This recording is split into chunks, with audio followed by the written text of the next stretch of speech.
You can unlock ad-free access to this show and all the other EerieCast podcasts by becoming a member at eriecast.com/plus. I've been binge-watching the old Goosebumps show, and I remember just how much I loved those scary monster episodes. What was your favorite Goosebumps episode or book? Remember the Haunted Mask? That thing's design scared the heck out of me as a kid. And the Werewolf of Fever Swamp. That one might be why I've got werewolf nightmares to this very day. So on today's episode of Unexplained Encounters, I figured a nice big compilation of allegedly real sightings of monsters in the woods could be fun. Enjoy, and don't forget to send me your scary stories at darkstories.org. I'm currently looking for trucker stories and fishing stories. Also, you can follow me on Twitter at Prevails to see more of my reminiscing for the 90s. Finally, check out eriecast.com for more scary podcasts like this. Now, let's begin.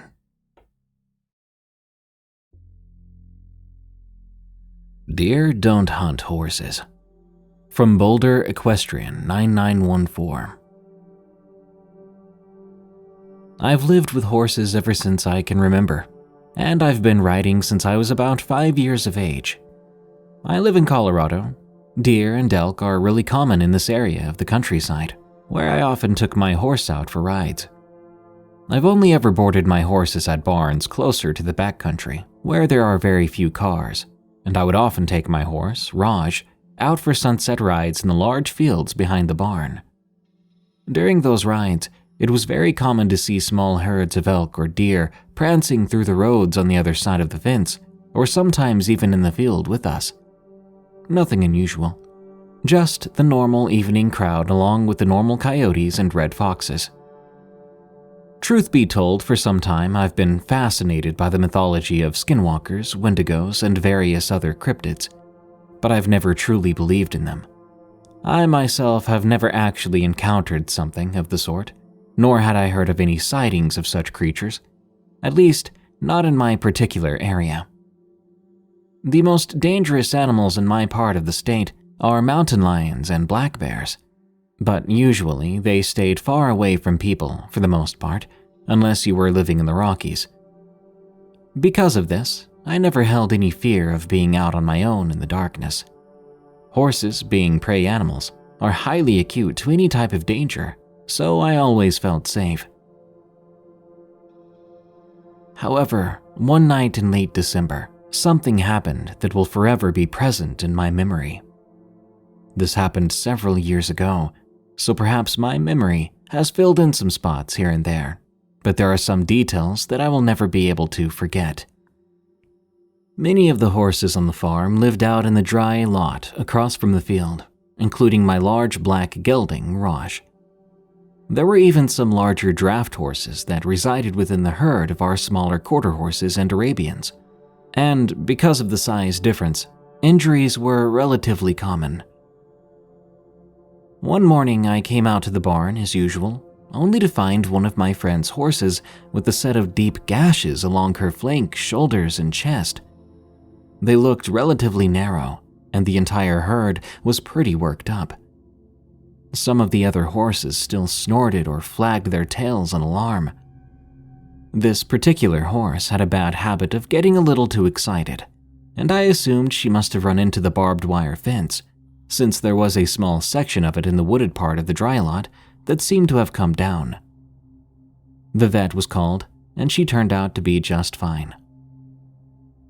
However, as the days dragged on, the horses grew more and more agitated, especially when there were elk or deer around. This was unusual, since they were so used to having them around so often, traveling through the fields. Before long, more horses turned up with the same deep scratches as the first horse, always on their haunches, shoulders, or sometimes even their necks. For a while, we thought perhaps it had been a cougar or perhaps a starving pack of stray dogs. Those were common around the area, unfortunately, though the wounds never seemed to truly match either of them, which was strange. We could never quite place exactly what was injuring our animals. It was both baffling and very worrying at the same time. One cool night in late December, I was driving out to the barn as usual to take my horse out for a ride.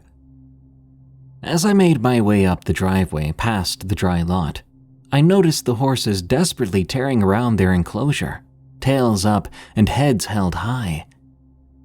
I looked over to see what might have spooked them, curious as to why they were so worked up, but I couldn't see much at first, other than what appeared to be a deer standing in the middle of the field.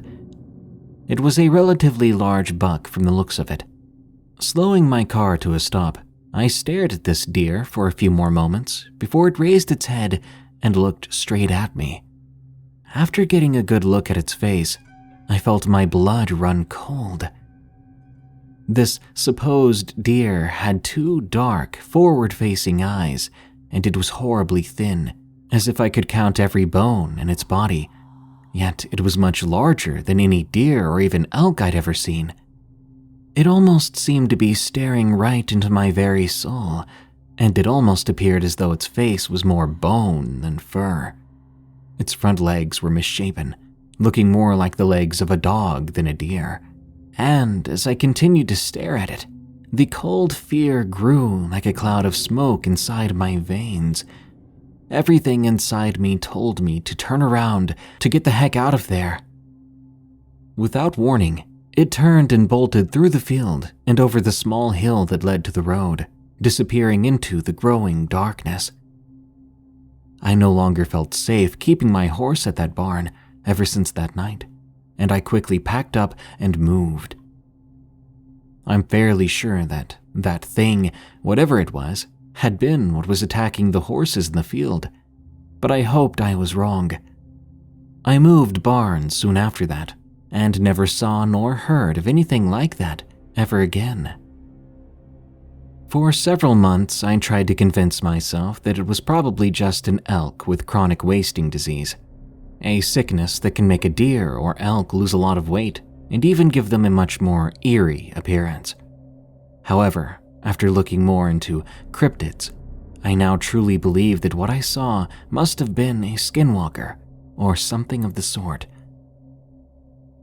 Whatever it was, there's one thing I know for sure. Deer aren't supposed to hunt horses. I hope that I won't have another experience like it, and now I try to avoid visiting the barn alone at night, for fear of running into something like that again.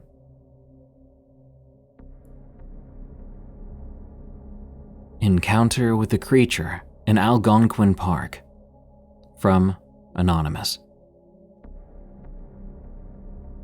I'm a school teacher from Barry's Bay, Ontario. Thanks to my summers off, I spend almost half of each August going on canoe trips in Algonquin Provincial Park nearby. Most of the park isn't wilderness by any means, as there are many logging roads. There are, however, many areas of the park that are protected, which have no logging or infrastructure, and these are the areas I like most. Some of these areas are huge, bigger than most other provincial parks. This August, I went on a solo trip to Lake Lavier to catch some lake trout. It wasn't exactly the season for them, as most lake trout stay in very deep water during the summer. But I was going to have a busy fall, and figured why not attempt some deep water jigging. The trip began through the access point on Lake Opeongo, a large lake with branching arms that act as a popular canoe highway for backcountry access. Over the course of a few days, I made my way from Opeongo to Dixon Lake, across one of the longest portages in the park, and up to Lake Lavier. The lake was beautiful. When you first cross from Dixon to Lavier, you enter a bay, and as you continue on your way, it opens up to a massive lake that felt like a small sea to a guy like me who has never seen the ocean. Since this lake is very deep into the backcountry, you normally don't see many other campers. However, one of the only other canoe trippers there happened to take my favorite site on one of the islands. Because of that, I decided to try something new. I camped on the lake's northernmost site. I set up camp and went fishing. It was extremely windy, so it was difficult to control my canoe. This is less of an issue when I have the weight of all my gear in the boat, but I had already set up my camp. I decided to call it a day early, and I went back to shore before the winds blew me to the other side of the lake. It was then I had an idea. I was relatively close to a much smaller lake to the north of my site, connected by a very short and nearby portage. I grabbed my rod and a few small spinners, deciding to head over there to see if I could catch some perch or panfish from shore. It was getting late then, so I wouldn't be there long. I made my way up the portage only to find it connected to a very marshy area. I went back and around the marsh, which took longer than expected. I began to cast from shore as the sun was setting, not wanting to head back because of how long it took me just to get there. It was getting a little nippy out, so I buttoned up my flannel. The lake was beautiful with the cold wind. That moment of beauty was quickly interrupted by the sound of crunching to my right. The only animals that make sounds like that as they move about are bears and moose. Both are creatures that you do not want to bother. The issue was that this animal was in between me and the rest of the shoreline that would have guided me back to the marsh, and thus the portage and my campsite. I decided I'd have to cut across the dense forest to the shore of Lavier to find my campsite. I was glad I brought my flashlight because at this point it was quite dark. I made my way into the woods, and after about 15 seconds, I heard that animal again. I froze in my tracks and went quiet. I heard it continue for a second before pausing itself. When I continued on, it continued with me, but when I stopped, it would stop too. At this point, I was absolutely terrified. I shone my flashlight behind me, but I couldn't see any reflecting eyes shining back. I swear I was just standing there with my flashlight for 2 minutes. After that, I started to speed walk, shining my light back periodically in a slight panic. I didn't want to be eaten by what I thought was a mountain lion or a bear. I finally tried scaring whatever it was off by yelling. I turned around and shouted as loud as I could, "Back off!" as if I was calling out to someone. My entire world shattered when whatever it was shouted back, "Back off!" It was in my voice. This is going to sound absolutely crazy, but after that, I then saw a bald white head with no ears and huge eyes look out from behind a tree, and I absolutely bolted through the woods away from it until I made it back to the water. From there, I ran to my left along the shore until I reached my campsite. I threw literally everything in my canoe as quickly as possible. I picked up my tent with my sleeping bag and everything in it, and I just tossed it in the canoe. I grabbed my backpack and water filter as well and threw them in. I got in and paddled as fast as I could, completely forgetting to get my bear hang. I had no honest idea where I was going then, but every inch of my instincts were telling me to just leave.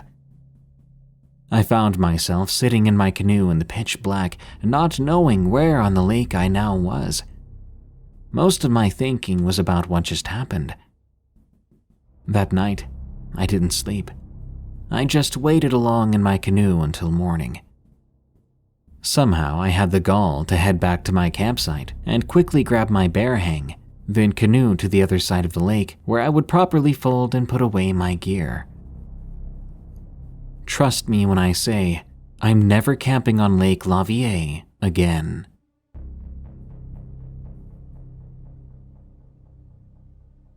Something wore my grandma's skin. From Maple. This happened just over a year ago. My dad took my siblings and I to our cabin in the woods. When we were there, we went boating, quadding, played badminton, and had a really good time. Fast forward a few days, at the end of our visit, I began to feel scared, paranoid about something, like I knew deep down something bad was going to happen. I think it might have had something to do with our discussions we had there about skinwalkers, and later remembering that saying the word skinwalker, mentioning it and talking about it, is said to draw them near to you. I confided in my grandma, telling her I was scared. She laughed and said I was just being silly. I insisted that maybe something was in the woods with us, but she sighed, telling me not to speak of it, especially if I'm so scared. Around 6 p.m., I was sitting in the room we stayed in. I didn't feel like playing board games with everyone else, so I sat there and looked out the window. That's when I saw it. It looked like my grandma, except she didn't look exactly right. Her arms were a bit too long, going down to her knees. She seemed to be taller than my actual grandma, who's really short. This wrong-looking version of my grandma was just walking around aimlessly through the woods. Then I saw her walk over to the shed and stand completely still, not moving at all. By then, I was horrified. I felt like I had to continue watching it though. When I heard someone laugh in the kitchen, I snapped out of it. I walked back into the kitchen with everyone. My grandma was pouring some wine. I asked my grandma what she was doing outside just now and how she got in so fast. But she looked at me confused and said she had been inside the entire time. A sudden sense of dread rushed over me. I ran back to that window, checking outside, and my younger sister, curious, followed me. As we got to the window together, we saw a figure run off into the woods. The two of us thought it would be best not to speak of it, mainly because no one would actually believe us. I'm not really sure what it was, but I think it was a skinwalker. I said its name so many times and it seemed to have shape-shifted into my grandma, but still, it couldn't get it perfect. This is the first time I'm telling this story. Call me insane, but I do plan on going back to that cabin. I want to find out what it was. I'll even try to convince my family to get cameras so I don't have to go face to face with it. But now I know better than to say skinwalker out loud in the middle of the woods.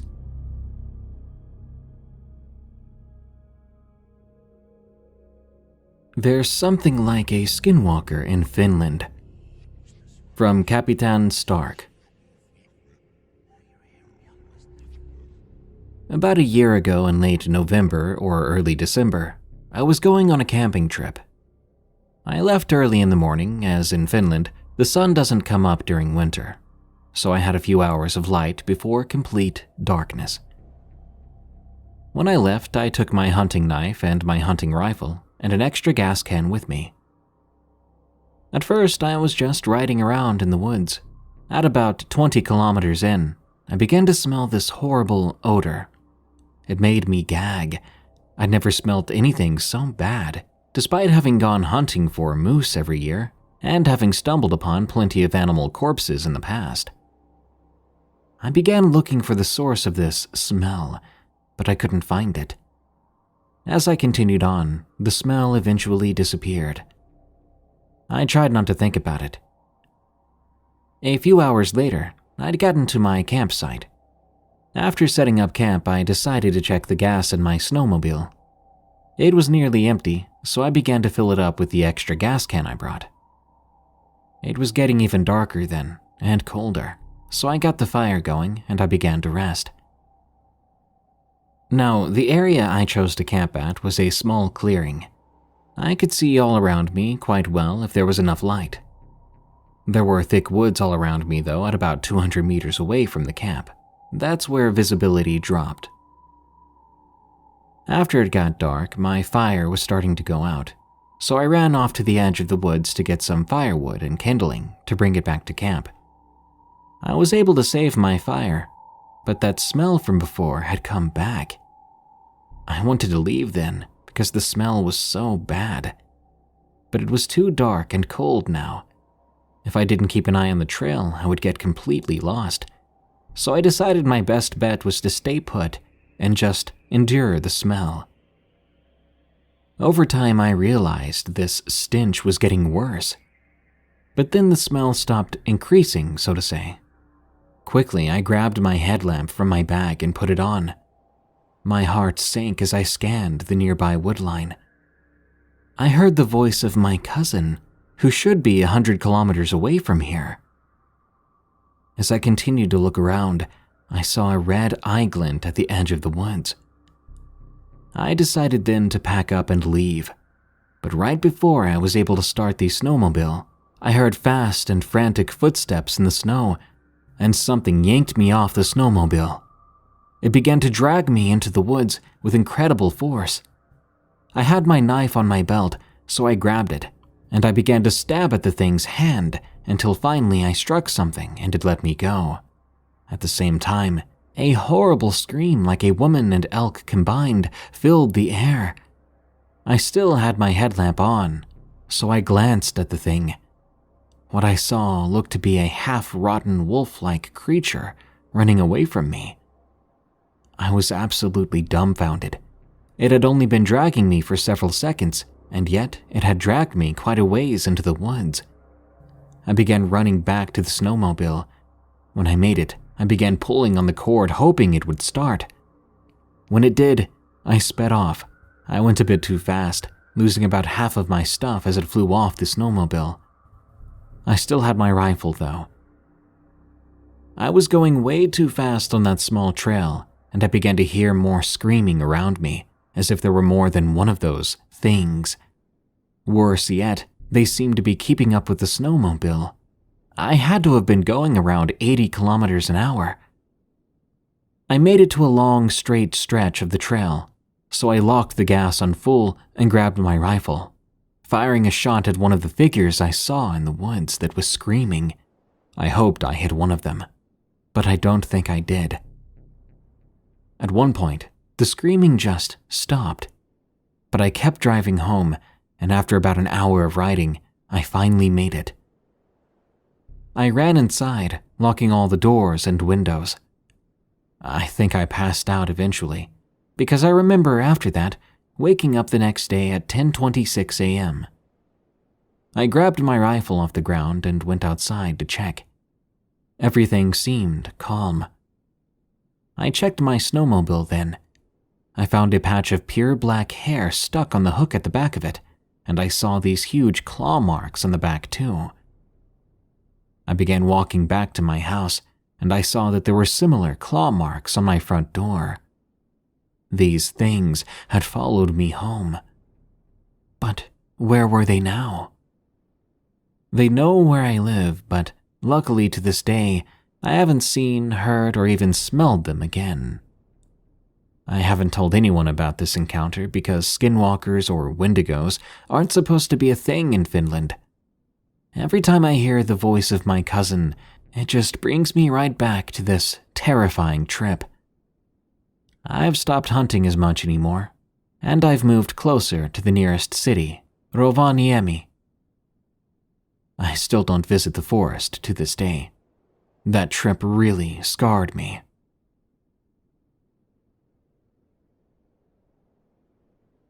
Skinwalker at Scout Hall.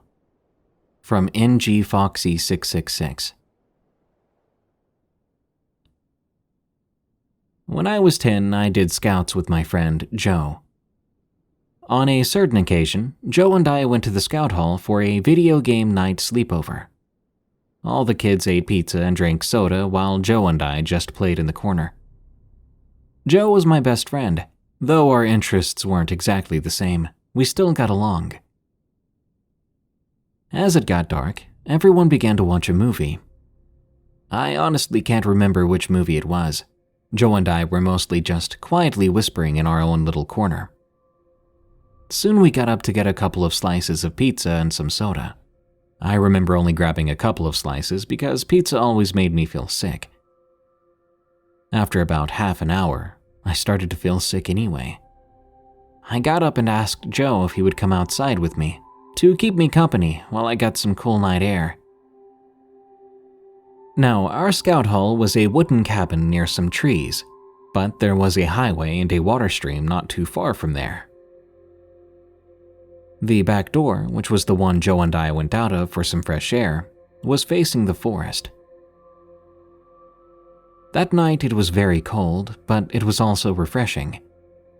We stood outside, talking and looking out into the forest. Joe was telling me something about our friend we both knew, a girl who lives on his street and my primary school bestie. Suddenly he just stopped halfway through. Then he whisper-shouted at me. "Did you see that?" He asked. See what?" I questioned. "That," he replied, pointing to the 3 trees really close to each other nearby. I squinted and looked really close and waited for about 15 seconds. When I finally saw it, a pale shadow darted from tree 3 to tree 1. "What in the world?" I said in disbelief, chills covering me. Then it happened again. It moved from tree 1 to tree 2, then back and forth, going in no particular order. "You saw it that time, right?" Joe asked again. "Yeah, I did. We should head back inside. We might get in trouble if we're out here too long anyway," I said, not taking my eyes off those 3 trees. Joe agreed with me, but we were both high up in the scout unit, and the leaders would call us if they really did need us, or if we were really not meant to be somewhere. The rest of that night was uneventful, until everyone went to sleep. Joe and I lay awake, whispering quietly about our lives. We lived about 1 kilometer away from each other back then, and it was about a 15-minute walk from his house to mine, but it was like we could talk and talk forever. Then, at exactly 11:36, we heard knocking. No, it was more like tapping. Long fingernails tapping every few seconds in a rhythm, with a second pause between each one. Tap, tap, tap, tap. At the window across from us, the orange streetlight nearby from across the road made it almost straight out of a horror movie, because we could see the outline of a humanoid shape near the window. After about 30 minutes of just lying there, still as a rock in our sleeping bags in the hall, facing each other's terrified expressions, it stopped. Then we heard what could only be described as feet. 4 bare feet, pitter-pattering away, but yet no blood-curdling scream. About 10 minutes went by, and we were both still frozen in shock, fear, and disbelief. "What was that thing?" Joe asked, but I had no answer. No words would come out of my mouth.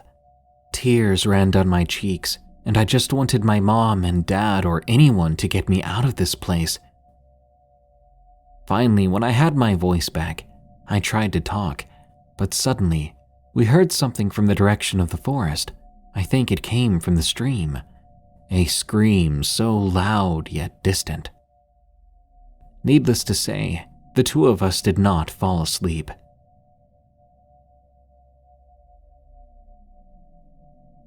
The Hunt for Entities, from Daniel 7 SE. Back in August of 2021, I began to hang out with a couple of guys my age named Nick and Bell. One day we decided to go for a bike ride to a graveyard down the road from their house. 5 minutes later, we arrived at the graveyard and got off our bikes. It was just the 3 of us in broad daylight. Nick and Bell walked over to sit on some random person's grave that dated back to the 1800s. I told them that was disrespectful, and to get off the grave and pay respect for it, but they said they didn't care, and laughed about how they were going to go to hell anyway. After that, they made it worse, starting to jump on the graves. I had a really bad feeling about all of this, and I suddenly felt as if I was being watched from the corner of the graveyard as they carelessly played on the gravestone. I told them that I wanted to head back to the house. I didn't feel right. And that was the end of that experience. When October came around, we started to explore abandoned houses in the area. Eventually, we got bored of that and we would play truth or dare outside during the late nights. We even did some 3 a.m. challenges we found on Google, which I deeply regret. Belle's brother, who I'll just call Chris, was a very interesting guy. He would often tell me about all these paranormal entities and legends and myths, but I really didn't believe him when he said that they were real. One night in December, Belle and his brother and myself gathered around on the back deck of the trailer. Belle's brother Chris was telling us about a native word that the natives used to summon skinwalkers to their location. He dared one of us to go into the woods and say the word out loud, but we were all too scared to do it. So I said, how about we all say the word together? And we did. And the moment we did, I instantly felt a chill go over my whole body. We stood on the back deck then, listening for any sounds, when, out of nowhere, we heard what sounded like me and Belle having a conversation in the woods. That sent us darting right back into the house and locking the door behind us. A while after that, in November, it was a Tuesday night. We were on our way to pick up my mom's car, so she could go to work tomorrow. She was tired and staying over at a friend's house, so we offered to get it for her. She gave us the okay and the keys, and me and my friends were off. We made it to her car and I got in, putting the key in and starting it up. I pulled out of the driveway and picked up my friends at the woods by the house. We drove around the block and into a back road, which had a 45 miles per hour speed limit. For some reason, I was going almost 70. But then, as we were driving, I spotted these 3 deer on the side of the road. There was something very strange about these deer. I almost hit one that ran in front of the car, but as this happened, it was almost like it happened in slow motion. The deer that ran out in front of us seemed normal, but the little one on the side of the road was kind of strange. I saw it stand up on its 2 back legs, and I swear I saw it change from a deer into what appeared to be a blonde girl with sharp teeth. We sped to the house and we called it a night after that. February of 2022, the weather had begun transitioning from winter to spring. Chris and I decided to go to the nearest field to see if we could catch a glimpse of the thing that's been following me on camera. I brought with me a knife, a baseball bat, and a GoPro. Chris had a BB gun and some crappy headlamp. We soon found ourselves in the field down the road. We went into this bush and picked a spot to hide and wait. Several minutes went by, and it seemed like whatever we were looking for knew we were looking for it. What I experienced that night I'll never forget. As the 2 of us were sitting in some bushes under the trees, we heard what sounded like 20 deer running around us, like something was trying to get at them. And then, once that noise stopped, we heard what sounded like a huge bird flapping its wings above the tree line. While we were listening to that, I pointed out that something was coming at us from deeper in the woods. We heard breaking branches and trees being pushed over. Chris and I, beyond intimidated and terrified, booked it out of there. Once we exited the woods, all the noises just stopped immediately. The woods were as quiet as they were before we got there. We decided to call it a night and we went back to the house. As we left that field, I glanced back up into the tree line and I saw these 4 glowing orange eyes looking back at us. Chris said to just act as if we didn't see anything. We were walking down the street and I turned to look back and I saw this lady in a dirty white dress. I pointed it out to Chris and he stopped to look too. As we stared on, the lady in the white dress made a terrifying scream and began to sprint at us. Luckily, we made it back to the house safely. Who knows what would have happened to us if it had caught us?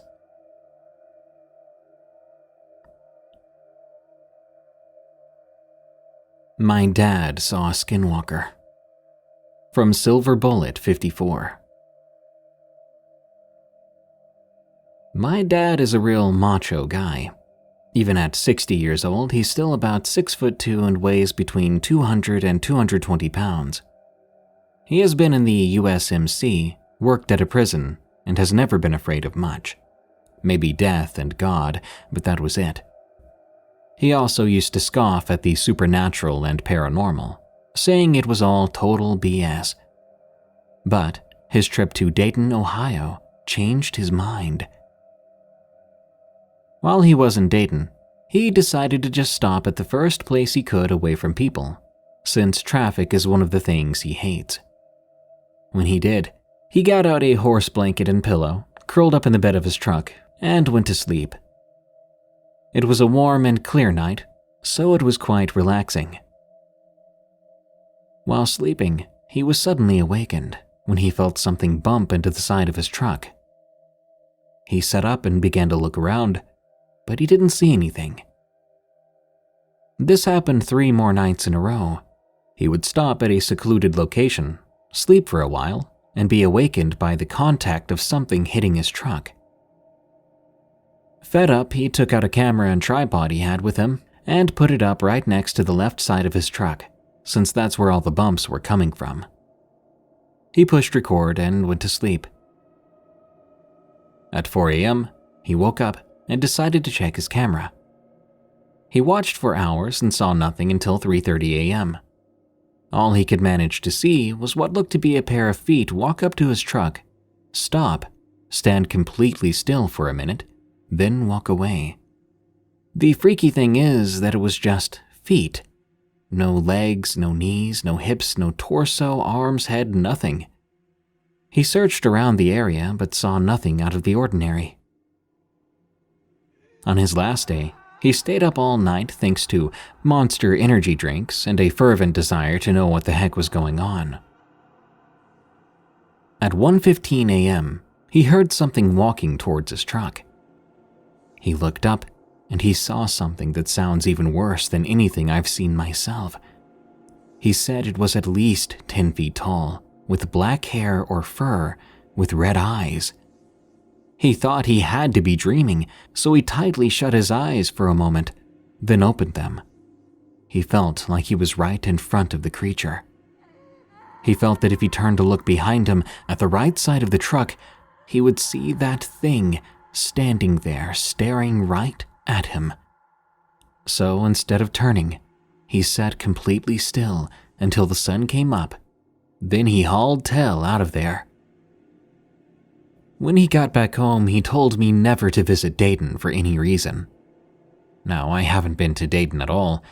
Still, his experience does intrigue me. What did he see? Is it still there? What was it? To this very day, I have not gotten an answer to any of those questions. Those are not my friends. From Edo Custom. I live in Cincinnati, Ohio, and 3 of my online friends, Chad, Josh, and Emily, were coming over from Cleveland, Ohio. Chad and Emily were cousins and had some grandparents who lived in the neighborhood. They would be over for the weekend and decided to bring Josh along too, as he lived nearby and also wanted to join us. On Saturday, I was playing Oculus Quest 2, like I usually do when I don't have homework. I don't go outside a lot and mostly play video games during the winter, because it's kind of like a break for me. Cross country ended a month and a half ago, and I'm doing track in the spring. My dad and sister were watching Christmas movies in the living room, and I was in the basement. I was in the middle of a game when I got a notification on my phone. I wondered who it could be. I walked over to my phone and didn't know who it was. For some reason, I forgot that my friends would be here, and I usually forget to put contacts into my phone. But the text said, "We're at the door, come on out." I was confused and went upstairs, looking out the window when I saw them. I opened the door and came out to greet them. Then we walked around the neighborhood just talking and messing around.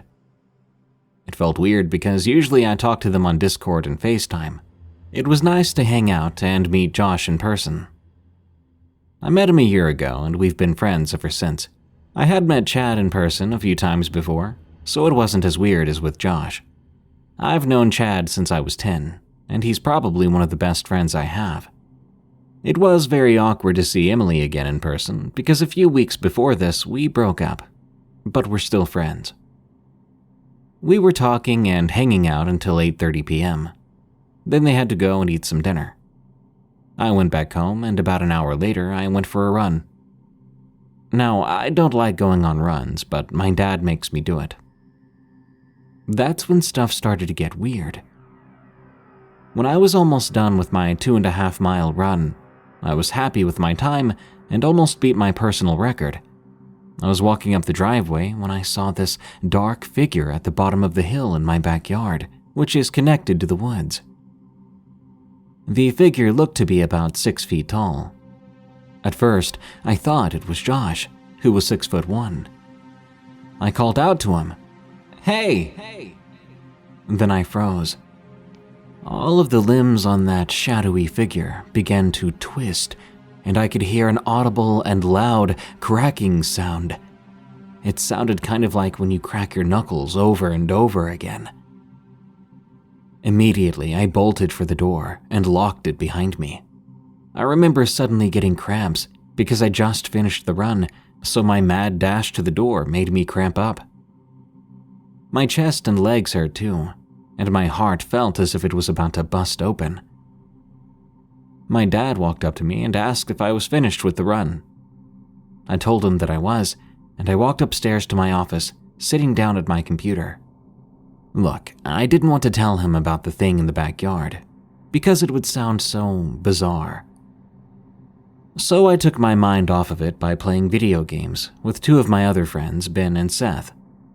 We stayed up until around 2 a.m. playing online. I did tell them about the encounter, and of course they didn't believe me. I went to bed after that, and I woke up only a few hours later. Nothing weird happened that night except for a bird hitting my window. My dad and sister had to leave to do something that morning. I forgot what it was.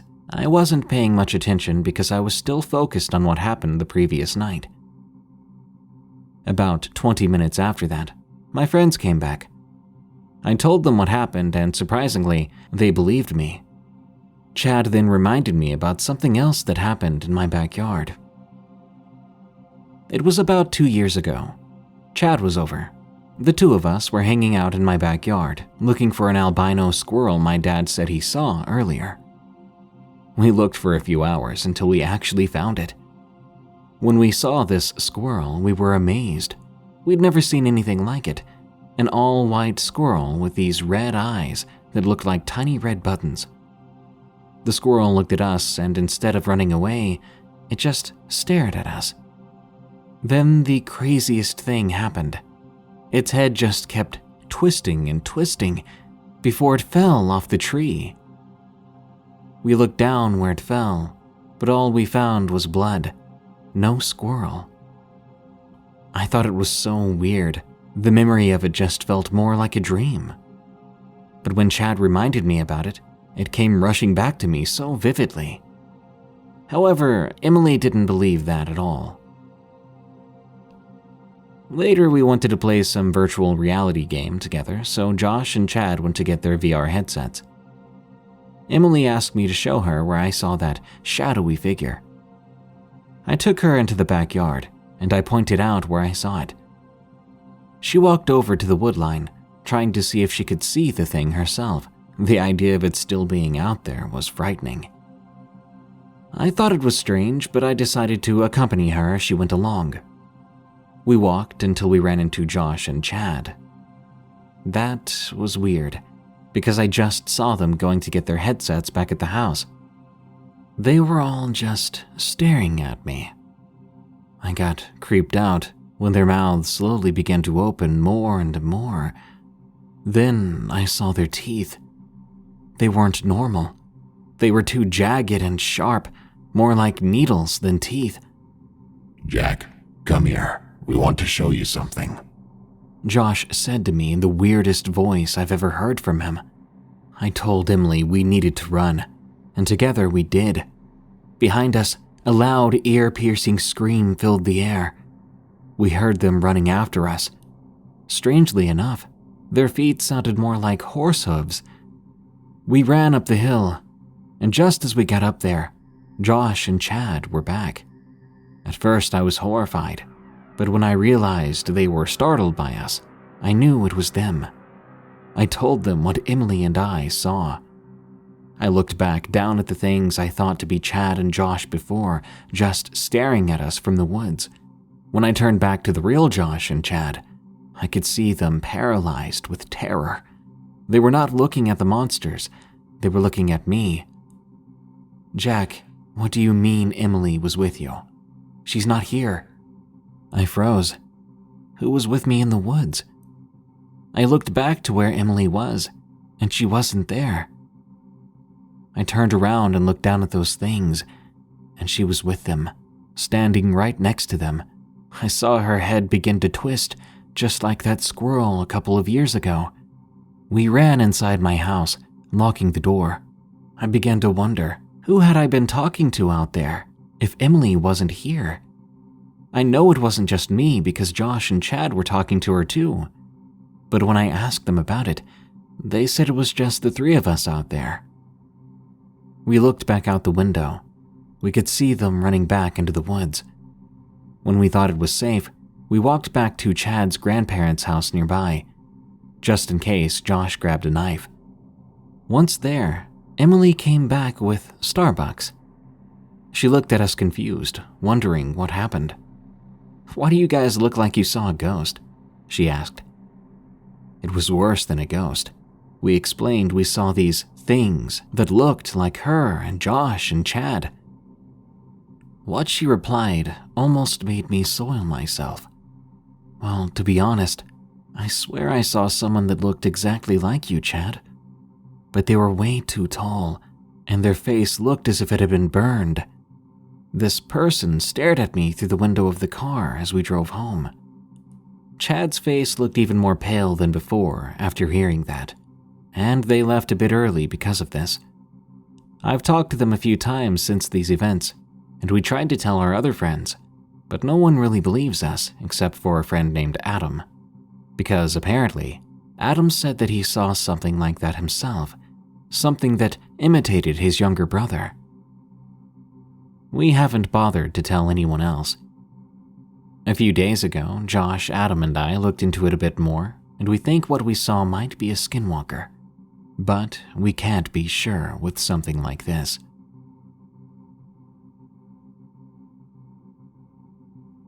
Hunted, from Country Rebel. This is an old story told by my grandpa before I was even born, but one night he told it to me. A bit of background: he and my grandma live in the woods of Washington State. My parents and I visit them from time to time. A few things about my grandpa are that he is a country type of guy and a storyteller. I always loved listening to his stories. One fall weekend, we went to visit them at their place. We would always talk about how things are going and old memories. At night, I would find my grandpa sitting in his chair outside. That night was no different, except this time I saw him sitting there, staring out into the woods like something was out there. "Something on your mind, Pops?" I asked. He then sighed and asked me in that old southern accent of his, "Son, you believe in the supernatural?" "Not that I know of. Why?" "Well, I encountered something a long time ago before you were born. I figure it's time I told you this story." He said this in a serious tone. "All right, I'm listening," I replied, kind of excited. He then started his story. It began when he was going on a 5-day hunt alone in the woods. He had packed everything he needed for the trip. His weapon of choice was his lever-action rifle. Once everything was packed, he kissed Grandma goodbye and drove off to his hunting spot. As he drove through those woods, he swore that he saw shadows in the trees. Not just any shadows, but weird humanoid figures. He brushed it off, thinking it was some hikers. Once he arrived at his spot, he set up his camp, He then began hiking through the brush and looking for tracks of deer, elk, or moose. Grandpa knows the wilderness like the back of his hand, so he didn't worry about getting lost. A few hours of walking and making some calls, nothing came across. That's when he started to get a feeling that he wasn't alone out there. He noticed that the birds and insects suddenly went quiet, and he knew when the woods went quiet, it meant that a large predator was around. He thought maybe it was a bear, wolves, or a cougar. He waited a few minutes in silence, but still nothing came by. He started to walk back to his camp as the sun was beginning to set. Eventually, he made it back, roasting up some marshmallows, then going to sleep. The next day, he went back to the woods and continued where he left off. Not long after, he stumbled upon a cave entrance. He didn't venture into it, fearing there might be a bear inside, so he continued hiking for a while. Soon, he smelled something he described as rotting flesh and muck. It made him want to gag. Then that feeling came back, of not feeling alone anymore. He proceeded to keep on walking, to get away from the smell and that feeling. As he walked, he could still smell that stench no matter how far he went. It seemed like the smell was following him. He then told me he began to see movement in the trees. He readied his rifle just in case. But then everything went still, and he could hear murmuring, like someone was talking low. Eventually, he could make out what it was saying. John. It was saying his name, but the voice sounded more like Grandma. Jess? He called back. Help me. I'm hurt, it replied. My grandpa was both scared and confused. He felt something hard hit him in the back of his head then, and he swears he blacked out for a moment. When he came to, he was surrounded by complete and utter darkness. Quickly, he scrambled for his phone. At the very least, the screen on the phone would provide some light. He felt a jagged rock all around him. He was in a cave, and his head was pounding. Slowly his eyes adjusted somewhat as he crawled along the ground, feeling with his hand, trying to see as much as he could with his phone screen. Then his hand bumped into something. At first he hoped it was another rock, but this felt smooth. When he picked it up, he nearly screamed. This wasn't a rock. It was a human skull. He began to look and search around more, finding untold numbers of bones, not just animal bones, but human bones too. He had never felt more horrified. He then heard a screeching sound. It didn't sound like a man, only partly. The rest of that scream sounded like an elk. He was so scared, he needed to find a way to defend himself. Luckily, he found his rifle. He grabbed it and hid behind a large outcrop in the side of the cave. He began to hear heavy footsteps approaching the cave. He took out his phone, trying to make out what it was. Then he saw it. It was no ordinary animal. He described it as looking human, but whatever it was appeared to have not eaten in months. He could see its bones through its skin. Its arms and legs were so long and thin. It had hands like a man, but its fingers ended in claws. He swears he saw something like a bony tail. As for its head, that looked more like a deer's skull, with sharp canines at the front of its jaw and human-like teeth at the end of it. There were antlers on its head running down its back, and its eyes seemed to glow in the darkness. He had no words to describe what he was feeling then. The thing spotted him soon enough, and my grandpa fired at it. The creature began to screech in pain. It jumped on him, pinning him to the ground and opening its maw. That horrible smell came out of it. My grandpa then latched on to one of its large fangs and yanked until the fang came out. With one rapid movement, Grandpa stabbed the thing in the eye with its own fang. It fell backwards, but my grandpa followed through, jabbing the thing more and more until it stopped moving. Only then did he breathe a sigh of relief. He made his way slowly and steadily to the entrance of the cave. Then he made his way back to camp, packing everything and making his way home. When he got back, my grandma saw him in a complete mess. She tended to his injuries while my grandpa told her everything. She was in shock. When he finished telling his story to me, I asked him, "Whoa, so you really killed it?" He then pulled something from his pocket. This is all I brought back with me that day," he said. He gave it to me and told me that that was its fang. "Well, did you ever find out what it was?" I wondered. "Well, son, I did learn its name. Some folks call it the Windigo, and I'm not the only one who encountered one. Poor souls who are unfortunate became victims of that creature," he answered. Surprisingly, I believed him. Word of advice to you: don't go following voices in the woods, especially the ones you know. And listen to your instincts, because it might as well save your life. You hear me? I nodded quickly. After hearing my grandpa's story, I had many thoughts running through my mind. But if I find myself in the woods, I'm going to recall that advice. Never follow the voices. Follow my instincts. Understand that I'll never know if I'm being hunted myself.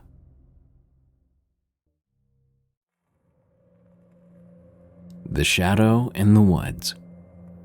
From Anonymous. I live in rural New England. I like to spend my free time exploring the back roads and woods in the area. You see, I'm an artist, and I like finding beautiful, secluded places to paint or draw. I have one such spot not far from me that I like to hike regularly. And on one unreasonably warm November day, I decided to head out and spend some time in the woods with my sketchbook. The trail is an old abandoned logging road that meanders through the woods along a river and leads to a rocky ledge and waterfall. The path is bordered by stone walls that used to separate the fields and farmland that once dominated the area. The trail is known by locals, but not many others. Most visitors to the area prefer to hike the more well-known mountain trails nearby. It was rare for me to bump into anyone else, and I preferred the solitude. It was hunting season, so I was relieved to see, as I pulled my car off the road, that there weren't any vehicles parked at the start of the trail. I wouldn't have to worry about anyone disturbing me or me disturbing anyone else. Like I said, my goal was to find peace and solitude in the forest, not small talk. Nevertheless, I donned a blaze orange hat and I tied a bright scarf to my backpack so I would be visible. I hiked into the waterfall without any issues, spending a lovely morning at the base of the falls, photographing the scenery and drawing in my sketchbook. The forest was beautiful. I would just sit and soak it all in. I felt safe in those woods. After a while, I began to slowly work my way back, stopping frequently to take pictures or just admire the scenery more. I got about halfway down the trail where, off to one side, there is a small graveyard from the 1800s. Directly opposite that, there's a gap in the stone wall and a small path leading down a ridge deeper into the woods, closer to the river. This was an unusual choice for me. I was wary of hunters this time of year, and just being a woman hiking alone, I always had the worst possible scenario in the back of my mind. I preferred to stick to the trail, play it safe. But the woods today were intoxicating. The light filtered through the last of the leaves clinging to the trees, casting a golden glow on everything. The path was overgrown, but I picked my way closer to the water. It had rained the day before, and the river was running full and fast. I could hear it rushing over the rocks at the bottom of the ridge. As I came closer, I finally caught sight of the river. I stopped there to admire the sight before me, Then I pulled out my camera, pointing it at the river, and I began to take pictures. I moved closer, but as I did, I began to get this anxious feeling at the back of my mind. It was like something just wasn't right. I started to feel like maybe I was no longer alone out there. I chalked it up to paranoia. It was probably just an animal. And I started climbing down onto the rocks to get closer. When suddenly, I looked up to see a figure standing in the woods on the other side of that river. What was more worrisome was the fact that this figure seemed to be looking right at me, almost leering from behind a small group of trees. It startled me. I thought I was by myself, but maybe a hunter had hiked in after me and had set himself up out there, away from the main trail. I offered a timid wave. If it was a hunter, I didn't want to make more noise than I already had. The figure, though, did not acknowledge me. I looked closer, and I noticed that it wasn't moving.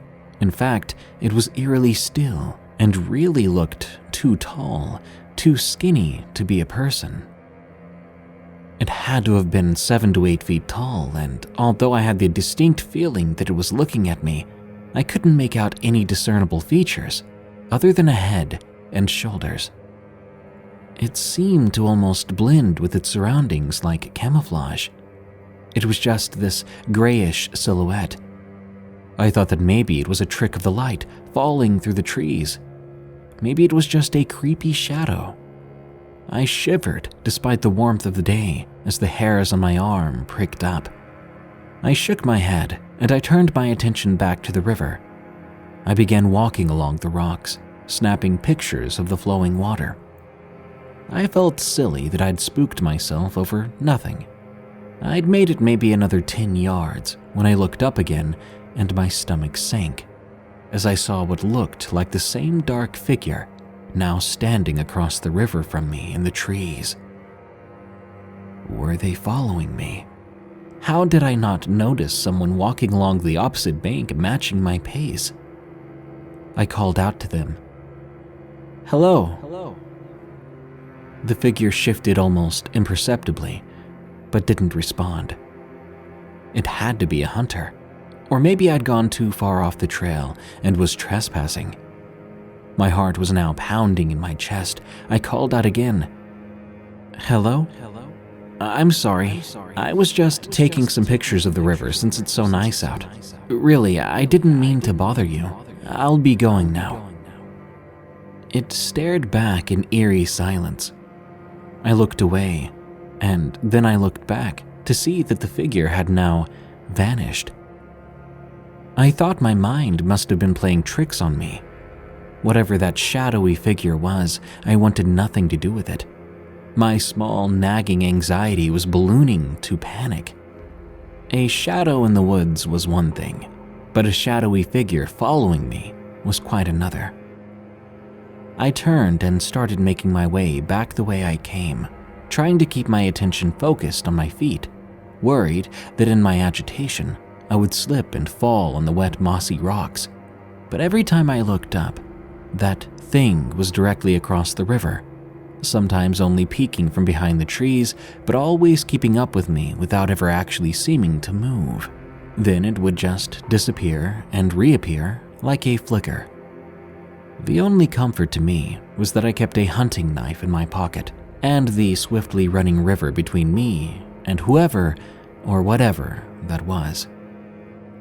That had to offer me some protection, right? I turned to look across the river for a last time, and sure enough, that thing was even closer now, still watching me. I didn't understand how it moved so quickly between the trees without being seen. I started up the steep ridge, and as the sound of the river faded, I could hear a rustle, then twigs snapping behind me. I turned to look, but the forest was still. I quickened my pace, but I knew there was no way I could outrun whatever it was anyway. I just tried to focus on my breathing, clutching the knife in my pocket, hoping that I wouldn't need to use it. I could hear the thing darting around behind me, branches and twigs snapping on my left, then on my right, like it was zigzagging across the path. I was so scared I could no longer turn to look behind me. I just tried to move as swiftly and carefully as I could. I finally made it back to the main path, and the noises behind me stopped. I couldn't hear anything behind me anymore, but I started noticing birds chirping again. I guess I hadn't realized that the forest had been almost too quiet by the river. I kept up a pretty brisk pace all the way back to my car, holding my knife the entire time. Mine was still the only car in the lot when I returned, so I know there wasn't another person on the trail with me. I told my husband about what happened when I got home, but he really isn't one for the spooky, so despite that gut feeling I had, we agreed it was probably nothing, and I really didn't think of it much after that. About a year later, I came across an article detailing monster legends and cryptids from the area, and as I read, I was blown away by the description of wood devils, tall, slim creatures that lurk in the woods. They're said to have gray skin and hair, and they blend in with the surrounding trees by standing still. It is reported that they move quickly, darting from tree to tree. My skin crawled while I read a description that eerily matched my experience. I can't say for sure what I saw, but I know it was not my imagination. I still go hiking in that area. I feel like if that creature wanted to hurt me, it had more than enough opportunity that day, but it chose not to. In my opinion, I think maybe it was just curious, or maybe it recognized I wasn't a threat, or maybe I'm just dumb lucky. I can assure you that whenever I go out to hike, I always bring my knife and my dog with me, and I never stray from the trail.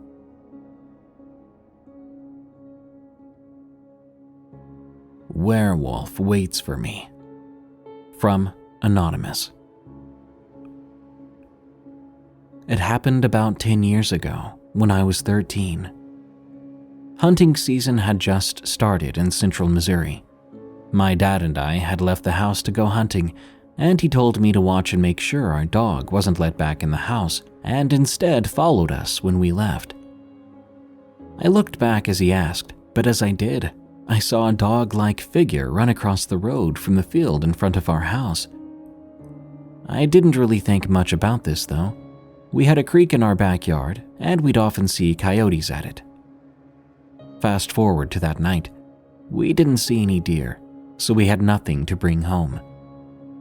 I went to sleep that day disappointed, as any country boy would do after waiting all day in a deer stand without seeing any deer. At around 1:30 a.m., I woke up. Our dog was scratching at the back door. When I let him in, I saw his tail tucked between his legs, and I saw something else then too. A dog-like creature at the tree line. It was the same shape and outline as the coyote that I saw earlier. But now I got a good look at it, thanks to the full moon. It was definitely the same size as what I saw that morning, but bizarrely enough, there was what looked to be torn up cloth on its body. It had black fur and piercing red eyes. I could feel it staring right into my soul. Then I watched it stand up on two legs before it howled. At an alarming speed, it turned around and ran away. I could have sworn when it got on top of our sledding hill, I saw it turn around again, look at me, and grin. After that night, I never saw it again, and I didn't share this experience with anyone. My parents were the type, after all, that always found a simple explanation for everything. I did see signs of it though, like a scratch mark 10 feet up a tree and a set of tracks that started on all fours and crossed a creek before continuing on two. Every now and then, I hear a howl too. I want to say I was scared, but really I felt calm. It gave me a feeling like I knew it, that it wouldn't hurt me. Update. I've begun sharing this story around the campfire as a campfire story, so as to not sound crazy. and I would tell it in third person. Not long after that, I ended up finding out that my dad saw it too. He was working in the field late on a night with a full moon. He then saw this thing on a hill howling at the moon. This startled him, as he was quite a ways away from our house. After that, our dog became an inside dog. Though I had a feeling the thing wouldn't have hurt him, as he wouldn't have hurt me. Then again, who can say for sure?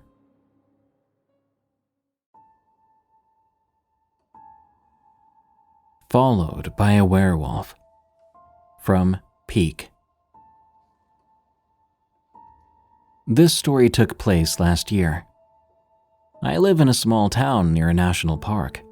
I've been there all my life, and probably won't be leaving anytime soon. The same can't be said for my friends, though, who went out into the big city when it was time for college. Now, I also went to college, but to a town not too far from where I live. It would take me about half an hour to get there by bus.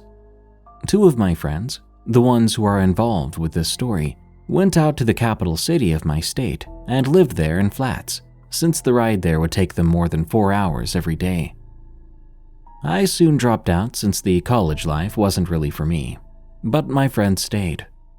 When they eventually had some free time for the holidays, about 2 to 3 weeks, one of them proposed the idea that we go camping, since we all haven't seen each other for quite some time. I'm not really an outdoors person, but I said why not, and I decided to join them. One of my friends, Mike, I was really close with. We used to hang out every day before he moved, and we always played video games together. With the other friend, however, Gabe, I wasn't really that close. I did know him from primary school, but I didn't really talk to him much. We would chat here and there when we were in a group chat or on Discord, but nothing outside of those interactions. Originally, there were supposed to be 4 of us, but one person declined, so it was just us 3. Mike and Gabe were pretty good friends though, so I wasn't worried that it would get awkward on our trip. Anyway, we would be staying for 3 days on one of Gabe's family members' properties. The dude was rich, what can I say? After we were done preparing, we set off. The trip there would be long. We were driving from 1 p.m. to 4 p.m., but we had a pretty good time. Those 3 hours flew by pretty fast. When we finally arrived, Gabe's uncle was there to greet us. He was the one who owned the property. The property was a big forest in which his uncle and his buddies would sometimes hunt. His uncle said the forest was pretty safe, that he had never encountered any dangerous animals when he was hunting. Now, how Gabe talked him into letting 3 18-year-olds go there unsupervised, and how he thought that was a good idea, I don't know, but I wasn't complaining. His uncle then led us into the forest. We followed. We walked on a dirt path through the forest for about 10 to 15 minutes. Then we went off the trail to where our camping spot would be. However, a few minutes after we left the trail, I got this feeling like somebody was watching me. I just brushed it off. That is until I saw something moving out of the corner of my eye. It looked like something black was running through the forest, but since no one else seemed to have seen it, I didn't speak up. Probably just my imagination, I said to myself. After another few minutes of walking, we made it to a small clearing where we'd be camping. After the uncle showed us around the spot, he went back onto the trail and out of the forest. We began setting up our tents pretty soon after that, but that would prove to be quite a challenge, considering none of us had ever set them up before. Outside of me going camping a few times before with my family, this was basically everyone's first camping trip like this. And as a note, I had never set up a tent myself. That job had always fallen on my dad on our family trips. After we somehow managed to get everything set up, we ended up chatting and joking around for a while. That's when Mike said, "Let's go and explore around the forest. I want to see what's out there." "Yeah, but what if we get lost?" I jokingly replied.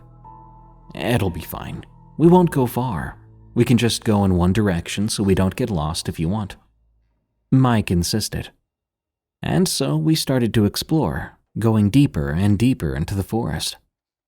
It wasn't really all that special. Everywhere we looked was just trees and bushes. After about 10 minutes of walking in a straight line, we noticed that some of the trees had weird markings on them. Some had weird symbols carved into them, others just had big scratch marks. We were all getting bad vibes from it, but Gabe said that they were probably some kind of hunter marks, since his uncle and his friends used to hunt around here. That put our minds to rest, even though deep down we all knew it probably wasn't the case. When we began walking back to our campsite, I got a strange feeling, that same feeling I felt when we went off the trail earlier with Gabe's uncle. I felt like I was being watched. I began to look around us, but the only thing I saw were trees and tall grass. We did later see a deer on our way back, which was kind of nice. After we arrived back at our campsite, we started building a campfire, as it was getting dark then. We took out our food supplies and beer and started to cook. While we were eating and enjoying ourselves, Mike suddenly stopped and hushed us. He then told us both to look where he was now pointing. Gabe and I turned our heads in the direction of his finger. We soon saw what he was pointing at. About 300 to 400 feet away, there was something behind a line of trees. We couldn't quite see what it was. The only thing we could see was the color. Black, similar to what I saw when we were walking with Gabe's uncle. After we stared at it for a while, the thing moved farther away and we could no longer make it out. "What was that?" Gabe asked. "I don't know. Maybe it was your uncle?" Mike answered back, trying to explain what we saw. "Well, I think I saw the same thing when we were still with his uncle, so it probably wasn't him. Maybe it's some kind of deer," I added. Do solid black deer even exist?" Mike asked, with a puzzled look on his face. "How do we know it's not a wolf or a bear or something like that?" The evening soon turned into us bickering about the thing we just saw, and the conversation ended on it being a black deer. Satisfied with that answer, Mike soon went to sleep, as it was already night and we were all exhausted from the car ride and the hike we had to do to get here. Gabe and I stayed awake for a while longer, but he too soon went to sleep. I couldn't really sleep because I kept thinking about what we saw and about those weird markings on the trees. But soon enough, sleep got me too. After I don't know how long, I was awakened by a large thud near my tent. I zipped open my tent to see what it was, and I saw something terrifying.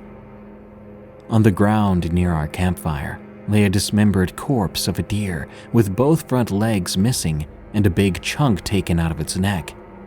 The stench was unbearable. Soon both Mike and Gabe woke up too, only to be met with the same sight. About 20 feet next to it, there was something else, something standing in the darkness. From what we could tell, it looked to be about 8 feet tall and had these shining eyes like animals do. We were all standing there in silence, in shock. None of us knew what that was or what just happened. After we locked eyes with this beast in the shadows, it let out the scariest, blood-curdling roar I've ever heard. We ditched all our stuff there and we started running in pure darkness, hoping to find the trail and to escape. After running for a good while, we finally found the exit out of the forest. We climbed into our car and drove off at the speed of light. As we were about to leave, I looked back into the woods. There, at the start of the trail, were two glowing green eyes looking back. I have no idea what that creature was, or what it wanted. It didn't want to kill us, since if it wanted to do that, it probably could have done so a number of times before we escaped. My best guess is that it just wanted us out of there. After the event, I heard from Mike that Gabe tried telling his uncle what happened, but he didn't believe him and blamed it on alcohol, even though we only drank 1 bottle each. Our lives returned to normal, and we frequently talk about it. None of us know what it was, but one thing's for sure. We're never going camping there again.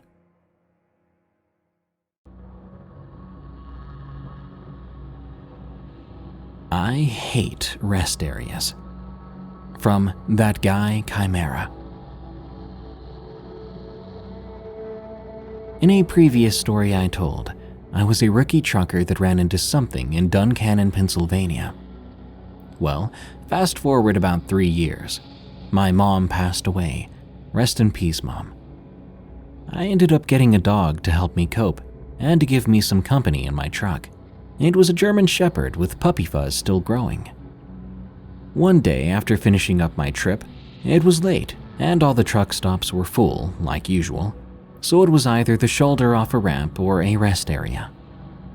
Knowing my new little co-driver would need a walk, I figured a rest area would be more suitable and safe. Luckily, I ran into a familiar stop, but it was a stop off of I-40 in Missouri, where I usually see a lot of state troopers at, but never for truckers, if you get what I'm saying. This time it was relatively empty, just 2 trucks and 1 car, but no signs of life.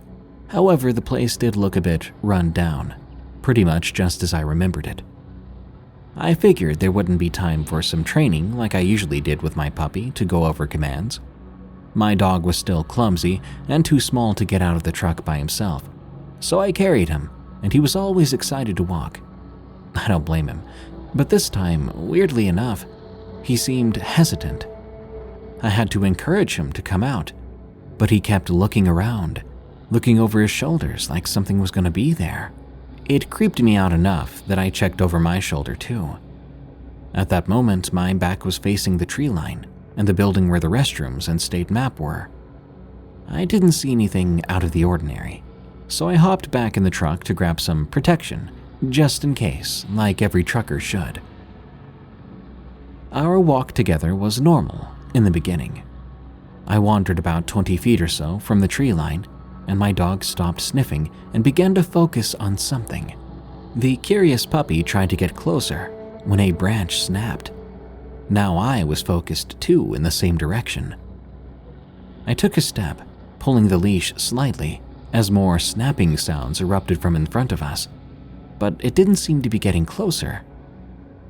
As soon as I told my dog to come on, I then heard the most confusing animal sound I've ever heard.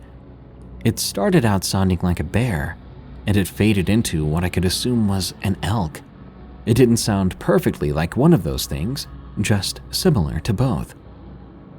Thinking rationally, or logically, my first thought was that it was a bear taking down an elk at night. Great, my luck must be high, I thought. With my dog at my leg, scared, trying to stay cool, I grabbed my protection, getting ready for anything. I turned on my flashlight. I knew I couldn't outrun some forest critter, especially carrying a 25-pound scared puppy.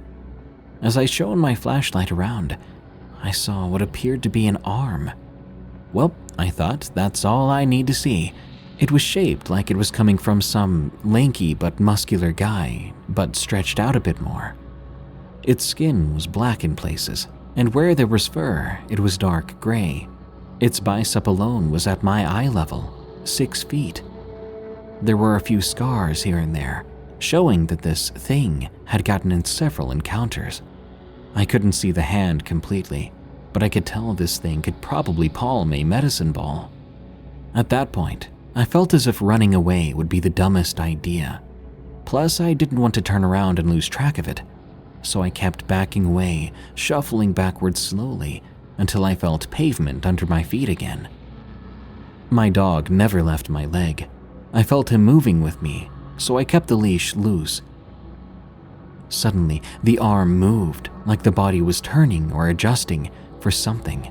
All the while, I'm cussing under my breath, still trying to move backwards slowly. I then make it in front of the building, a good distance away from that thing, but I kept my light on it, making sure it didn't move.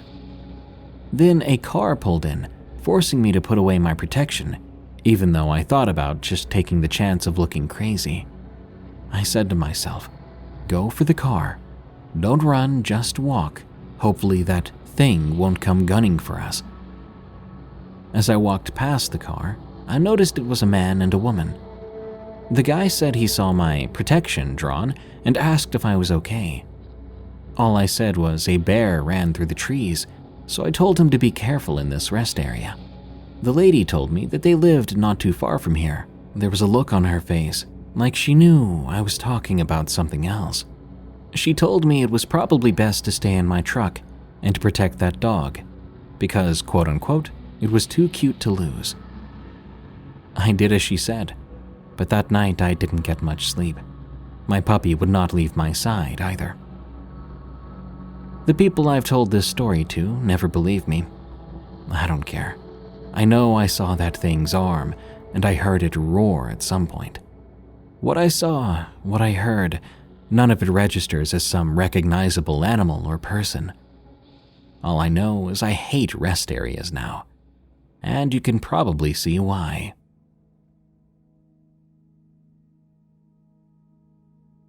The Garden Stalker, from Silver Bullet 54. I have a friend named James who used to live in the Midwest, near the Kentucky-Tennessee border. He enjoyed it there a lot, but eventually decided to move after he had what he called an encounter like no other. He swears by his life that everything he recounted to me about it was true, and he wanted me to share this story with others. He never talks about it nowadays because it just sounds so strange. In 2017, he had just moved after getting a new job. He found a nice ranch house after searching for a long time. He found that the price was almost as much as an average rent and asked the realtor why it was so cheap. She told him, well, the previous owner was going on about some kind of creature. James laughed as he was a skeptic about these kinds of things. Ghosts, fairies, elves, Nessie, Yeti, you name it. These were all just flights of fancy to him. He didn't believe her and told her as much. The woman shrugged and didn't say anything further. And as he stood there, he thought he heard a small giggle from behind him. When he turned, he saw nothing. He ended up getting the place and moved in as quickly as possible. After moving in was when the terror began. One morning, he walked outside and found a dead rabbit. That was normal until he saw just how it was killed, completely gutted like a fish. He didn't see a knife or anything and wondered how it had been killed like that so cleanly. He also saw a trail of blood leading to a garden he had in the backyard. This made him feel uneasy. Suddenly, he heard this weird laugh coming from the back of the property. He sprinted back inside and slammed the door. He peeked outside, seeing this odd creature that stood only about 2 feet tall in the backyard. He says it looked just like a gnome. He immediately called the realtor, demanding to know why she had not mentioned it. She said she had, and he didn't believe her. James was determined to stick it out for as long as he could, but this gnome had other ideas. Every night, the gnome would emerge and scratch on the wall, knock on the doors, tap on the windows, all while giving off that blood-chilling laugh.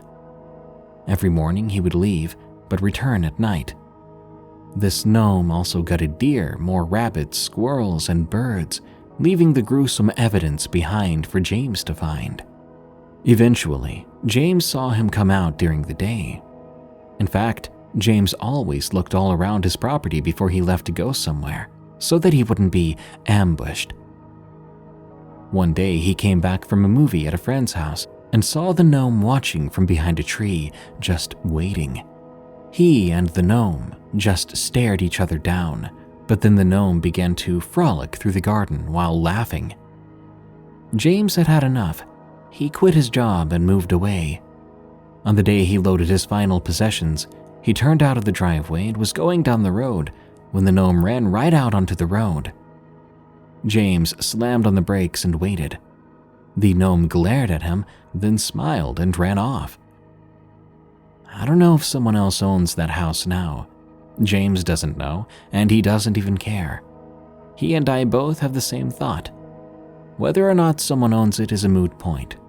We both know the one constant, that gnome is probably still there, waiting and watching for a new owner to torment.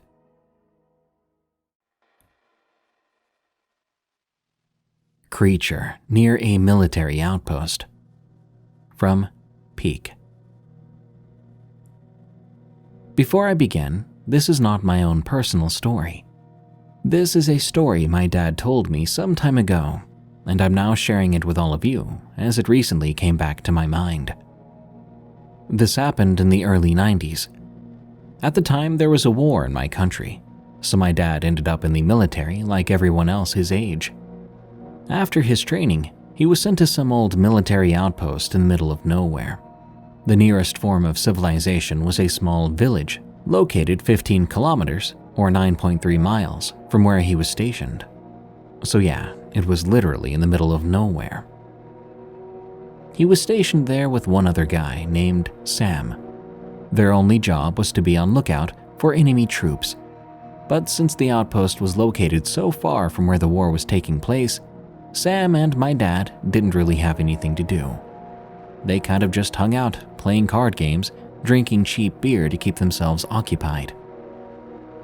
The outpost was small, and it overlooked a forest with a metal fence surrounding the forest and ending at the outpost. The first few weeks went by, and everything was exactly the same as when they arrived, quiet and peaceful. Then, one night, while they were overlooking the forest, something happened. They were talking like they normally did, not really paying attention to the forest, since the war was basically on the other side of the country. But something felt off. Both my dad and Sam got this weird, nauseating feeling. All of a sudden, they started feeling uncomfortable, like someone was watching them. They both stopped talking and were scanning the area. However, there was no one near them. How could there be? They were miles away from anyone, and they were the only people stationed at that outpost. A few minutes passed, and the feeling still didn't go away. Confused and frightened, they turned to the forest. That's when they finally saw it. In the woods, right in the middle of a clearing, the two of them laid eyes on something. My dad described it to me as a humanoid figure, about 4 or 5 feet tall, with both feathers and skin. He couldn't really tell what color it was because it was dark, but he said it seemed to be all black with glowing eyes, kind of like a cat's. It was staring right at the two of them. Sam and my dad didn't know what to do. They didn't know what they were looking at, so they just stared back at it. About 5 seconds later, after making eye contact with it, the creature made the most loud and horrific scream my dad had ever heard. He said it sounded like a mix of a cat hissing, a deer screaming, and a man yelling for his life, all at the same time. Scared out of their minds, they readied their guns and were prepared to shoot this creature. That's when it started running. My dad says it ran as fast as a cheetah, but luckily not at them. The creature started running straight for the big metal fence that was around the forest and the outpost. It made a giant hole in it and continued running, never to be seen again. Safe to say that neither my dad nor Sam got any sleep that night. They would be at that outpost for about a month altogether, and they say they never experienced something like that ever again. Sam and Dad stayed close friends after the war, and Sam became a good family friend. Both he and my dad say the same story, never changing any details. They swear that what they saw was real. I can't really explain what that was, because in this part of the world, in Southeast Europe, there's nothing that even closely resembles what they saw, either from old folk tales or actual animals. The only thing I can think of is a skinwalker, but far as I know, they're only in America, so I really have no idea. What happened when taking a detour? From Newly Uncle. I saw something I can't explain while driving to my sister after having her first baby. This is what happened. It was a Friday night, and I had just finished a bad week at work, so I just wanted to sit on the couch and chill. My phone rang and I saw it was my mom. "Hi, Angie's in the hospital." I cut my mom off thinking something was wrong with Angie, so I answered, "Are she and the baby all right?" After a loud sigh coming from the other end, my mom continued, "If you'd let me finish, you would know that she's in labor right now, so it'd be nice if you could come to the hospital." "Oh, okay, Mom, just tell me which hospital and I'll come straight away." Right away she told me which hospital it was. Quickly I put on my jacket, got in my car, and started the 90-minute drive to the hospital. Luckily, it wasn't that busy on the road, but I did come across a detour sign, so I was forced to take a longer route. This route took me through a long country road. No tarmac to be seen for miles, but there were a few beautiful houses and trees. I drove for about 10 minutes on this country road when I heard what sounded like someone screaming. I stopped my car and I began to look around, trying to see where the scream came from. However, the sound was gone now. I got out of my car and walked towards the tree line. When I was about a foot away from the trees, the scream came again. I called out, "Hello? Hello? Are you okay? Do you need help?" And immediately the scream came again. I began to run in the direction of the scream until the scream was so loud that I stopped to look around. Still, I did not see anyone or anything making the noise. All I saw were trees and bushes. I wanted to walk back to my car when I heard a different sound. I would run. A voice and a terrifying message. Of course, I did exactly as it said, and I hightailed it back to my car. On my way back, I heard something following me, keeping pace with me.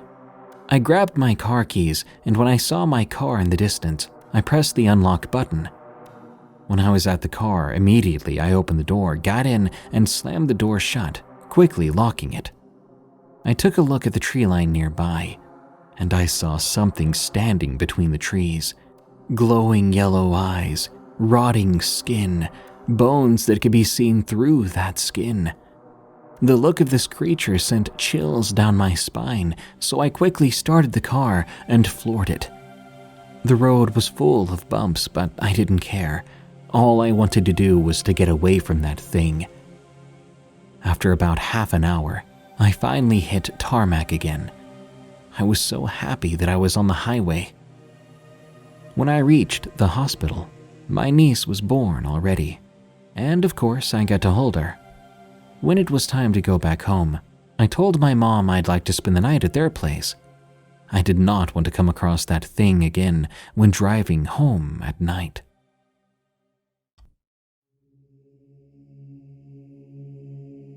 The Gray Man in Wisconsin.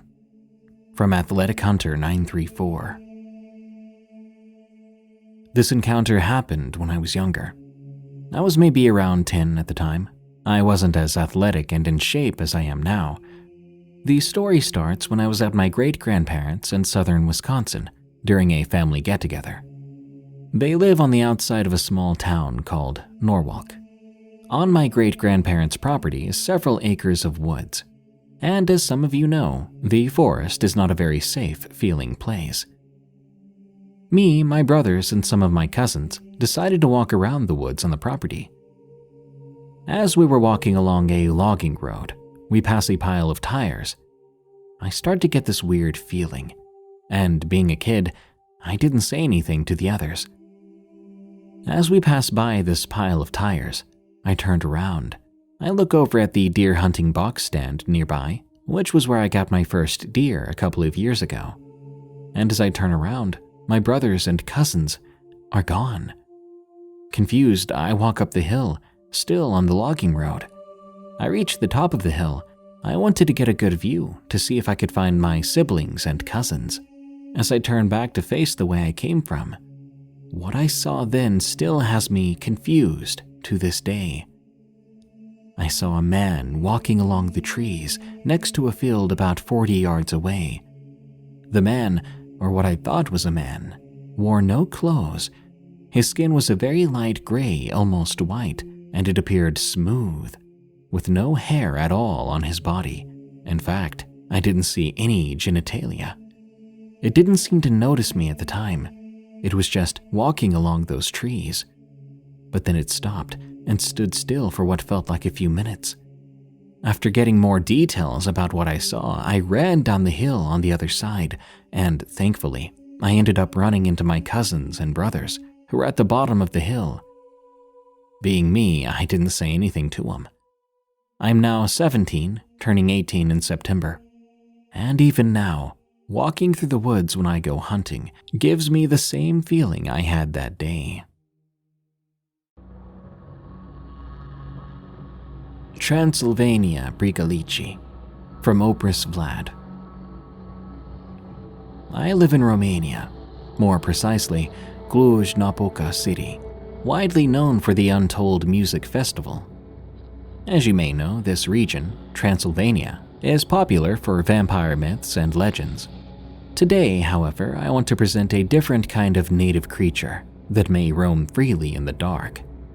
As a child, I spent a lot of time with my grandparents. They were living in a village not far from my city. In the daytime, I was helping them at the farm, but the most exciting time for me was the nighttime story time. Because, after dark, my cousins and I would gather around Grandma. She had plenty of stories to share. Most of them were scary, though. Maybe she wanted to scare us to keep us from going outside at night. Who knows? Maybe out there are really some scary night creatures. Now, one story that remained in my mind and still sends chills down my spine is about a Pripyat. Some say that a Pripyat is a mix of a vampire and a werewolf, with a better resemblance of the latter. My grandma described him as a bipedal wolf with glowing eyes and the capability to talk. Allow me to share with you her allegedly true story. This happened in my grandma's youth. She was at the village school together with her best friend, Sava. They both had been punished for not doing their homework, so they had to kneel down on corn seeds and stay after school hours until their homework was done. Kneeling down in corn seeds is a very painful experience, but that was a long time ago. Honestly, I'm surprised there was even a school in the village at the time. Anyway, it was late November, so the sun was setting fast. After the two of them finished their work, they both decided to go home together to Sava's house and spend the night there. Sava's house was located at the border of the village. You had to pass through a small forest to get there. That night it was nearly a full moon, and the wind was blowing gently with the smell of rotten meat. At a certain point, my grandma felt as if someone was watching them. Suddenly, they both heard this evil laugh from the trees above them. They panicked and clung to each other. From a tree branch, a humanoid black shape emerged from the dark. It had yellow glowing eyes, and its head resembled a rabid wolf. But the scariest part was its continuous evil laugh, as if the creature was mocking them and it knew they were going to die. "What do you want? Leave us alone," my grandma screamed. I will devour your souls and bathe in your blood, the creature responded with a demonic voice. They started to run, the creature pursuing them closely, jumping from tree to tree. Its shadow was projected to the ground by the pale light of the moon, so my grandma knew when to avoid its grasp. Fortunately, they were not too far from the nearest house. They started knocking at the door when they arrived at it, begging for someone to open up. An old man and his wife let them inside. The beast continued to laugh at them, saying that it would devour their flesh. The woman prayed to the Lord with them, and the old man rubbed the doors and the windows with holy incense. He also put crosses at every door handle. That night, nobody in the house could close their eyes to sleep. The old man told the girls that the creature was a Prevails, an undead spirit that comes to torture the living. The following day, the old man went to church, and together with the village's priest, they formed a mob. They had torches and sickles. One of them told the rest that the creature was hiding during the day in an abandoned barn. Once they got there, the beast was sleeping in the hay. There was a smell of rotten meat and animal bones. A village man poked the belly of the creature, and it screamed out in pain. It soon found it was vastly outnumbered. He cursed them all and promised it would be back for revenge one day. With a strong jump, it broke the barn roof and disappeared. Ever since then, no one has ever seen anything suspicious, not even the people from the nearby villages. I was thinking about this particular story because I'm back in my grandparents' village, walking in the cemetery near the woods. I brought some flowers to show respect for my grandma's tombstone, and I tried to remember all the good moments we spent together. And suddenly, out of nowhere, I smelled the scent of death nearby, and I swear I heard this evil laughter. Something in my backyard. From Haunted, Texas. I've always lived near the forested areas of Texas. Our backyard is just a fence, and behind it, there is a huge, almost endless forest. I pretty much grew up running around that forest. I could never have imagined the terrible things that reside there. I was about 12 years old when this event happened. My mother had left to go shopping. My dad was at work, which left me at home with my sister. I'd been making dinner while my sister sat in the living room, watching The Princess and the Frog. I had made a pot of mac and cheese. After I finished up in the kitchen, my sister and I sat on the couch watching the movie. It was on that scene where they turn into frogs. My sister was laughing when we suddenly heard an odd scratching sound. It sounded like it was coming from the backyard, where the woods were. It was odd, but I just thought it could have been a coyote. I've never been so wrong. The scratching continued for another 5 minutes when I suddenly heard a voice, an odd raspy voice like one coming out of a radio. It sounded near perfectly like my mother. "Children, let me in," it said in this sickening sing-song voice. I froze. Why would my mother come in through the backyard? Why not through the garage like usual? I led my sister away from the door as the scratching continued. I set my sister in a closet, and I told her not to open the door until I told her to. As I closed the closet door, the backyard door had begun violently shaking. Whatever it was outside had begun screeching too, sounding like a mix of a human and a coyote. When it all at once stopped, the silence was deafening, almost sickening too. Suddenly, the realization hit me. A small tap was coming from behind me where the front windows were. I regret ever turning around, because there stood this thing. Its limbs were twisted. It had joints in all the wrong places. It looked almost like a deer and a wolf mixed. It had rotting skin, and I could almost make out a smile. I felt tears streaming down my face as I heard it laugh. A laugh coming from this thing. Rage and hatred towards this thing rose up in me. It was terrorizing me and my sister, who I could now hear weeping from the closet. But then I suddenly heard the sound of the garage doors opening. My mom was finally home. When I looked back to the window, the thing was gone. My mother walked in. She saw me crying and quickly ran over to comfort me. We went to get my sister out of the closet. I was just glad she didn't have to see that disgusting creature like I did. We told my mother what had happened. She passed it off as us having overactive imaginations, saying it was just a dog or coyote. But I knew it wasn't that. But what it really was, I don't know at all. Later that night, there was a constant tapping on my window all night long. That was the last I ever saw of it.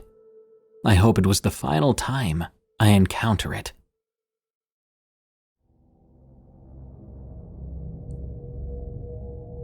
The Shadows, from Mr. J. Me and two of my other friends, Edwin and Conrad, really loved the woods. We'd bike over to the gate that led into the woods. Edwin, Conrad, and I had a certain spot we really liked to go to. We were told that there were coyotes that came out after 5, and we were at the spot that we loved at 5:30. The area we liked to go to was a nice place with a few shallow pits and several little leaf piles. About 15 yards away from that, there is a clearing. The clearing will be a major part to the story. The icing on the cake there was the 2-floor fort. There were even ladders set up. At around 5:45 that day, Edwin and Conrad started panicking. They began pointing to the clearing, and when I looked, in the middle of it, I saw 2 large shapes. Both looked kind of like coyotes, but they were much too large. I looked away for a split second, and they'd vanished. Some kind of primal instinct, most likely caused by the horrid dread from seeing the shadow coyote things, welled up in me. Conrad, Edwin, and I scrambled up the ladders of the fort and sat there for a few moments before Edwin proposed that he and Conrad would fight it off. Being the smallest of the group, I was also the easiest target. So the 2 larger guys wanting to help protect me, I felt honored and terrified at the same time.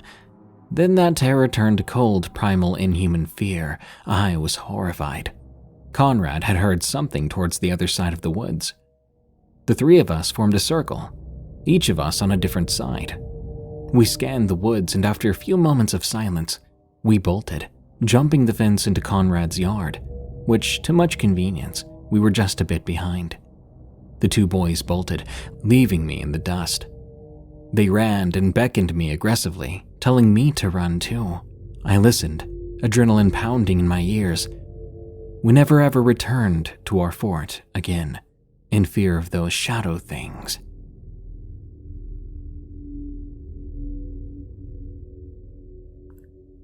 I thought it was a dog. From C. Philly 100. I was driving home from work one night on a dirt road in rural California outside of Santa Cruz when I spotted a dog, or what I thought was a dog, running along the side of the road. It was running away from me, so I couldn't really see its face at first. But when I pulled up alongside it, it looked at me, and that's when I got the shock of my life.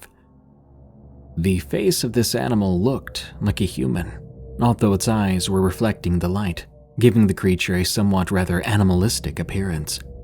The more I looked, the more I realized that this was actually a person wearing some kind of light gray homemade animal fur outfit and running awkwardly on all 4s, like how a child pretending to be a dog might do.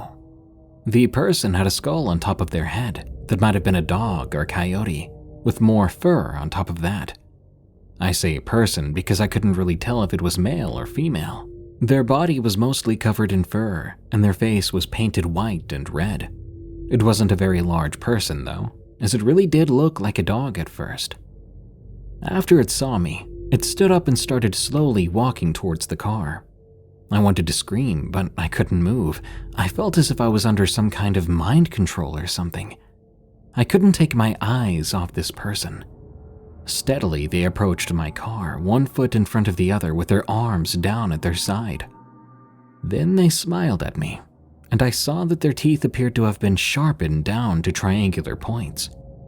That's when the reality of the situation finally hit me, and I watched with horror as this person reached into their furs, producing a 12-inch kitchen knife. I hit the gas and went bumping down the road, but when I looked in the rearview mirror, I saw that this person was chasing me. And not only that, they were easily keeping pace.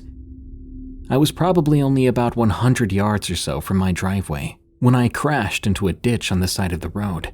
I looked in the rear view again, but I could no longer see this person.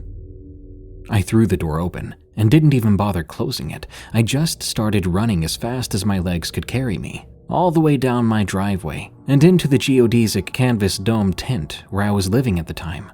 The tent had one clear plastic window that I immediately covered before starting a fire in the stove and grabbing a wooden baseball bat that I had by the door. I could hear something outside the tent, walking around, dragging what I assumed to be that knife along the side of my tent. Suddenly, the knife began stabbing into the canvas fabric. I screamed and hit the exposed blade with my baseball bat. The blade withdrew, leaving a small hole in the tent. I waited a minute before throwing a shirt up over the hole. The dragging sound continued, and it was all I could do not to lose my crap, so to speak. There was no cell service out there, so all I could do was keep the fire alive until I ran out of wood, probably around 2 a.m. By then, I could no longer hear any activity outside, but I dared not fall asleep. I must have dozed off at some point, however, because I awoke to the sound of birds chirping outside. I walked out cautiously and looked down to see a heaping pile of fresh human excrement on the ground. I walked around and inspected the puncture in the side wall of the tent. Sure enough, there were 2 or 3 small holes in the wall. There were some bare footprints in the ground, but it was so muddy, it was difficult to decipher much. I tell you what though, I got dang near an entire truckload of salt to pour all around the tent, as well as up and down the driveway, and sprinkle throughout the woods as well, just for good measure. I don't know if it was the salt or just good luck, but I never did see that person again.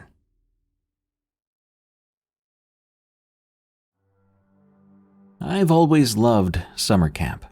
The friends, the fun, just getting away from reality. Well, I did enjoy it until about 4 years ago at my church camp here in North Carolina. It was only a few days into the first week of that camp when we were all settled down in our cabin for bed. I kept hearing something from outside the window, like a wild animal or something of the sort was in the woods right beside us. About an hour later, everyone was asleep, but my curiosity was so strong, I literally snuck out of the cabin. As I walked outside, it was so silent, it gave me chills. I walked around for a while, looking for what in the world was making that noise. I think I was hoping to see something like a fox or a deer. Suddenly, I jumped as I heard a snap from the woods right behind me. I turned around slowly, calling out, "Hello?" But I received no answer. I made the very dumb decision to walk towards it. I looked into the deep darkness. My heart stopped as I saw an outline. I kid you not, it was almost like, well, this may sound crazy, but it was like a lizard with the body of a man. I saw 2 red eyes staring back at me. All of a sudden, that thing began to run towards me, letting out a loud hiss. I screamed and ran as fast as I could back to the cabin. I was in such a panicked hurry that I woke up everyone else in the cabin. Our counselor practically jumped out of his bed, demanding to know what was wrong and why in the world I'd been outside alone. I explained everything to him. While I'm sure he didn't really believe me, he did go outside with a flashlight to make sure everything was okay. When he came back, he said he didn't find anything weird. He explained I was probably just hearing and seeing things in the dark. But I'm telling you now, it seemed so real. The very next day, I told my mom to come pick me up. It was pretty late when she arrived to take me home, and as we were leaving, I looked back in the woods, and I swear on my life I saw that same figure again. I screamed at my mother to look, but by the time she looked back, it was gone. I've done lots of research about what this could be. I did find one thing that is well known around the Carolina area. They call it the lizard man, but whatever it was, I just don't want to see it ever again. Summer Camp Creature. From Anonymous. This story happened about 2 years ago. My friend Zach and I were on our way to a summer camp where we would spend a week. We were both pretty excited about it. We soon arrived at the campground, and our parents signed sheets of paper I assumed were for some safety things. Once all the parents had left, we were assigned to cabins and camp leaders. My cabin had 8 other boys along with Zach and I. Our camp leader was a man named Peter. To be honest, Peter creeped me out a bit. He had long, black, greasy hair and pale white skin. He was in his early 20s, but he didn't seem like the outdoorsy kind of guy. The first 2 days there were great. Zach and I went canoeing, rock climbing, and swimming. Typical camp activities. We met 2 girls named Jessie and Erica, too. It was Wednesday afternoon, around 5:30, and Erica and I were talking by this amazing spot by the river.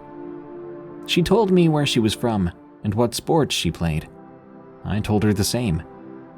She began to tell me about her grandparents' cabin nearby. That's when I noticed someone standing just a little ways up the path we took to get there. It was our camp leader, Peter. He was just standing there. Awkwardly, I waved at him, but he remained motionless. Erica noticed too and got creeped out, asking if we could go somewhere else. I agreed with her and we left, looking back as we walked away. I could still see Peter standing there. The dude gave me chills. Later that night, we were in the lodge with our cabin mates eating dinner. I asked Zach if he knew where Peter was. He said no, and I told him about Peter staring at me and Erica. He thought that was weird too, but didn't think much more of it. He told me to forget about it, to just enjoy the rest of the night. I then started thinking maybe I overreacted. He might have just been doing something else, I thought. But a part of me was wondering if he was doing something else, why didn't he wave back at me? Why didn't he move a muscle? Why was he just staring? Just then, Peter walked in and sat down across from me. He talked to some of the other boys, and I felt too uncomfortable to make eye contact. That night, when everyone was sleeping, I awoke sometime late in the night with the urge to use the bathroom. We weren't supposed to go alone to the bathrooms, but everyone else was fast asleep. So I got up and threw on my flip-flops and went to the bathrooms. These restrooms were disgusting, but I did manage to find a clean-ish stall, so I did my business. I was startled when I heard someone come into the bathroom, but I thought it was someone from another cabin. The person walked down the aisle of stalls and stopped right outside of mine. I could see his legs and feet. I was so creeped out, I didn't have the courage to ask who it was out there. He moved away from my stall then. I thought he walked towards the exit. I started to ease up a bit. But then, the lights to the bathroom shut off, and the door slammed shut. I couldn't believe what was happening. I heard footsteps walking closer to me, then they stopped. I called out then in a trembling voice, "Is anyone there?" I then felt a cold hand suddenly grab my leg. I screamed so loud, I kicked the door open and ran as fast as I could out of there. I looked behind me just once and saw the most disturbing thing I've ever seen. Peter was chasing me, wearing one of my shirts and my underwear.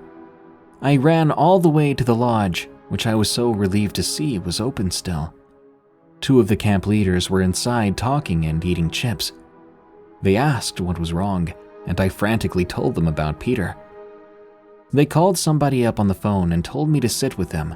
They said I could stay in a spare room at the lodge. My parents came to pick me up early in the morning. The camp must have told them what happened. Either way, I was relieved to be leaving. A week later, Zach told me Peter never returned to the cabin. He wasn't even found on the campground. I didn't care. I was just happy that I was out of there. I won't be staying at an overnight camp ever again. And if you do, be careful. Windigo in Southern Virginia. From Scared Monkey 99. I lived in Florida back then. I experienced this years ago. I was around 16 then. To set the scene, I'll tell you that I've always been a believer of the supernatural. In my free time, I would often study monsters and stories of encounters with them. On top of that, my mother is pagan and practices witchcraft, the good kind. Back then, I lived in a small wooded area on a gravel road with only one streetlight, and even that was halfway up the road from the house. The property was about 1.6 acres in total, but that doesn't include the woods. There were maybe 6 houses in my area, but you couldn't see most of them from our house, just the next door neighbors. There's a cabin just up the road about 500 feet from where my house was. We had some family friends living there that were paying rent. One night at this cabin, they were having a small party/get-together type of thing. My 2 older siblings, my parents, and a few other relatives were up there playing loud music and drinking. My little sister and I were at the house. It was sometime around 7 p.m. It had just gotten dark and my little sister was inside watching a movie. Rather, she was asleep on the couch with the movie on. Now, for some forgotten reason, I was outside. I don't know if I was just letting the dog out to use the restroom or if I was just bored, beating things with a stick like I've done before. But I heard something in the woods then.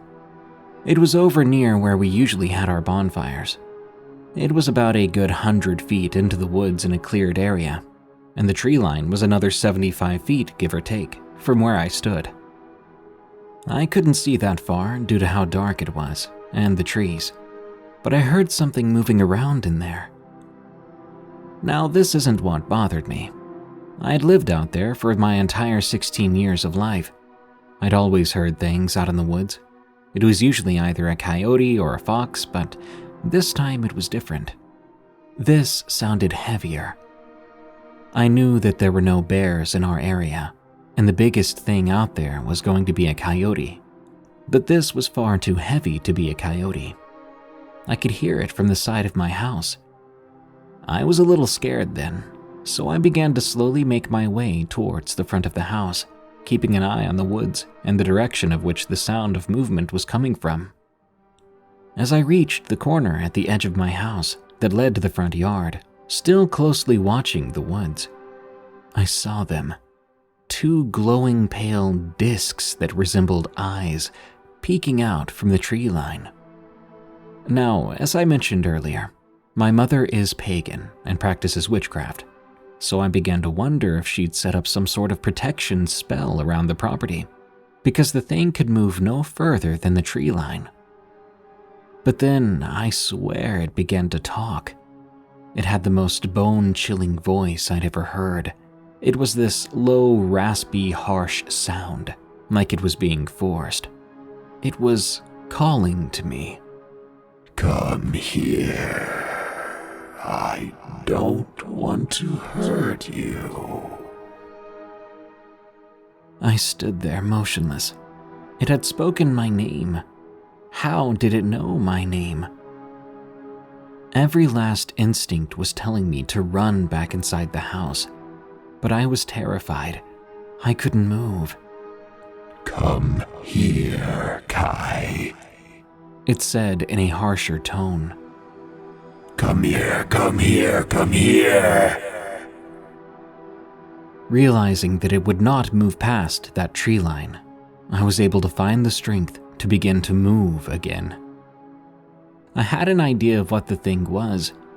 As I mentioned before, I always loved stories of monsters, and as I said, I've studied monsters and the like on the internet.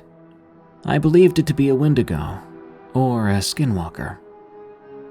That's when my fear was overtaken by cocky 16-year-old confidence and anger. It also happens to be the moment I made a huge mistake. I picked up a nearby rock, about half the size of my fist, and I yelled at the creature, "Get out of here!" And I threw the rock at it. I don't know if I hit it or not, due to how dark it was. But immediately after, The thing screeched so loud it shook my eardrums, and I nearly soiled myself when the rock I'd thrown moments before whizzed past inches from my head with such force it was lost in the woods on the opposite side of the house. I ran to the front door, rushing inside where my little sister was rubbing her eyes after waking up. I couldn't let her see the horror on my face. I couldn't let her know of the thing in the woods. I walked quickly to my room where I drew the curtains closed, and I hid in my bed until my family got home. After my family made it back and settled in, I went to my mother and hugged her, thanking her and telling her that I loved her. She asked me why I was thanking her like that, and I simply said, "For protecting the family." I then told her I didn't want to talk about the rest of it. She only found out about what happened that night just recently, when my family was home discussing the supernatural. Halloween Werewolves from XWB. In 2020, we all know there were some global mishaps, and an event affected my graduation that year, which was a bummer. It affected our high school seniors the most, it seemed. There were people who had to take online classes and didn't participate, so they didn't graduate. I felt really bad after all that happened. It was nearly Halloween of 2020.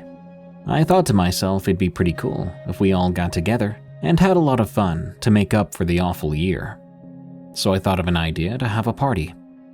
I knew it was against regulations on the social distancing stuff, but honestly, I didn't care anymore. Now, I didn't want to have a party in my own house, because the last time we had a party there, we had problems with some of our stuff being missing or stolen. But the problem was, I didn't know where to go. So I opened up to my girlfriend Leanne, including my friends on Discord, asking them all some suggestions to a few places. One of Leanne's friends, Sam, said, "Why don't we try that cabin or outdoor home that your third cousin has?" I asked Sam why she even wanted to go. She said she was off work, it was Halloween, it would be a blue moon, on a Saturday, a lot of good points. "Alright," I said. So I gave everybody the address and where the party would be. Now, another thing to note. My third cousin, Lance, moved to California for his new job as a high school music teacher. So I asked his husband, Francis, if I could throw a party at their cabin. He answered, "Sure, as long as you guys don't drink alcohol." Now, I don't keep any promises. So on Halloween, I grabbed snacks, soft drinks, and my costume and headed out to the cabin. I was the first to arrive there. I quickly put on my costume. In case you're wondering what I wore, it was a steampunk plague doctor. Fitting, right? After a few minutes go by, my friend Cameron arrived with one of those glowing purge masks, which also makes sense as well, due to the lovely peaceful protests that were going on at the time. He brought over some angry orchards in a variety of flavors. Then Leanne arrived, dressed as Little Red Riding Hood. Sam arrived after that as an anime cat girl. Yeah, I know, it's weird. Finally, another friend of mine, Adam, arrived as a Call of Duty Zombies character. I think it was Dr. Edward Richtofen. After my friends arrived, we partied, drank, and played some games. Then we watched some of the Saw movies, all together having a good time. Now, something you should know is that I experienced something of a cryptid sighting here before. I truly believe at one point that I saw a werewolf at this cabin. You may have heard the story before. Narrator's note, if you want to hear the original story, it was featured in the episode titled 4 Horrifying Creatures Hunting People in the Woods, which was episode 278 of the Unexplained Encounters podcast. Now back to the story. I had shared this story with this group of friends, and Sam especially was inquisitive of it. At this point in the night, Sam kept demanding that we go outside into the woods to find this elusive werewolf. Having been terrified of the creature before, I thought this was a terrible idea. So I replied to her, "You know what? If you want to go out in the woods in the dark all by yourself, then be my guest. If you get attacked or even killed by that thing out there, I'm not coming to rescue you."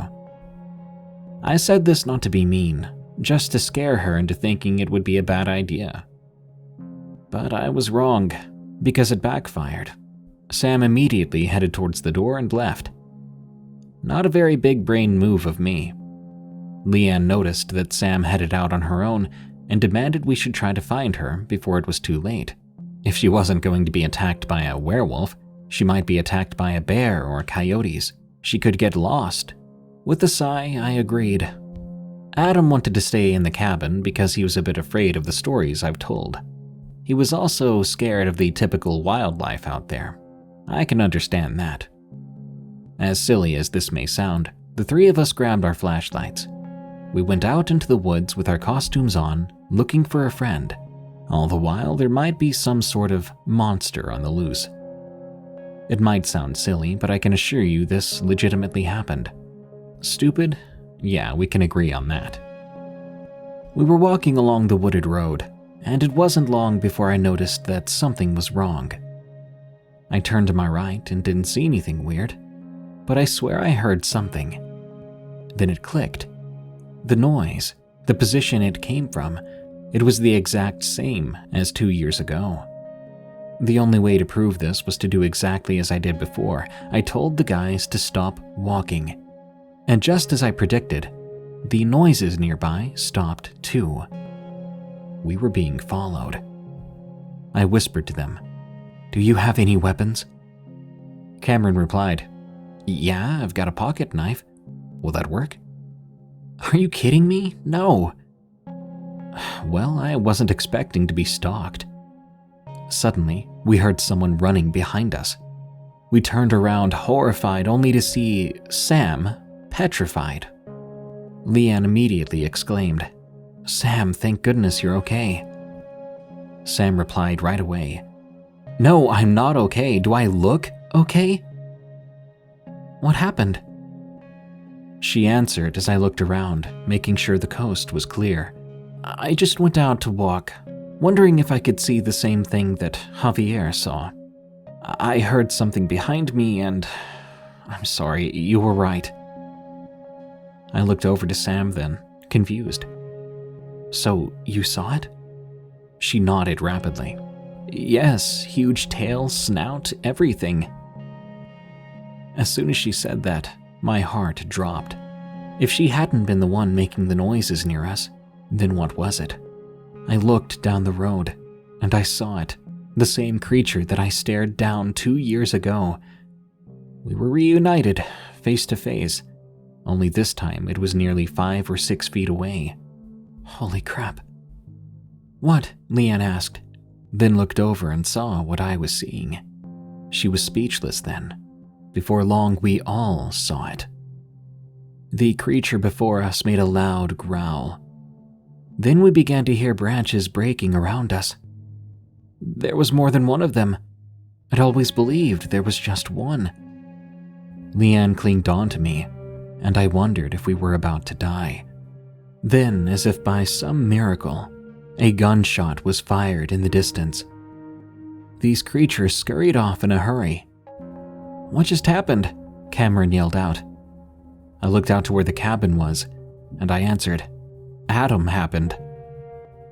We headed quickly back to the cabin, where we found a zombie target with a bullet hole in it, and Adam was sitting on the front porch, holding what looked to be a hunting rifle. He'd been doing target practice, and just happened to possibly have saved our lives. "Hey guys," Adam said, "you look like you saw a ghost or something." Cameron took his mask off and asked, "Where the heck did you get that gun?" "I brought it with me in case we wanted to do some shooting practice. Is that a problem?" No, I think you saved our lives." We told Adam we'd explain tomorrow. For the time being, we went inside and had some drinks.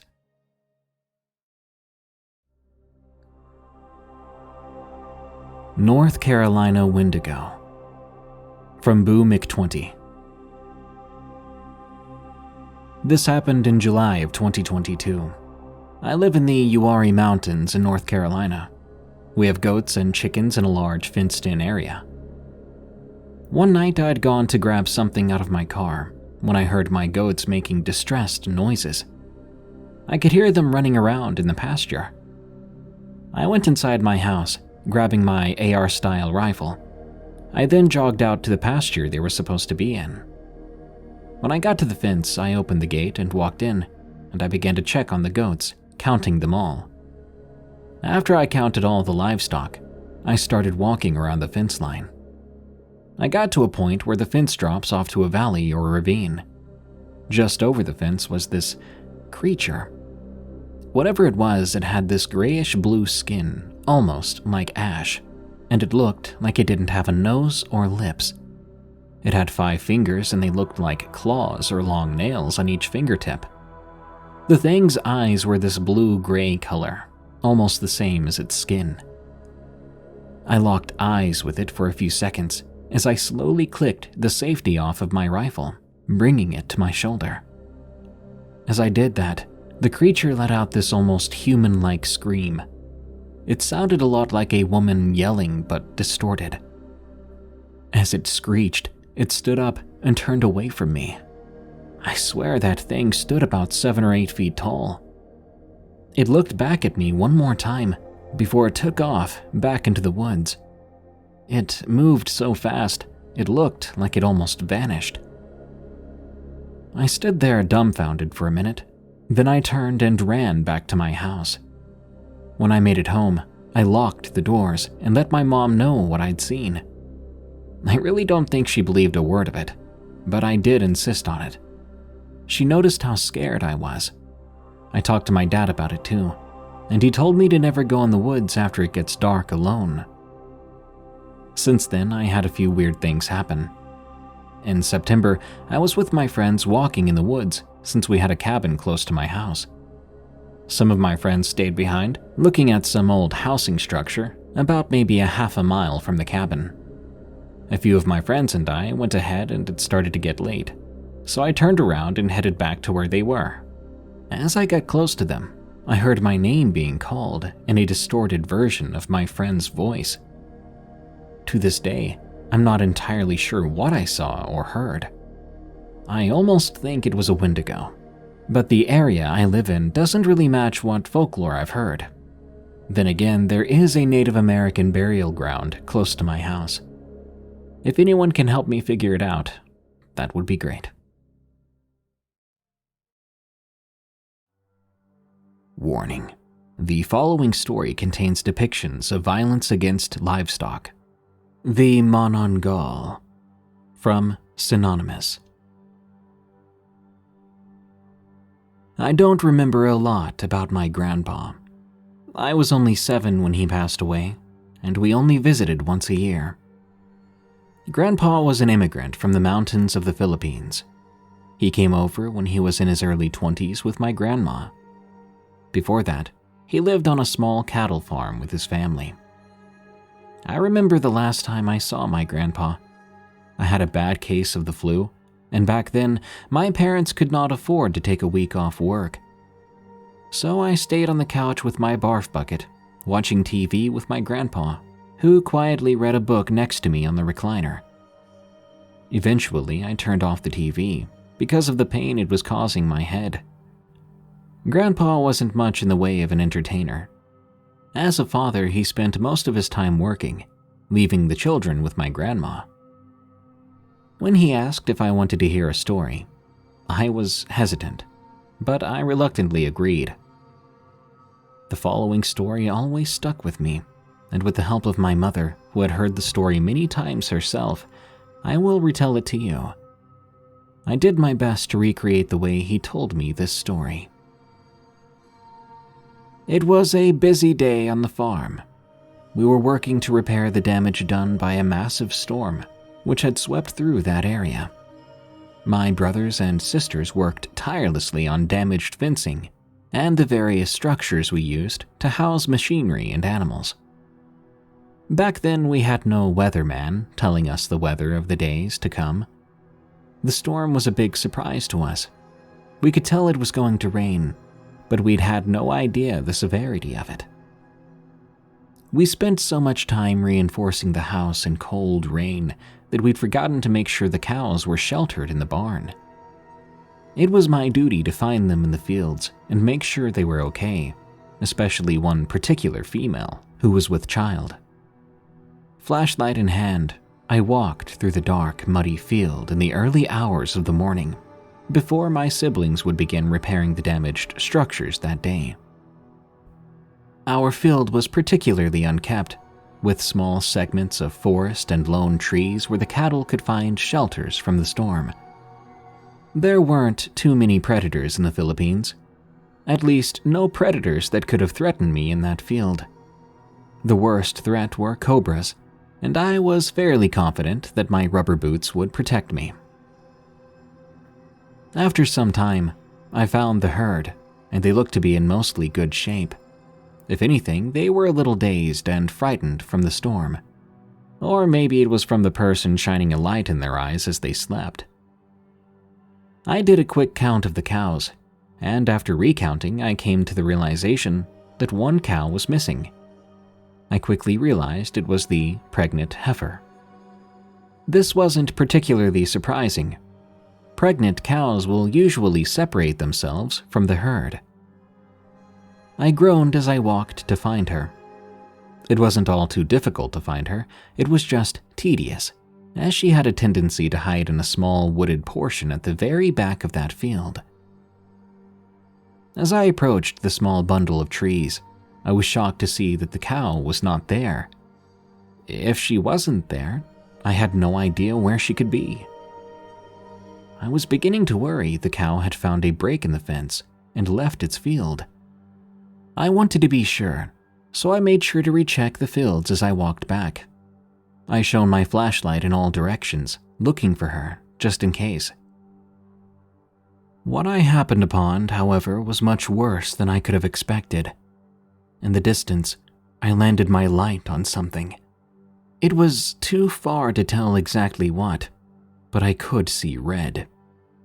I walked towards the thing with apprehension.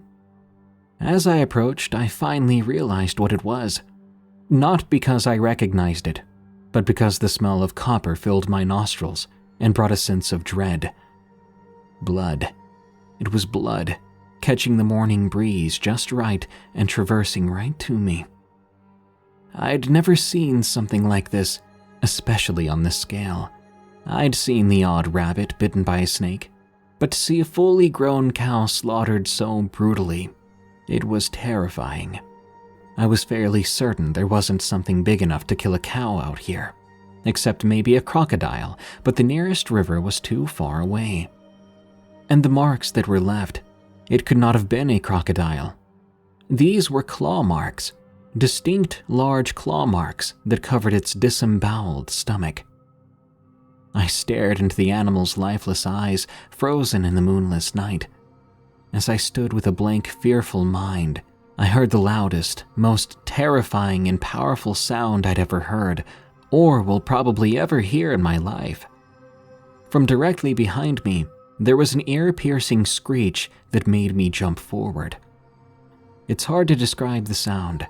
If I tried to, I'd have to compare it to something like a cat screeching and an old woman dying, all meshed together with rusty metal scraping. I fell forward onto the corpse of what once was our cow. I crawled on hands and knees before trying to get up, yet slipping on the entrails of the beast and falling hard on my chest. I dared not turn around to face the source of this nightmarish noise. I tried to stand and run, but fell forward again, tripping on blood that soaked the grass. I made one final push to stand before I finally got to my feet and ran away. I'd never sprinted so fast in my life. I must have looked a sight as I whipped through the field with the entirety of my front covered in blood. I ran towards the house, and as I did, I heard the cries of that thing losing volume as I put distance between us. I burst through a dense section of trees to see the path back towards the barn. This led to a small area at the base of the barn, where cows could be fed and watered, or even transferred to another field. The problem with that is because it's where they spend most of their time, the grass didn't grow, leaving a massive dirt patch, and the storm before had turned it into mud. Normally, on such a wet day, I would stick to the sides of the path where the grass overlapped into the mud. But when you're running for your life, mud is not on the forefront of your mind. My eyes widened in fear as I took my first step, sinking just past the sole. By the second, the mud was now up to my ankle, and the third consumed my boot completely. As I desperately tried to pull my feet from the mud, I heard the faintest call of the terrible screech echoing off the hills. This calmed me to know that the thing had fled, or at least had followed me in the wrong direction. As I stood and caught my breath, feet pruning in the mud beneath me, I panted and clasped my knees. I knew if I just waited for sunrise, my parents would notice me missing, sending my siblings to search. I wasn't too far from the house. I could even see the corner of the garage, peeking out from behind the barn in the distance. Whoosh!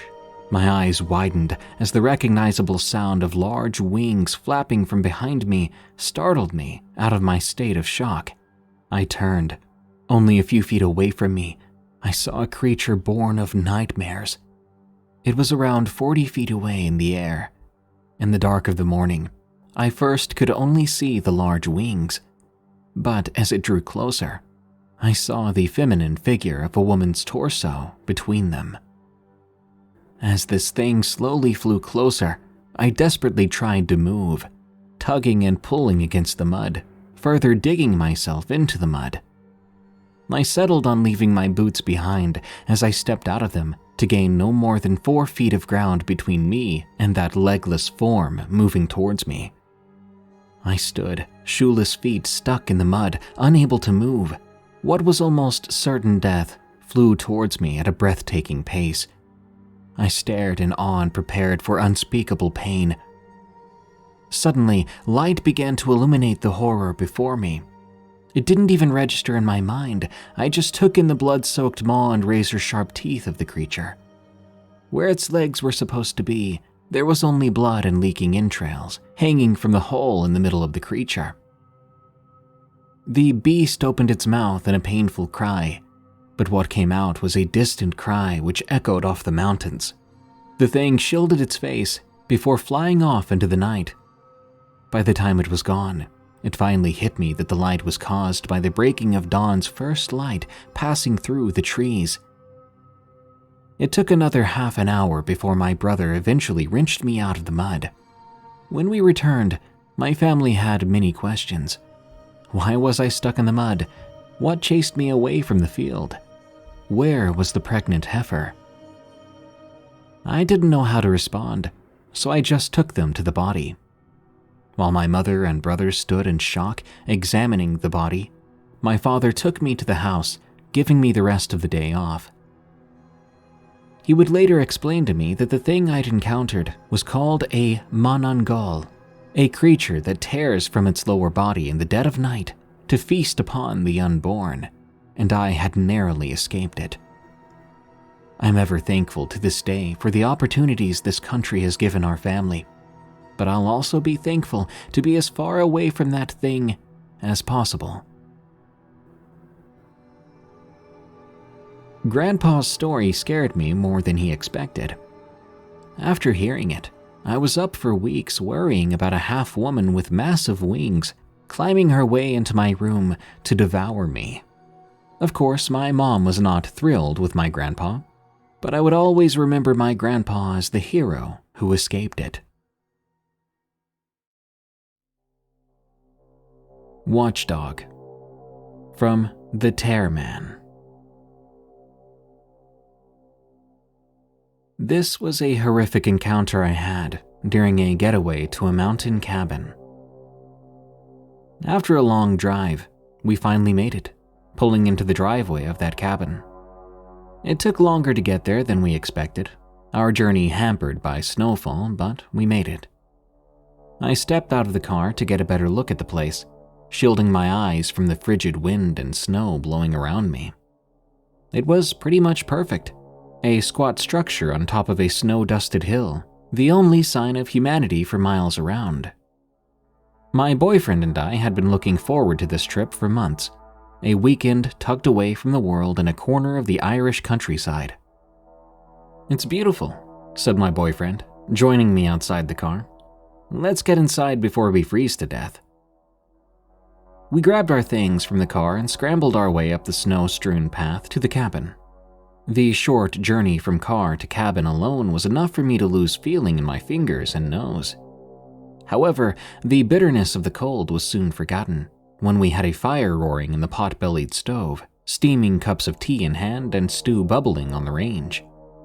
The absolute darkness of winter fell about the cabin soon. The snowfall passed and the fire burned down to glowing embers. My boyfriend and I, holding hands, looked out at the star-speckled sky above, a crescent moon silently making its journey overhead. I rested my head on his shoulder as I tried to, and failed to, fight off sleep. At some point, I lost that battle. I stirred awake, still on the sofa where I had been watching the stars. It was still completely black out. I looked at my phone, wincing at the bright screen. 3:32 a.m. I needed to go to the bathroom. The cabin was a one-room structure, with a communal bathroom about 20 feet down the path from it. During the peak summer periods, it would have been shared with those staying in the other cabins, dotted about the premises. But my boyfriend and I were there in January, very much the off-season. I unfurled myself from my boyfriend, careful not to wake him, and I padded across the floor to the door, slipping on my shoes. I stepped outside into the darkness. A security light above the cabin suddenly activated, giving just enough light to guide me down the snowy hill to the bathroom. I made it without incident, did my business, and started up the path to the cabin again. I was about halfway up the path when I noticed there were large paw prints in the snow, going from right to left. My eyes followed them until they disappeared into the darkness near some brambles. I hadn't spotted any animals during the brief window of daylight we'd had when we arrived. I carried on up the path to the cabin, a little thrown. I didn't like the idea of being out here alone with something lurking around the cabin. Gently, I closed the door behind me. My boyfriend stirred a little in the chair, but didn't wake up. I got undressed and climbed into bed. As I lay there, I began to drift off to sleep, until light suddenly shone in through the door. I quickly looked up to see the security light had activated. It was triggered by movement, maybe a tree swaying in the night, or maybe some nocturnal animal running about. Then, a shadow caught my eye, long and lurching across the cabin floor. Something, I couldn't tell exactly what, was approaching the cabin door. My heart thumped a little harder. The shadow grew longer as whatever it was came closer. From my angle, I didn't have a clear view of what it was, but as it reached the cabin door, I could make out something like a muzzle pressed against the glass. The glass fogged up with every breath from this creature. I tried to call out my boyfriend's name, but I could only manage a whimper. Then, almost as quickly as the creature had approached, it retreated, and the shadow pulled back across the floor. After some time had passed, the security light went off, throwing me back into total darkness. When I'd calmed down a little, I managed to rouse my boyfriend from the sofa, and I told him about what happened. "Probably just some farm animal that broke out. I wouldn't worry about it," he said, kissing my forehead. I didn't mention the fact we hadn't spotted any animals in the fields around the cabin and doubted there would be any out in this weather, but I was unable to offer any other rational explanation. The next morning, I spotted paw prints in the snow coming up the path, which seemed to circle the perimeter of the cabin before heading off and disappearing on a snowy hill. "See," said my boyfriend. "Just a lost sheep or something that headed back to where it came from. Nothing to worry about." But those were paws, not hooves, I thought. Even someone with a basic understanding of animal anatomy knows farm animals are generally hoofed creatures. The rest of the weekend passed without incident, yet I couldn't help but feel a sense of unease. Everything around us on that snow-covered hill seemed to have a sense of foreboding. The stark black branches of the trees clawing up to the gray skies, the looming mountains all around us, the complete silence, just waiting to be interrupted by something horrible. I won't lie, it felt good to get home. Time and distance pushed the unease from the front of my mind, and I was thankful to be in the comforting familiarity of the city again. I live by myself in a terraced house tucked tightly in a row between hundreds of houses identical to my own. Each of these rows of houses backs onto an alleyway, used mainly for rubbish bins. It's here where my second strange encounter occurred, almost a week after returning from that cabin. Late one evening, I was taking the rubbish out to the bin, which was at the far end of the alleyway. The weather had improved slightly, but was still well below freezing. I carefully edged my way along in the darkness, the light from my phone guiding me, slipping on the odd patch of black ice. I made it to the end of the alleyway without falling, depositing the rubbish and turning to make my way back to the house.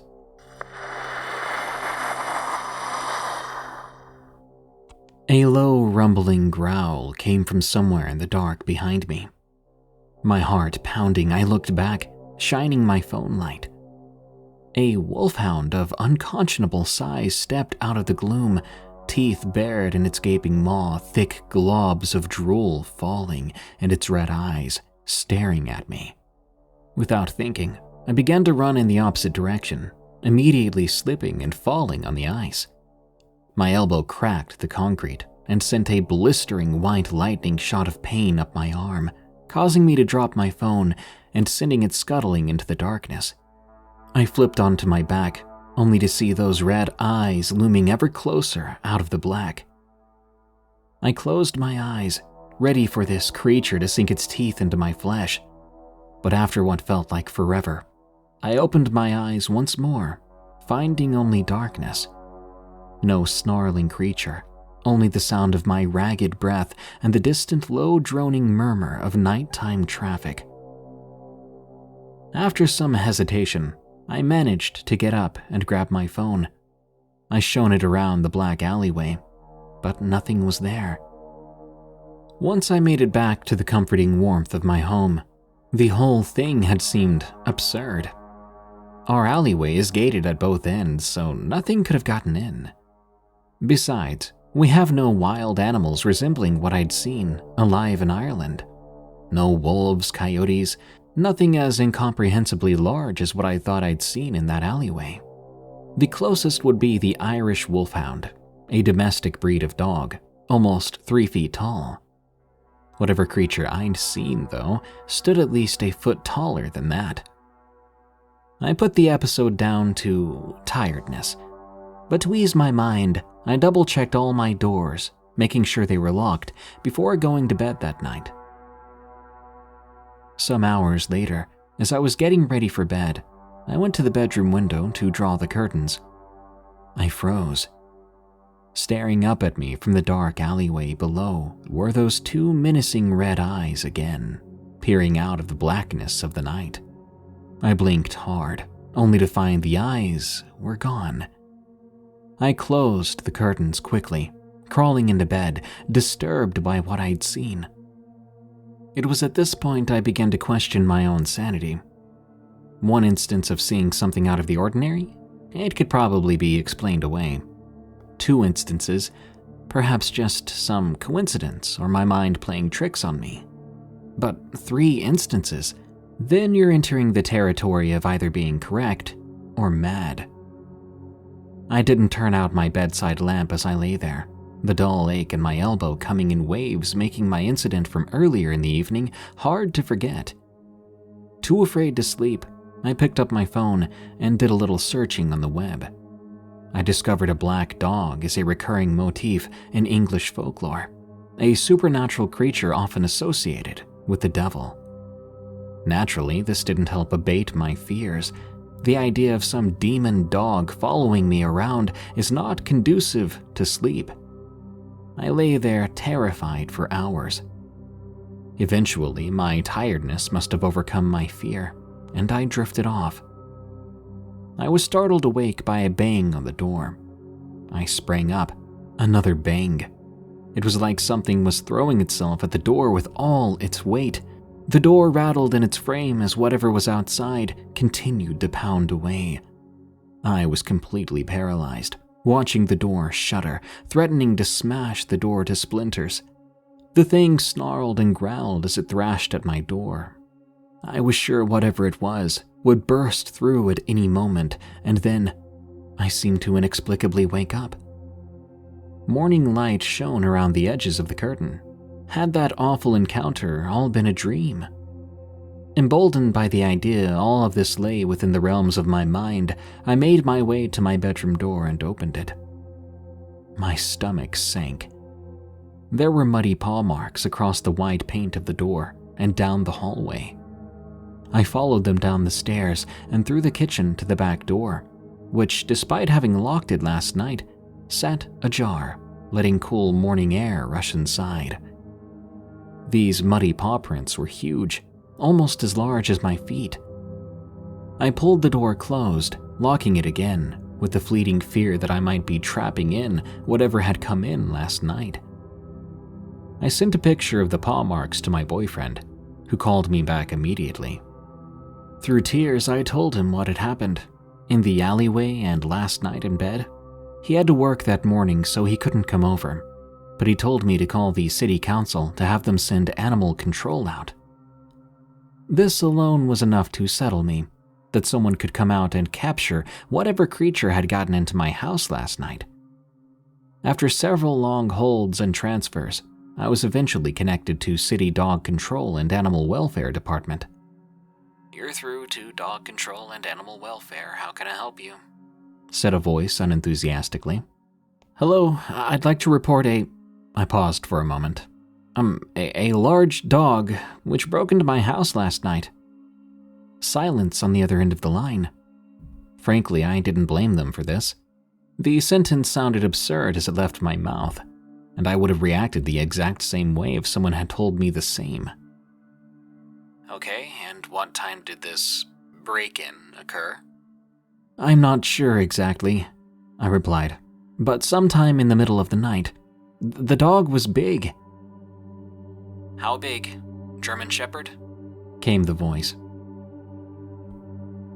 "No, bigger," I said. "Could you tell which breed of dog it was?" she asked, exasperated. "I couldn't, but I do know it was huge. I can send pictures of paw prints it left in my house." She gave me an email address and I sent the pictures through. "Oh, those are some really big paw prints," she said. She suggested to me that city employees are hired on their ability to state the obvious.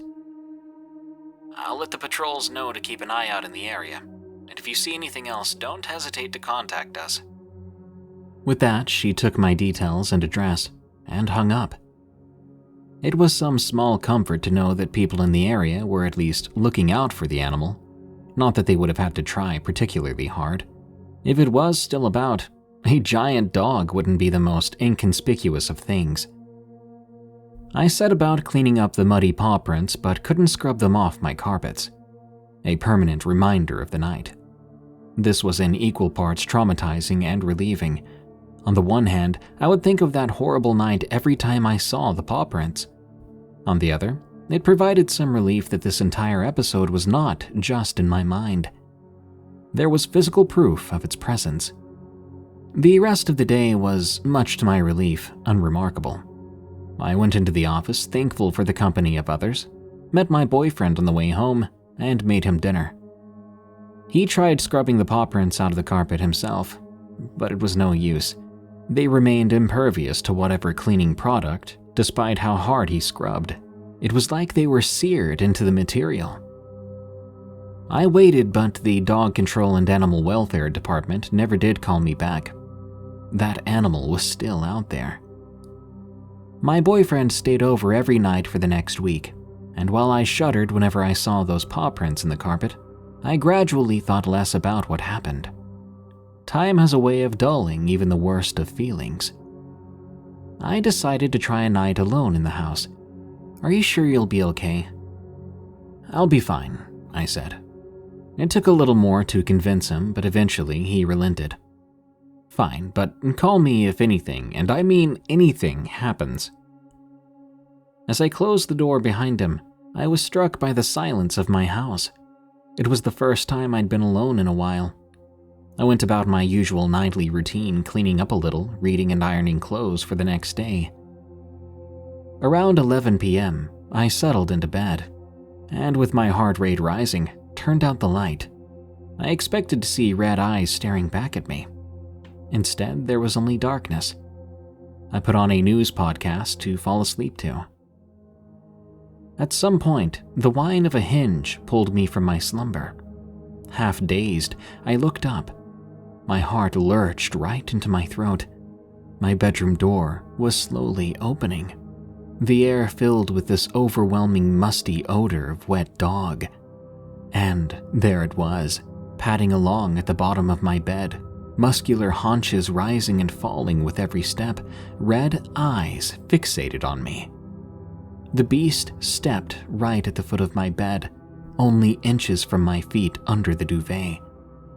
It glared at me with deep crimson red eyes like jewels studded in black. I wanted to look away, but I couldn't. I was drawn in by their hypnotic gaze. Eyes which had borne witness to unspeakable evil, things I could not even imagine. Eyes from beyond the mortal plane of existence, blood-red eyes which saw and spoke death. The creature cocked its head slightly to one side, looking pitifully at my weak mortal body lying there. Flesh and sinew it could rip into and tear apart in an instant. I tried to will myself into believing I was just imagining it. Just some monster escaped from the dark recesses of my imagination. As if to prove me wrong, it lifted one of those huge paws and placed it on the bed, my mattress sinking in under its weight. It was as real as I was. The red eyes glinted, and a wet tongue slipped out from between the salivating lips of the dog, revealing a hint of the sharp teeth behind. This was it. Do something or die. Something in me, I don't know what, triggered. I couldn't end like this. I at least had to fight back. As if a switch were flicked on in me, my body suddenly shook with adrenaline. In one swift movement, I tossed the duvet over the dog, grabbed my phone, and sprinted to the door. The thing roared behind me, but I didn't dare look back. As I reached the doorway, I caught my foot on the frame, which sent me sprawling into the hallway. I managed to retain some balance, enough to get me to the stairs and down them. I yanked on the front door, but it wouldn't open. It was locked, and the key was in a dish on a side table. Heavy steps bounded across the floorboards above me. My shaking hands managed, but only just, to grab the key from the table, and, after a few shaky attempts, get it in the lock and throw the door open. I ran into the rain-soaked street, expecting for the dog to land its full weight on me at any moment. It wasn't until I'd made it to the top of the street did I dare look back. Nothing was there. The sleepy street was perfectly quiet, sheets of drizzle falling under the glow of street lamps. Panting, I called my boyfriend. "I'll be over in 10 minutes," he said. I sat on the pavement, just staring at my house. It seemed to taunt me, daring me to go back in alone, to get out of the cold, wet night. I didn't move from that spot until my boyfriend arrived. After comforting me, he pulled a hammer from his car. I didn't want him to go back into the house, but he insisted. I followed, almost whimpering, right behind him. We didn't find any dog, only wet paw prints and my sodden duvet, now with a massive gash through it. I never spent another night alone in that house. A few months after this, I moved in with my boyfriend. While nothing quite like this has ever happened to me in the years since, I don't think I'm totally free yet. It's small things, like when I'm working in the office, and from the corner of my eye, I catch a large black shape on the street below, looking up at me. I turn to look and nothing is there. Or when I'm on an evening walk and I swear I can see a large mass moving along in the bushes just ahead of me. When I'm alone on the couch and the inexplicable musty odor of wet dog fills the room. That black dog, it's watching me.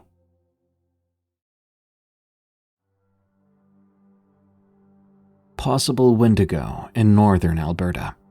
From Diliotis. My 3 friends and I all have loved backpacking for years. We don't get out as much as we'd like to these days, but at least twice a year, we'll take off into the mountains for a 2-night backpacking trip. Usually, it's just an excuse to feel like cavemen, eating beef jerky and cooking over a fire. This past summer, I called up my friend Jay, asking him if he'd like to try something new. Last year, we'd gone out to Cataman and hiked up to a cave high up in the mountains. Although it was a great trip, marmots had come back to their cave during the night, and I wasn't anxious to have our food stolen and our shoelaces chewed off again. "How about Greater Slave Lake?" I asked, knowing he would never say yes if he knew how long of a drive it was. "We can hike from the road and camp along the lake." "That sounds nice," Jay said. "When do you want to go?" We arranged the time, and since he lived with our other 2 friends, A and D, he promised to convince them. 2 weeks later, we got into my truck and took off. Jay had decided that since I didn't tell him that it was a 16-hour drive, it was my responsibility to provide the transportation, which I was more than happy to do. Hours later, we were talking at a rest stop, stretching our legs and getting some of the good food out of the back. D said, "Hey guys, have you heard of any weird creatures up this way?" D was really into that kind of stuff, but none of us ever really believed in it. "Nah," A said. "What kind of stuff are they supposed to have?" D continued, "There were a couple of people saying they saw Bigfoot, and the local tribe says that historically there have been a lot of wendigo in the area." None of us really took that seriously. Soon we were driving again, laughing about how if Bigfoot did come, we'd just make friends with them, like those advertisements from the early 2000s. When we finally arrived, we were getting all of our packs balanced. Jay kept acting jumpy, always looking behind himself. Finally, he just put his back against the truck and scanned the woods. For the record, Jay is usually an extremely calm person. He doesn't really get scared. If we hadn't been talking about the supernatural before coming, I wouldn't have thought anything of it. I went over to him and asked, "You okay, dude? You're looking a bit uncomfortable." He gave me a weird look and seemed as if he were about to brush it off, before reconsidering and giving me a weighing expression. "I don't know, man. Ever since we got out of the car, I've felt like I have a bullseye on my back. I can't shake the feeling something's watching me." "That's weird," I said, not really knowing how to respond. "I haven't noticed anything." At this point, A and D had started listening and came over to us. "It's probably just the new environment and how far out we are this time," D stated confidently. "I imagine that about 100 squirrels are watching us right now, too," he said with a lopsided smile. Jay laughed it off, and we all took off into the woods, knowing that if we wanted to make the best of our trip, we would have to get at least 1/3 of the way to the lake before setting up camp for the night. That evening, we had all set up our sleeping gear, and we started a small fire. We sat around and joked about how badly A was burning his hot dogs. He's a really good sport, coming back at us by saying how much more he enjoyed them with a nice crunchy outside. As we laughed, suddenly Jay went very quiet. He told everyone to shut up. I personally hate being told to shut up, and I was about to keep talking out of spite when I noticed it too. The woods had gone dead silent. Other than the crackling of the fire, we couldn't hear a thing. Usually, this wouldn't be weird in the woods, Animals usually stay quiet when people are around. But that wasn't the case here. We'd been hearing the usual nightlife: crickets, birds, frogs, and the occasional coyote. But there wasn't even the sound of the wind anymore. It really freaked all of us out. We sat there in the silence for minutes, straining our ears. It was like all of our survival instincts kicked in, and we were like deer when they're trying to detect predators. After a while, I began to calm down, and I looked around the fire. I saw A frozen, with his mouth open, and his hot dog 6 inches from his mouth. I couldn't help but smile and laugh out loud, thinking about how long he'd been holding it like that. Everyone else laughed too, as soon as they understood what I was looking at. It was like a release from the tension of the last few minutes. Pretty soon, we'd all forgotten the events of those moments and went back to our normal, joking conversation. The next morning, as we were packing up, Dee was talking in the background, telling us about his dream he'd had the night before. "It was like I was looking at our camp from the trees," he said, excitedly, with a twinge of fear in his voice. "I could see all of us sitting there. Then the next second, I was running through the woods, moving faster than I thought possible." A and I studied him for a second and looked at each other. I didn't want to say it, but it seemed like he was trying to scare us. I could tell A thought the same thing. We didn't really talk about supernatural stuff for the rest of the hike. If you've ever had someone try to scare you and do a bad job of it, you'd understand how A and I felt. We were annoyed. We didn't believe in supernatural things, and it was almost insulting to have Dee try to scare us now. By the time we got to camp, everything had settled down. It was about 6 p.m. and the sun was still pretty high, as it always was in Canada during the summer. The water was beautiful, and we'd found the perfect spot for our camp right on the side of the forest, looking out over the water and the sunset. Jay had brought a backpacking fishing rod, and we were trying our luck with the 2 lures he'd brought. Honestly, it was so surreal and beautiful that if not for what happened that night, we'd probably still be going out there to this day. The plan was to spend 2 nights there, then hike all the way back in 1 day, because we'd be able to get a much earlier start. So that day, we were all expecting to be able to rest our legs after the long hike. Jay and I asked the other guys if they would be willing to make us some food while we went swimming, and they agreed. We didn't go very far or deep, but the water was so serene and warm that we spent a lot of time in there until nearly sundown. We got out and joined the other guys at the fire. Later that night, it's hard to tell how long, but quite a while after sundown, Dee had gotten up to go to the bathroom. Nobody really noticed him go, but we heard a scream coming from the forest, followed by loud swearing, and Dee running back into camp. "What the heck?" he said, obviously very distressed. "Did you guys see that?" None of us had been looking in that direction, and he'd wandered pretty far into the woods. "I saw something in the trees. I heard a sound and I shone my flashlight up, and I saw these eyes staring at me from the trees." I'd be lying if I didn't say I was shaken up from that story, but at that moment my mind went to moose. "It's all right," Jay said. "It's probably nothing. We can go check it out just to be sure." Dee shook his head vigorously and stammered. "There's no way I'm leaving this fire. That thing, it was 7 feet tall at least." "It's okay, man," I said, trying to stay calm. "The rest of us can go to see what it was." I grabbed my flashlight out of my backpack, and I looked over at him.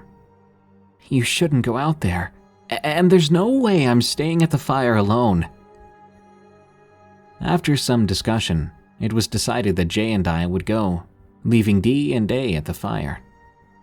Dee didn't want any of us to go, but I was pretty confident that with my flashlight, we'd be fine. My flashlight was like 80,000 lumens and could light up an entire football field all on its own. Jay and I slowly walked into the woods, trying to follow Dee's directions. We did notice again that the woods had gone completely silent, but even with my high-powered flashlight, we didn't see anything, not even any animals. When we went back, Dee had calmed down quite a bit. We stood there talking for a while. Then something caught my eye, slightly above the other guys and over to the side. I flicked my flashlight over, and there it was. In what must have only been a few seconds, I saw something with broken deer-like antlers and what looked like a deer head, but with a snout that was a bit too long, coming from a creature that might have been 8 feet tall. The crystal clear way that I saw it, fully illuminated by my light, it was the last thing I was expecting. It all took literally fractions of a second, but as soon as Jay made a half-scream, half-choking sound and fell backward, my brain just shut off. I then made an attempt to run backwards, and I fell on my back hard.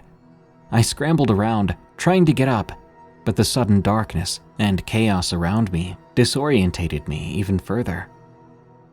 I called out to my friends, "Hey, everyone stay close." Dee had seen both of our reactions, and without even looking behind him had bolted over top the fire on all fours, burning his neck a little, but the worst part was that he had smacked his knee really hard on one of the stones for the fire, and burned his hand.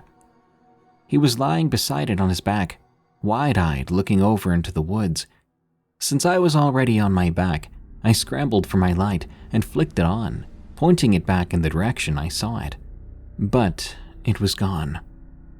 A was still sitting where he was looking, freaked out, but glued to the spot. We all gathered back around the fire, and we were nervously talking, trying to find out what happened. A said that as soon as the rest of us had freaked out, he heard a high-pitched roar coming from behind him, and he'd heard crashing off through the bushes. Jay and I both described seeing a very tall, hunched-over creature with very skinny arms and legs. It had hands and walked on 2 legs. I remember it being incredibly skinny and having very long fingers with sharp claws on the end and sunken-in yellow eyes.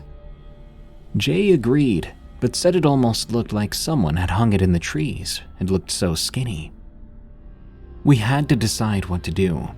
Dee was burned pretty bad on his hand, but less badly on his neck. What was really bad was where he had banged his knee on the rock. It had already swollen up severely, and he could hardly put weight on it. We discussed every option we could think of, but it came down to either we hike out in the dark or we stay until morning, trying to make a break for it afterwards. We all knew that none of us would be able to sleep if we did stay, and we'd have to have one of us keep watch. But in the moment, we chose the worst of the 2 decisions, deciding to hike out while we were more awake, compared to just trying to sleep but staying up all night anyway. We honestly talked for way too long, arguing about everything, like whether we should take our backpacks or just go. We could walk faster without them, but I hated the idea of not having something on my back to protect me, even a little bit, if I was attacked from behind. I'm ashamed to say it, but none of us could stand the idea of putting out the fire, so we left it burning, just clearing anything flammable from around it. None of us wanted to plunge ourselves into instant darkness. My flashlight, the really powerful one, had a very short battery life, so we couldn't use it the entire time. But we did also bring headlamps, and other than Dee, they all still had battery power. We walked with me in the front, carrying both my flashlight and A's, thinking we could use mine as a weapon if it got too close. At the very least, we could blind it. Second came A helping Dee walk, and lastly Jay, who was carrying Dee's backpack on his front as extra protection. We got almost halfway there, talking very little, but we all felt like we were being watched. There was still no cell phone reception, but we were on the only trail in the area, and it was very visible. It was also the darkest time of night. At one point, when we all stopped to see if we could hear anything, which we'd been doing once every hour, I decided to turn on my flashlight and look around. Then we all heard it, plain as day. It was Dee's voice from the woods, sounding like it was all around us, but especially behind us. It sounded like his voice had been altered, with two voices overlaid on one another. I jumped, and after all the adrenaline that night, I accidentally dropped my flashlight. It landed perfectly on one of the rocks beside the path and broke. I couldn't even move then, I was so scared. The voice paused for a second, then began laughing, and a voice that sounded like mine. The same laugh from the first night we were out here. None of us could move. We were too terrified. Before that point, we could pretend it was just our imaginations, but those two sounds assured us that we were in a lot more danger than we could have ever imagined. The laugh went on for so long, I looked down at my flashlight, and I knew it was broken. Our best and perhaps only weapon against this thing. We all circled around, facing outward and talking in low voices. The woods had gone back to being silent, and we did not know what to do. Finally, we decided to move up to a spot in the path farther along and get Dee to start a fire while we all stood in a circle around him. We got the fire going, but gathering kindling for it was a nerve-wracking experience, where one of us would dash to a stick we spotted, grab it, and walk backwards back to the fire. Meanwhile, all that night, we would hear one of our voices coming from the woods. I've never been so scared in my life, and I hope I never feel that way again. Once the morning came, the voices from the woods stopped, and the sounds of nature returned. At that point, we felt better, continuing our walk back to the truck. Thankfully, Dee's knee wasn't damaged that badly. The doctor said it was a pretty minor fracture, that he would need to stay off of it for a few weeks. We've talked about it a few times since it happened, but each time we do, we all get scared again. We have been hiking since then, but we always go back to the old spot. If I had any advice to say after all this, I'd say take a moment to calm down, even during a crisis. You never make good decisions when you're scared. My first time out of state. From Anonymous Princess 669. I was 22 years old when this happened. I had never been out of my home state before. But the Rona was raging at the time, and my friends never really took the pandemic seriously. That being said, we decided to take a trip. It was spur of the moment, and I was ecstatic. For privacy reasons, I won't use our real names, but there were 4 of us: Mike, Brittany, Taylor, and myself, Raven. Now, the group was all into the weird stuff. Paranormal phenomena, cryptids, demonology, all of it. I personally have been actively practicing the craft since 13. That being said, take this story as you wish, but the trauma from it was all too real. Our destination was Point Place, West Virginia. Then we would travel through to Pennsylvania. We visited the Mothman Museum, and everyone was genuinely having a great time. The next day, a few locals mentioned the abandoned bunkers on trails just off a back road. Curious, we went out there during the day. We spent hours howling, hiking, taking photos, and yes, we even took part in spray painting our names in one of the bunkers. Typical tourist stuff. Nothing out of the ordinary, yet. One portion of the woods, however, near the trail made me feel a bit on edge. Later in the day, we returned to our hotel and decided after dinner we wanted the entire experience, so we would go back to the trails late at night. When we did, the wildlife was so lively. The frogs, the bugs, the wind, and my God, the heat. We went to a different spot than before. The woods along the trail was much thicker there than earlier. Realizing we'd need a machete of some sort to even attempt getting through it, we decided best to stay on the trail itself. We gathered our flashlights while Mike and Taylor went ahead, beginning to look for anything to catch our interest. Meanwhile, Brittany and I started down the trail. From where we walked, we could still hear the boys. Taylor was always loud, but we could hear them exclaiming, as they had come across what appeared to be a summoning or sacrificial circle. I kid you not, there were candles, wax, and what appeared to be blood, all these things covering the floors inside the bunker. We hollered that we wanted no part of it, and continued walking along the trail. As interesting as it sounded, neither of us really wanted any part of that, or any attention brought to us if they did conjure anything or happen upon any strange people. The boys slowly caught back up with us, and we all kept talking and walking.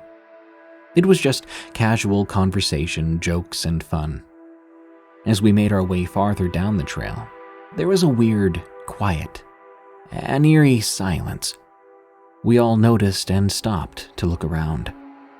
Brittany and Taylor both being hunters and myself being raised by a hunter, we all knew that this type of silence in the middle of the woods was something you didn't want to ignore. Mike then turned to us. He was about 10 feet ahead of the group.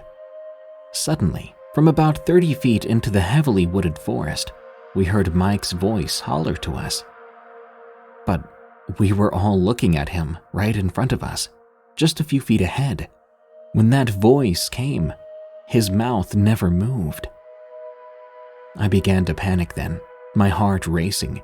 I wanted nothing more than to run back to the van, and so I did. As I began to run, Taylor by my side, we saw what appeared to be a light of some sort, with sounds of something moving through the woods towards the trail accompanying it. I did not stay to find out what it was. Taylor, Brittany, and I booked it to the van, but Mike lagged behind. Maybe curiosity got the better of him, but he never saw what came out of those woods either. Not a single one of us saw what it was that mimicked his voice. To this day, no explanation was offered. Mike was upset because he wanted to be a witness to whatever this may have been, but the immediate fight or flight response I had reminded me that it may have been for the best of us that we didn't make contact with it. Fast forward a few days, we'd spent our time with no further events in West Virginia. We just admired its beauty and nearly died from the heat, really. When we finally arrived in Pennsylvania, we decided a hotel for the first night was best.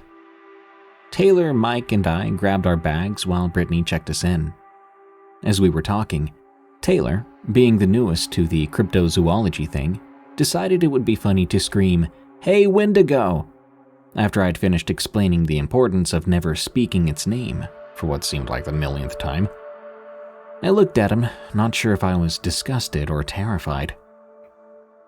And of course, our hotel room was on the bottom floor with a window right towards the woods near the parking lot. Needless to say, I barely slept that night, although nothing happened then. The next day, we set up camp in a beautiful location where there was a vast and cold river. The forest was alive that night and singing. We'd certainly hit the jackpot on locations to make a temporary home. We found state land our second day there and decided we would go for a hike. Now, here I feel like a little history would be helpful. Mike and Brittany had been together for many years. Brittany has a lot of health issues, crippling anxiety, but she's a good person. Mike was an outdoorsman, cryptid obsessed, brave, curious, and most importantly, bullheaded. Taylor and I have known each other for 11 or so years now, and he's been my best friend for 4 long years. We did everything together. And we've now been dating for almost a year. Needless to say, I know him like the back of my hand. I've known Brittany and Mike for quite some time too, and introduced them to Taylor. Now, with all that being said, we had ventured out into the thick forest and began to hike up this mountain. We had walkie-talkies for contact as we split into 2 parties. Taylor and I taking the right side of the mountain, while Brittany and Mike took the left. We decided to meet up in the middle at this small creek after making our way up. It wasn't long before I noticed that the woods felt heavy. There was an uncomfortable feeling as we walked, and we soon stumbled across another deafening silence. The birds had stopped chirping, and nothing in those woods seemed to even take a breath. This quiet was shattered when our walkie-talkies went off, making both Taylor and myself jump. The voice that came through was Mike's. Just checking in. We're almost at the creek. You guys seen anything yet? Now, keep in mind we weren't looking for anything specific, nor special. Just half-heartedly cryptid hunting. We were mostly just keeping an eye out for souvenirs or memorabilia from the trip. We responded quickly. Nah, nothing yet. We'll be there in about 5 minutes. The slope was getting steeper as we finally met up. Brittany had sat down and told us she couldn't go farther up. Her hip was causing her too much pain. I decided I would stay behind with her. The boys wanted more adventure, so we said our goodbyes and asked they check in every few minutes or so. As the boys ventured forward, Brittany and I sat and talked. The discussion was nothing too exciting, just discussing what we were going to have for dinner, as we both had rumbling tummies. Suddenly, from not far off, we heard what could best be described as a buck grunting or huffing. This loud breathing resembled a snort. We looked around, but we didn't see anything. We decided we should check in with the boys, then head back to the van. When we did, we learned apparently that Taylor and Mike had separated. Mike was heading for the top, and Taylor followed the creek, which took a left turn heading into a lake. Once back at the van, Brittany and I sat and listened to the forest singing her song. We soaked up some sun while snacking on some fruit we'd brought. Suddenly, my walkie-talkie went off. It was Taylor this time. Hey, there's a tree down, and what looks to be clothes torn up. Weird, right? I responded, probably best to leave it alone. Might be a homeless person's belongings. The time seemed to drag on, although only 20 minutes had passed. Suddenly, my heart began to race. I started to breathe heavily, and the woods around the van had gone quiet again. I stepped out of the vehicle, and I began to look around. Brittany immediately grabbed the walkie-talkie, asking for a check-in, but she received only radio silence. We then heard someone running, and I mean hightailing it, right towards the van. I stared in disbelief as Taylor came bursting through the tree line. His skin was shining with sweat, and he was heaving as he tried to breathe. He then ran towards me, and he couldn't catch his breath.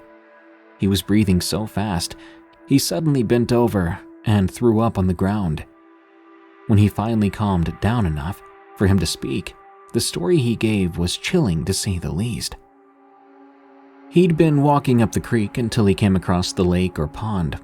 He saw a few people across the water, and they waved, but they didn't pay much mind to one another. He then headed back into the woods, and he started back down the way he came. Suddenly, from his right, he heard a voice. My voice.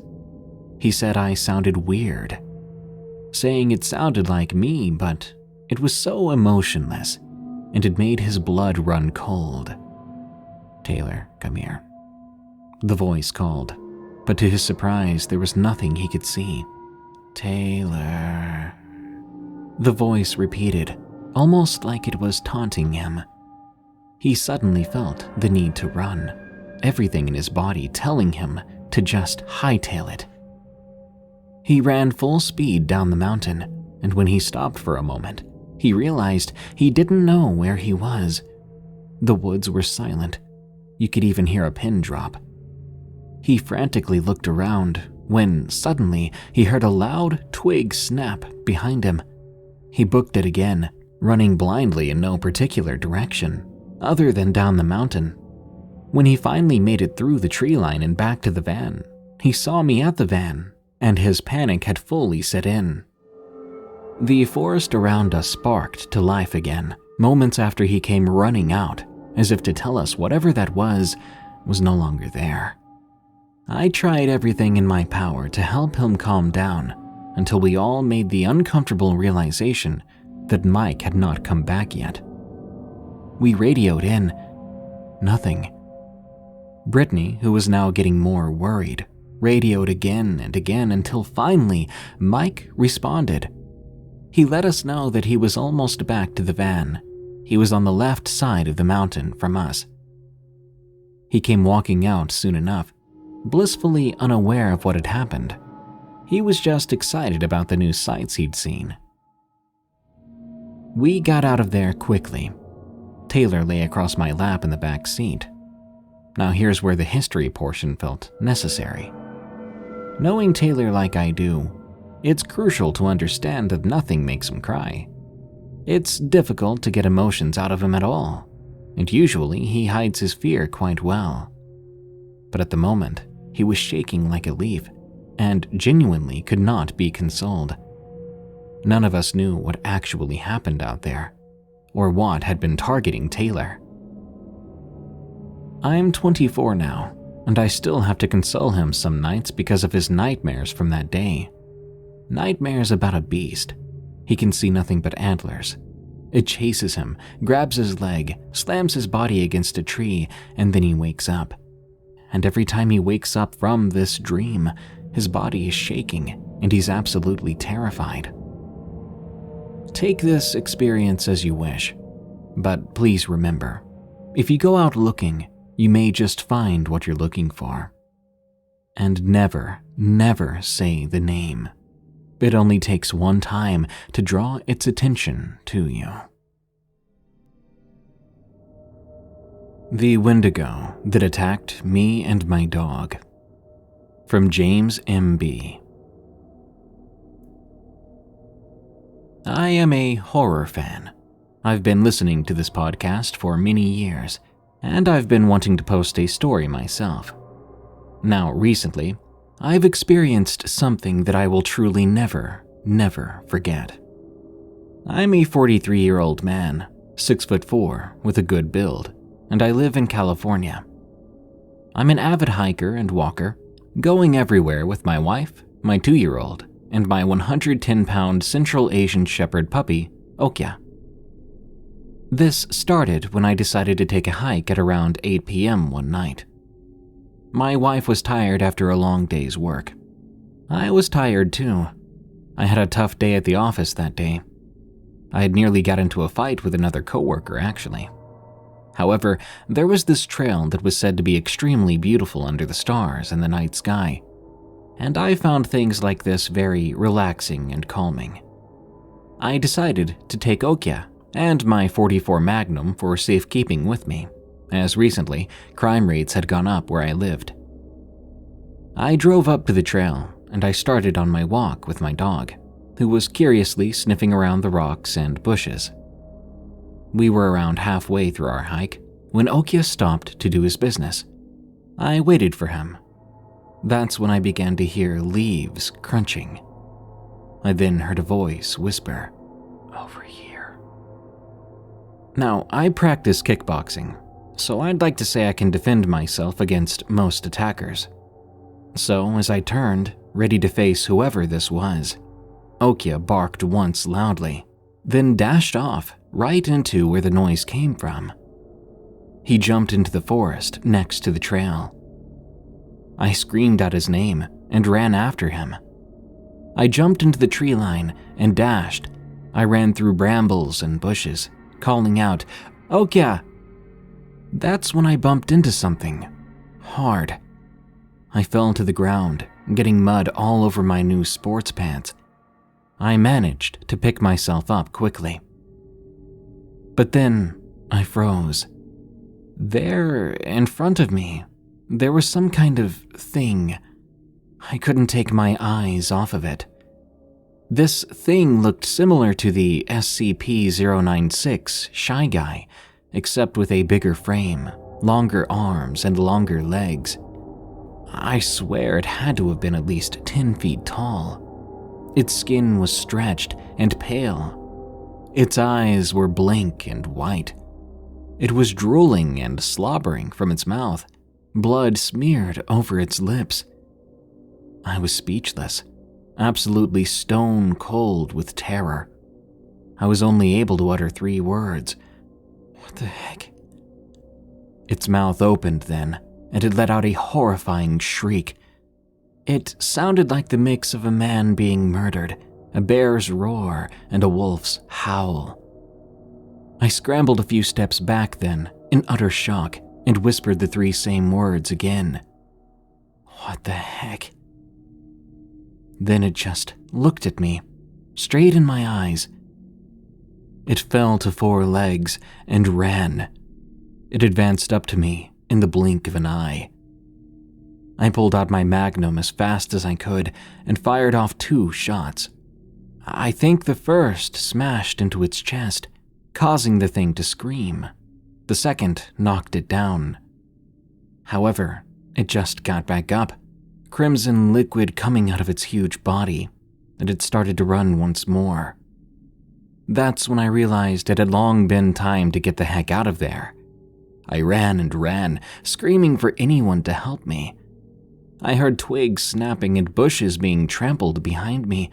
I turned around and fired again. But the thing continued on my heels, and somehow it was taking these bullets like pebbles. This is what scared me the most. I couldn't help but wonder, how strong is this thing? What is it? If something like this is real, why has it never appeared in footage somewhere? But there was no time left to wonder these things. It was drooling out of its mouth, spit and blood flying all over. It was probably running about twice as fast as I could. Then, like in some cliched horror film, I tripped over a rock. I fell, smashing my head on the ground. I turned and tried to get up, but I couldn't. I twisted my ankle on the fall down. I watched this creature in pure fear as it jumped into the air, launching itself towards me like a panther. Suddenly, there was a loud, smashing sound. In the blink of an eye, Okia smashed his full frame into the thing's head. My dog crawled on top of it, starting to tear at it, biting at its skin, at its legs. It howled and yelled, trying to shake Okia off, but Okia would not let go. I got up, trying to land a shot on the thing again. I saw an opening, and I fired. It shrieked and shook. However, just as before, the thing took them like spitballs. That's when the flesh that my dog had been biting just sort of ripped off, sending Okia flying off of it. The creature screamed and yelled even more, trying to reach the spot where its flesh was now gone. It turned towards me, giving me a look of anger and hatred. It shrieked and sped towards me once more. I called my dog over as quickly as I could, and we both ran. All that adrenaline saved me from falling behind, pushing me through the pain of my twisted ankle. We soon reached the outside of the tree line, and we began to speed our way down the trail. After what seemed to be a mile of running, I looked behind me and saw nothing. I sighed with relief and exhaustion. Then I heard it. The very same howl that thing had made before. We picked up our speed once more and reached the end of the trail. We hopped into my car and sped off, leaving behind a big puff of smoke and dust. I got home in a hurry, telling my wife the whole story. And she didn't believe me, of course. She thought I finished the hike, had went to the local pub, and had gotten drunk. But she did agree that I shouldn't take any more hikes or walks at night. She did want to know why Okia's mouth was bloody and why my ankle was bent up. She took me to the hospital that night, without me saying another word about it. Okia was fine, and I would be too, thankfully. For saving my life, I got Okia a big, juicy steak. To this day, I think that what I encountered was a wendigo, and after looking it up online, it's scary to think about, because a lot of stories report these things coming home with the person, following them from their first encounter. But luckily, I haven't seen that thing since, and I hope I never will. I truly thank my dog for being there when I needed him. I've never gone back to that trail, and rarely take hikes anymore. When I do, I bring my dog and my gun, just in case I encounter anything like this again.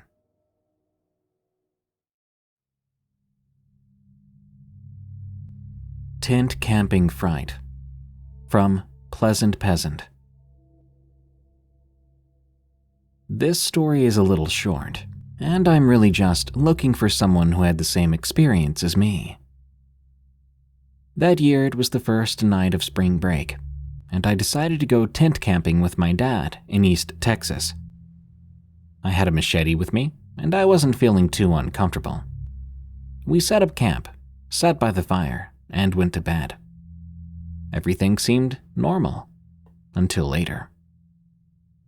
I woke up at 12:30 to hear someone's dog barking frantically at something. This just pegged me as really annoying at first.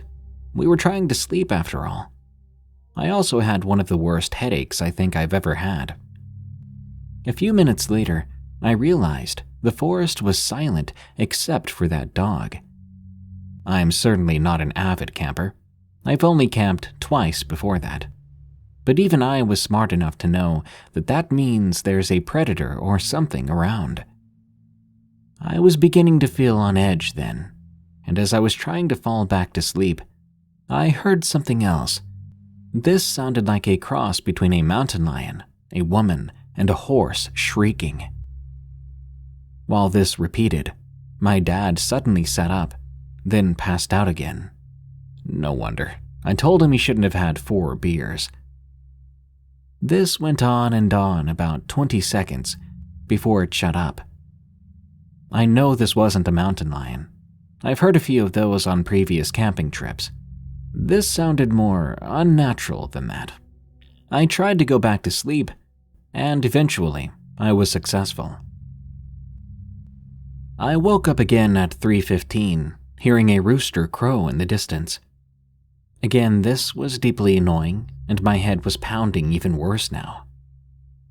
While I was trying to fall asleep again, there was another weird sound. At first, I was sure it was a donkey braying, but then the voice got really deep and sounded more like a smoker gasping for breath. I was just so confused and in so much pain that I couldn't think clearly.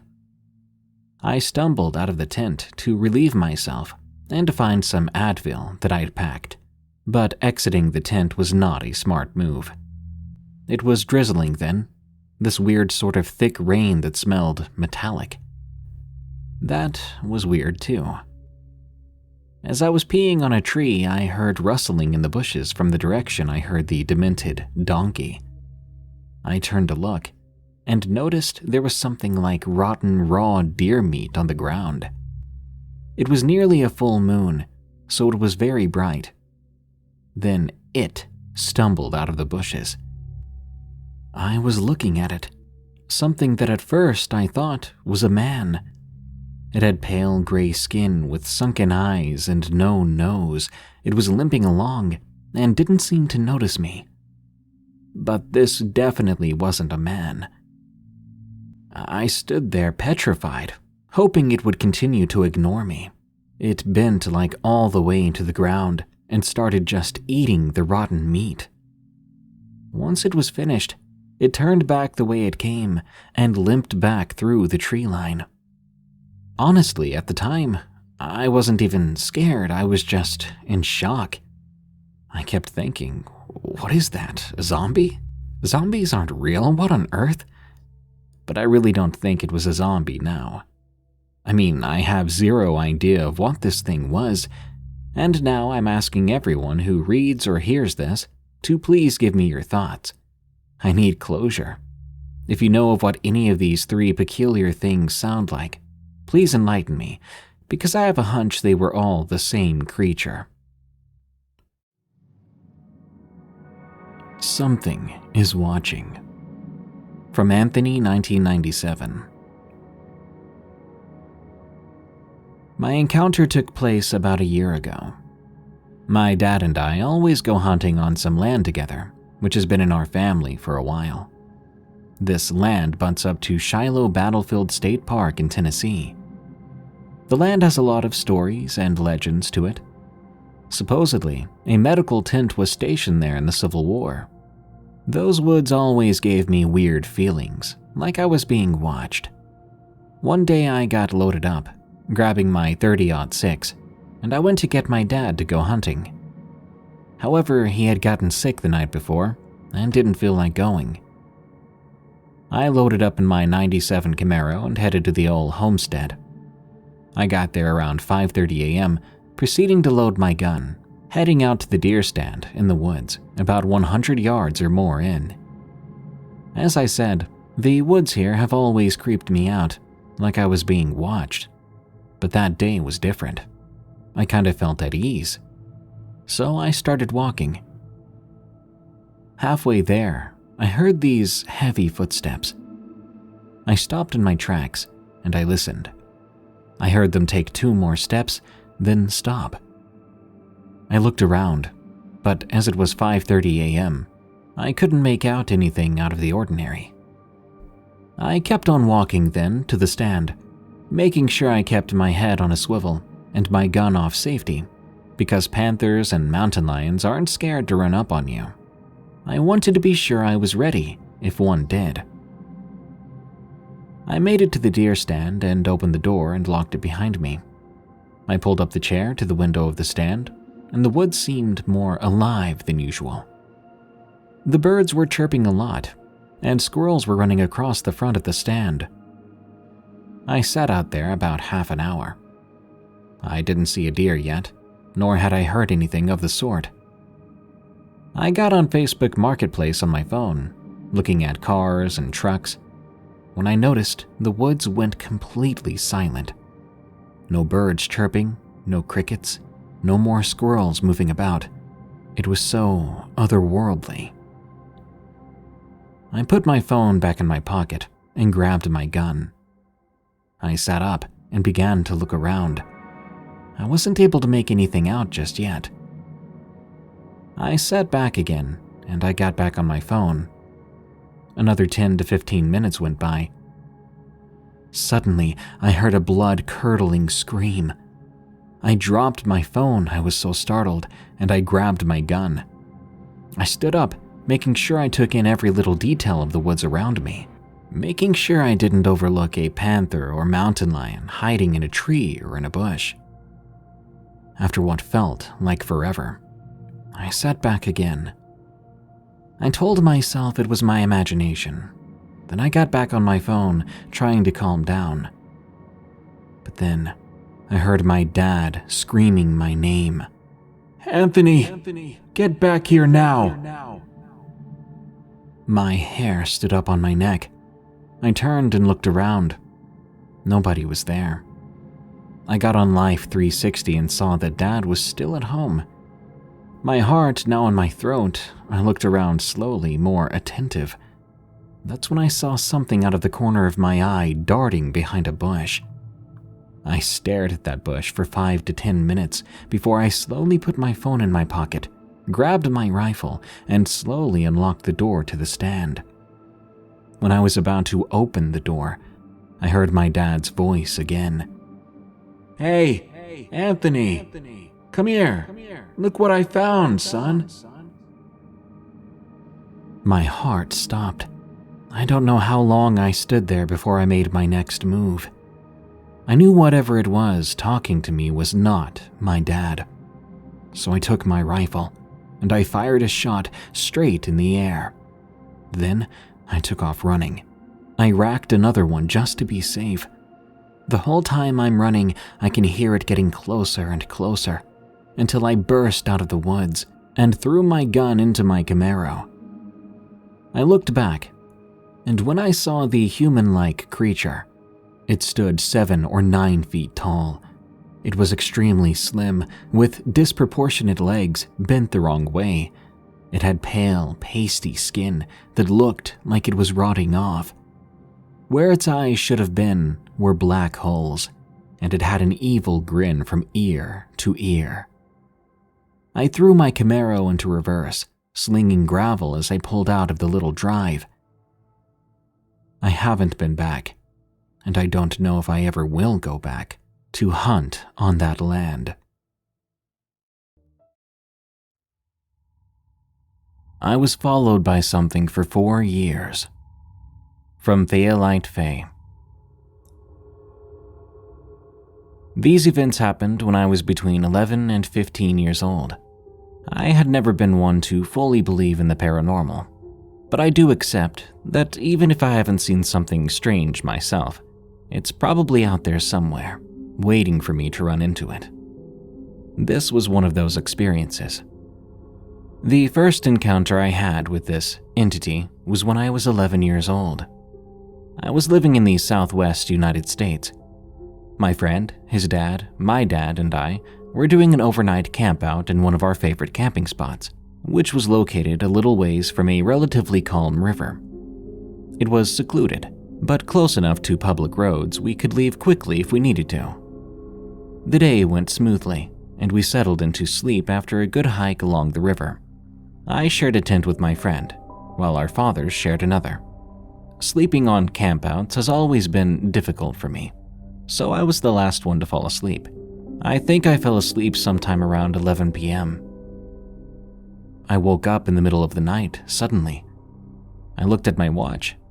It said 2 a.m. Right away I wondered why I was awake. That's when I heard something moving around outside the tent. No problem, I thought. It's just my father or my friend's father moving around. Probably had to go relieve themselves. That thought was quickly wiped from my mind, however, as I heard the movement continue with no sound of a tent zipper or tent fabric. Naturally, as an 11-year-old with an overactive imagination, I quickly hunkered down into my sleeping bag, terrified of what it could be. That's when the entity yipped. If you're familiar with coyotes, you know they don't really howl, but they let out a series of yips and whines. This was the sound the entity made and continued to make. A series of yips and whines followed by snuffling and more movement around the tent. Surprisingly, my friend did not wake up, nor did I hear anyone stirring about in the other tent. Whatever this thing was, it was snuffling and walking right next to the tent wall, occasionally yipping loudly. Normally, when coyotes make these calls, they're answered by other coyotes, but nothing else responded to this thing's calls or whines. Eventually, the sounds stopped though, and at some point I managed to fall asleep. The next morning, I was the first one up and out of the tents. I had to see if I could find anything that would show there was a coyote outside of the tent the previous night. I looked for anything I could think of. Paw prints, shed hair, even scat. But there was nothing within a 100-foot radius of our campsite. Not even paw prints in the soft soil near the tents, nor in the sand on the riverbank.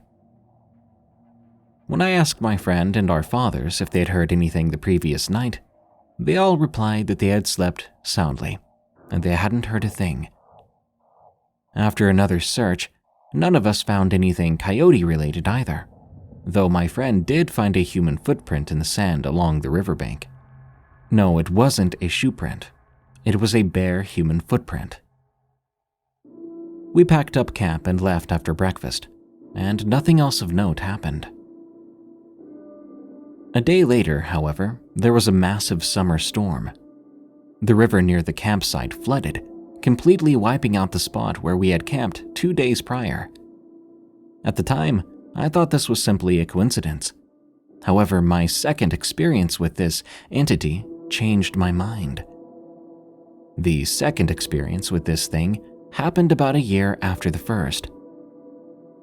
I was 12 years old then, still living in the same area. It was another summer night, and I'd taken to sleeping on the covered balcony of our house, where I could use the night breeze to stay cool. I'd gone to bed early that night, tired after a long day outside. But I woke up in the middle of the night, around 1 a.m. I felt very uneasy for some reason. That's when I heard the yipping again, that familiar yipping, and once again it had no responses and no other calls, just that solitary yipping of what should have been a single coyote. This time, however, I decided I wanted to see what was out there for myself before it had a chance to disappear. The balcony faced the front of the house, thankfully in the same direction as that yipping. I looked out of the wire screen that covered the balcony window in the direction of the sounds and where I assumed the entity would be. What I saw was anything but a coyote. It crouched on two legs, and from my vantage point, I could roughly guess it was about the size of a grown man hunched over. In the darkness, I couldn't make out anything beyond the rough humanoid shape of the entity. It never looked up towards the balcony window, just shambled along before disappearing behind a row of houses, yipping every so often. That night, I wasn't able to go back to sleep. The following day was miserably wet and stormy. These weather conditions were nearly identical to that of the storm after the previous encounter. I didn't have another encounter for another 3 years after that. My final encounter with this entity happened when I was 15. I say final encounter, but for all I know, this creature is still out there, still following me.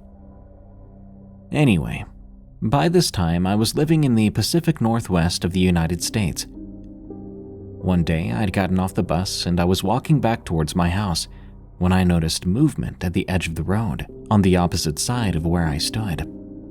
When I looked up, I locked eyes with a coyote.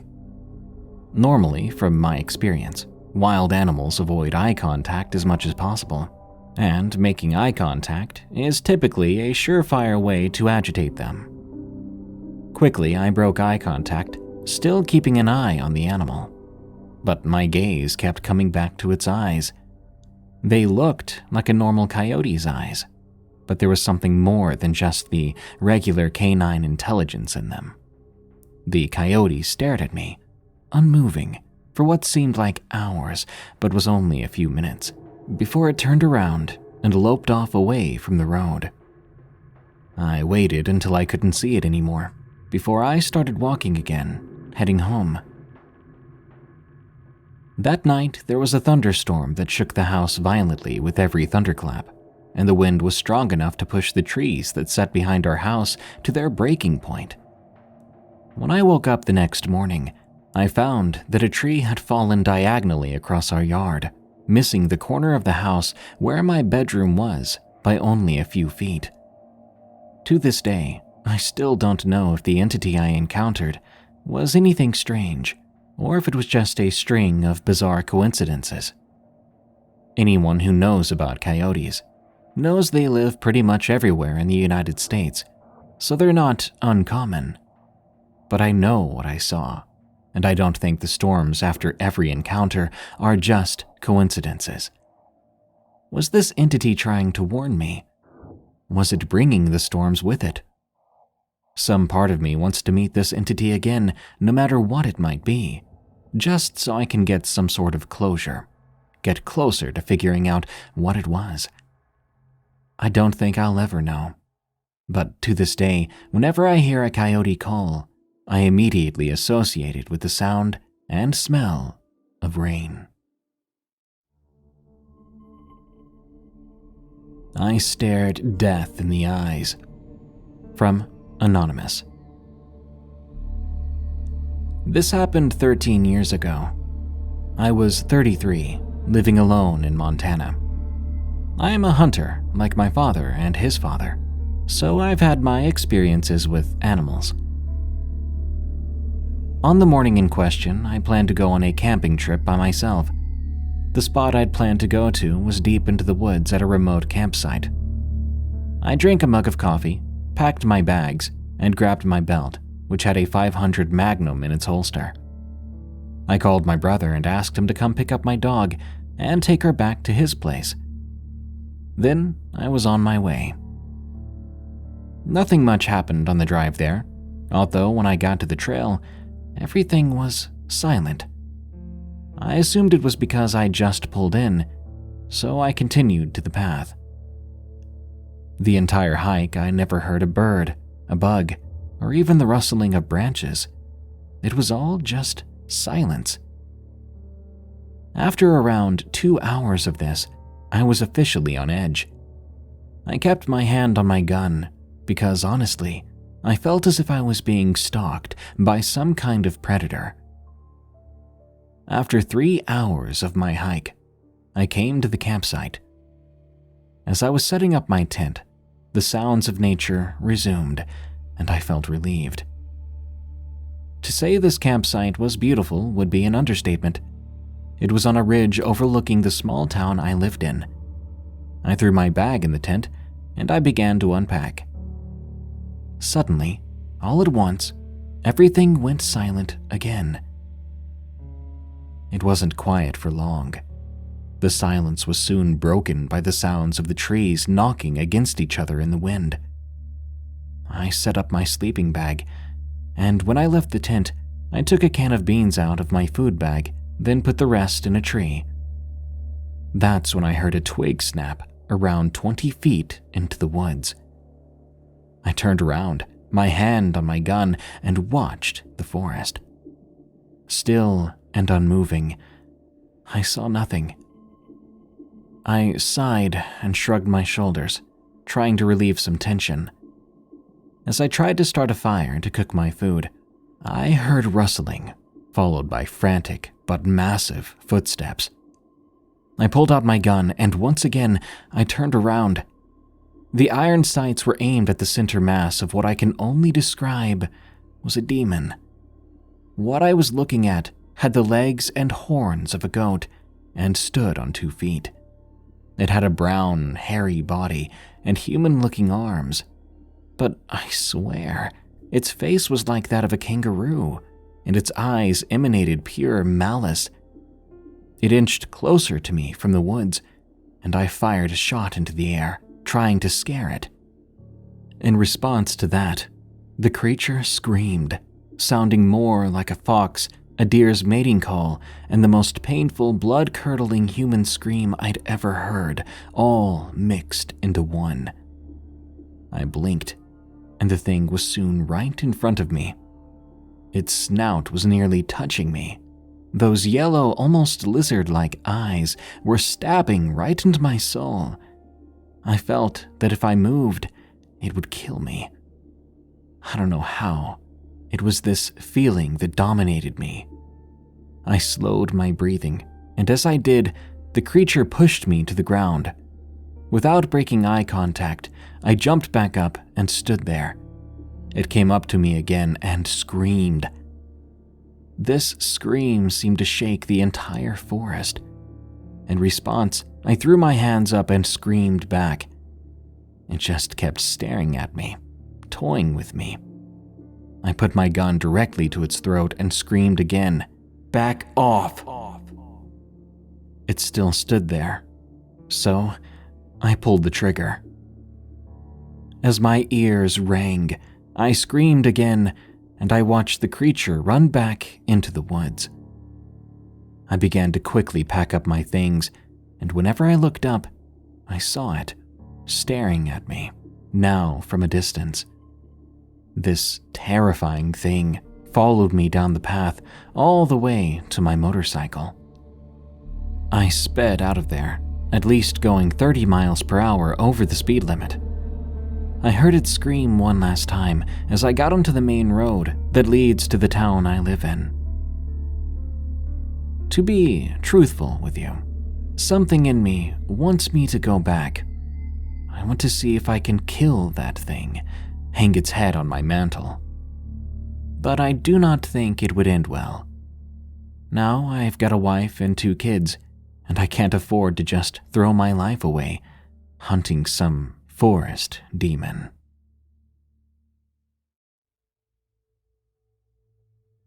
Something in the corn. From Anonymous. This story takes place in the summer of 2012. I was 13 years old at the time. I lived out in the country in a small farm town in central Illinois.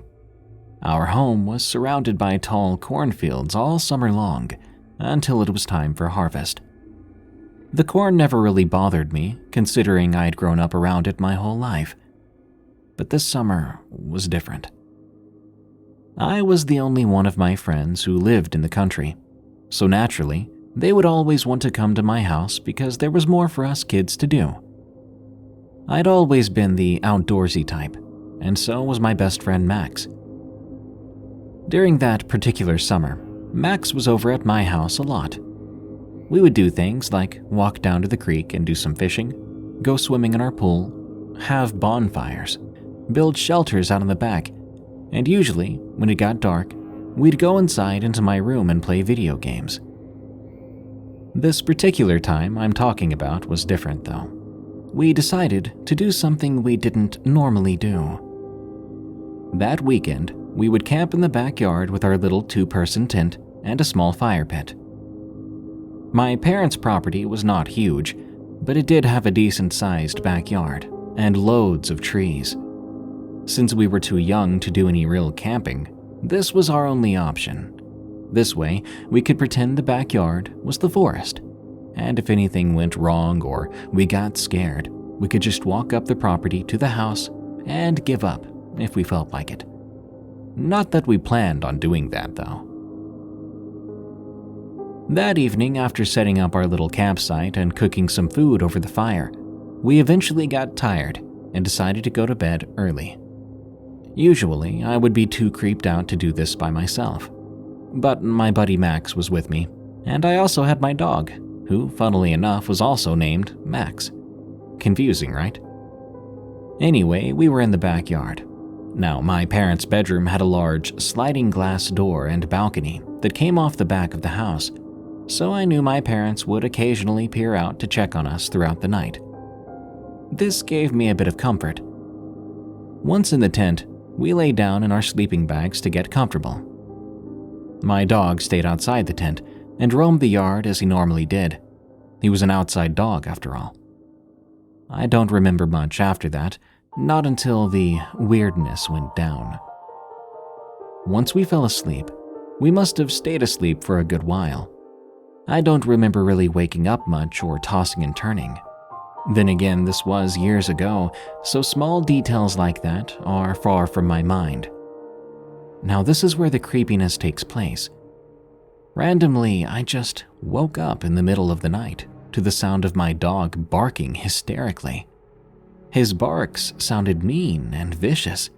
He was not happy about whatever he saw, which wasn't like him at all. My dog was usually a gentle boy. He rarely barked at cars or strangers as it was, so this really caught me off guard. As I slowly woke up and rubbed my eyes, I noticed what my dog was barking at, even from the tent. Because I didn't see it, I heard it. Some strange erratic whistling seemed to be coming from no particular direction. It was so loud, too. It was definitely human whistling. No animal sounds like this, at least not to my knowledge. It was such a weird whistle, although human, it didn't have any specific rhythm or pattern to it. It was just so odd sounding. If I had to guess, this whistling sounded as if it was a beckoning call, most likely for my dog. Honestly, even though this could have been my dad pulling a prank, it freaked me out pretty bad in that moment. However, it only got much worse. I promptly woke up my buddy Max. It took many shakes and shouts to finally get him to wake up. But once he did, I didn't even have to say a word. He heard the whistling immediately, and we both looked at each other in silent terror. My second instinct after waking my buddy up was to check my phone. It was 3 a.m. That's the witching hour according to some.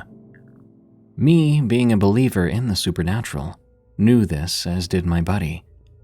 I didn't even have to say anything. I just showed him the time, and he looked at me even more freaked out.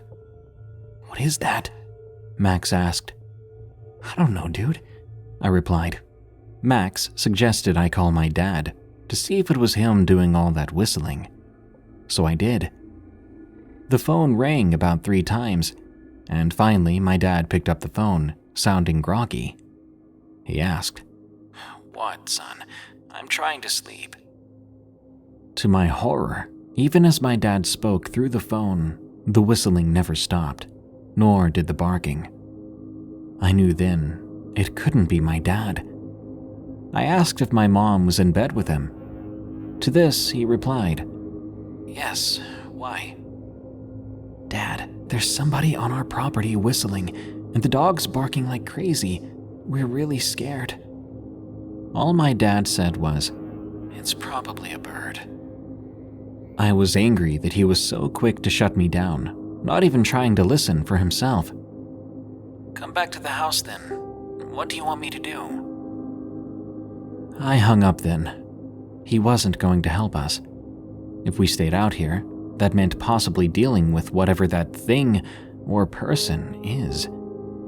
I told my buddy we had to book it back to the house, to which he replied, "Well, let's go then, hurry. I'm not staying out here." So I unzipped the tent as fast as I could, and we both went sprinting quickly back to the house. As we ran, I finally could tell what direction the whistling was coming from. It was coming from the west side of the property, from the cornfields. I didn't dare look in that direction. I just ran. As we got to the back door, I finally saw my dog. He was still barking in that general direction.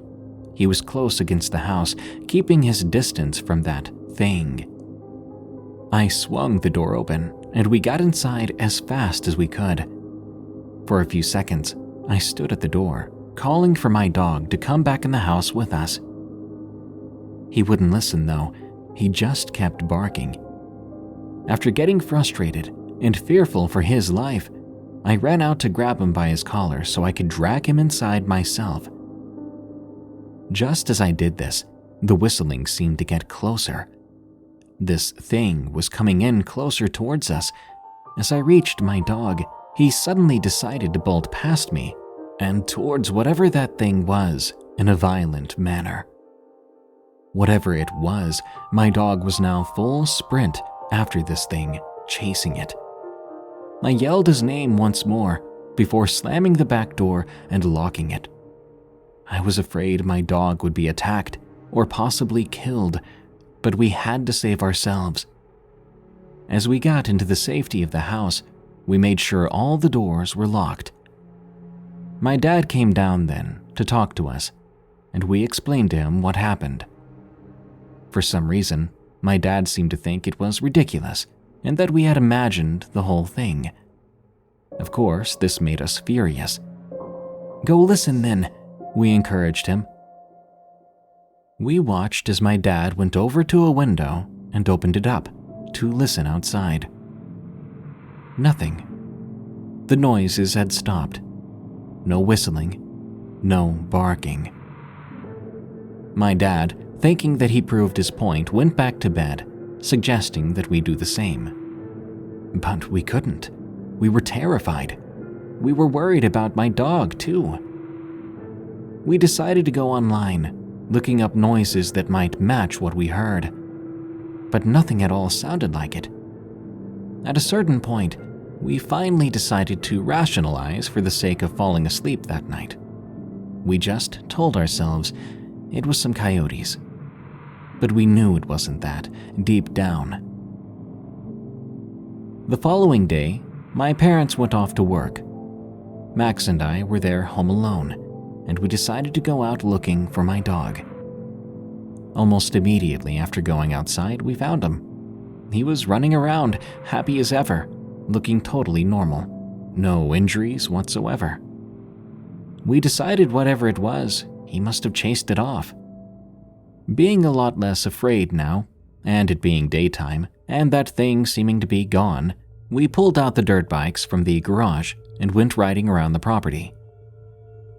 Everything was going great until I came around the corner on one of our usual routes. I saw my friend Max stopped in the middle of the track. He was still on his bike, but it was turned off now, and he signaled for me to do the same. I shut off my engine, and I asked him what was wrong. To this, he looked at me with big eyes. I heard it again, he said, and he pointed at the nearby cornfield. I thought he was messing with me.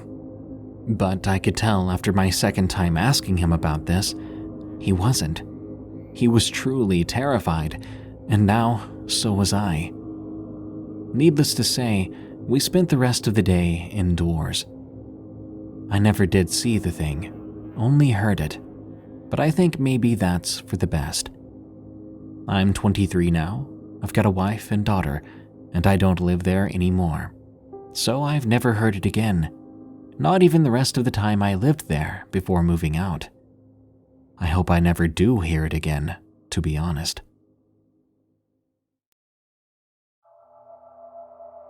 I thought it was a deer. From Anonymous.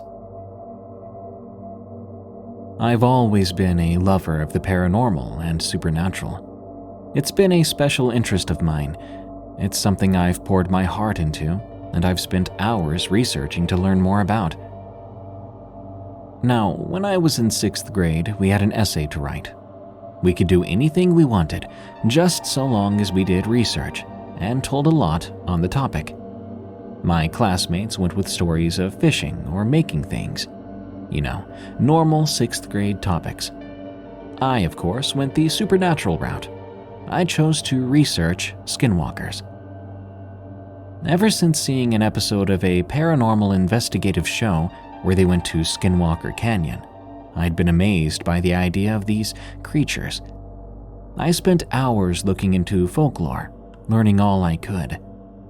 My final essay ended up being around 12 pages long, and I was incredibly proud. My classmates thought it was a little weird of me to do this, and some teachers were worried, but it never ended up causing me any trouble. It was rather ironic that I chose this for my essay, seeing as how the information I learned did nothing to help me realize what happened to me that July. The summer between 6th and 7th grade, we were moving houses. We weren't going very far, just about 15 minutes away, so we could be closer to my grandmother. The house we lived in at the time was surrounded by dense woods, which my younger brother and I had always spent much of our time in. We didn't have much property, but we did have a nice area of the forest to run around in and explore. We knew almost every square inch of the land. Back then, I loved the outdoors, and I would play out there for hours at a time. I felt comfortable out there, especially when I had my dogs with me. My house sat on a very small hill, and we had a small porch on the backside, looking out into the woods. It was just big enough to hold our grill, or maybe a few camping chairs, and I would often stand out there at dusk, listening to the sounds of the forest at night. The tree line was about 20 yards away from there, and the angle made it so whoever was on the porch would be a good 6 or 7 feet above the ground at the tree line. One night in July, I was standing out there as usual. I'd been sitting there, reading one of my favorite books, and just relaxing.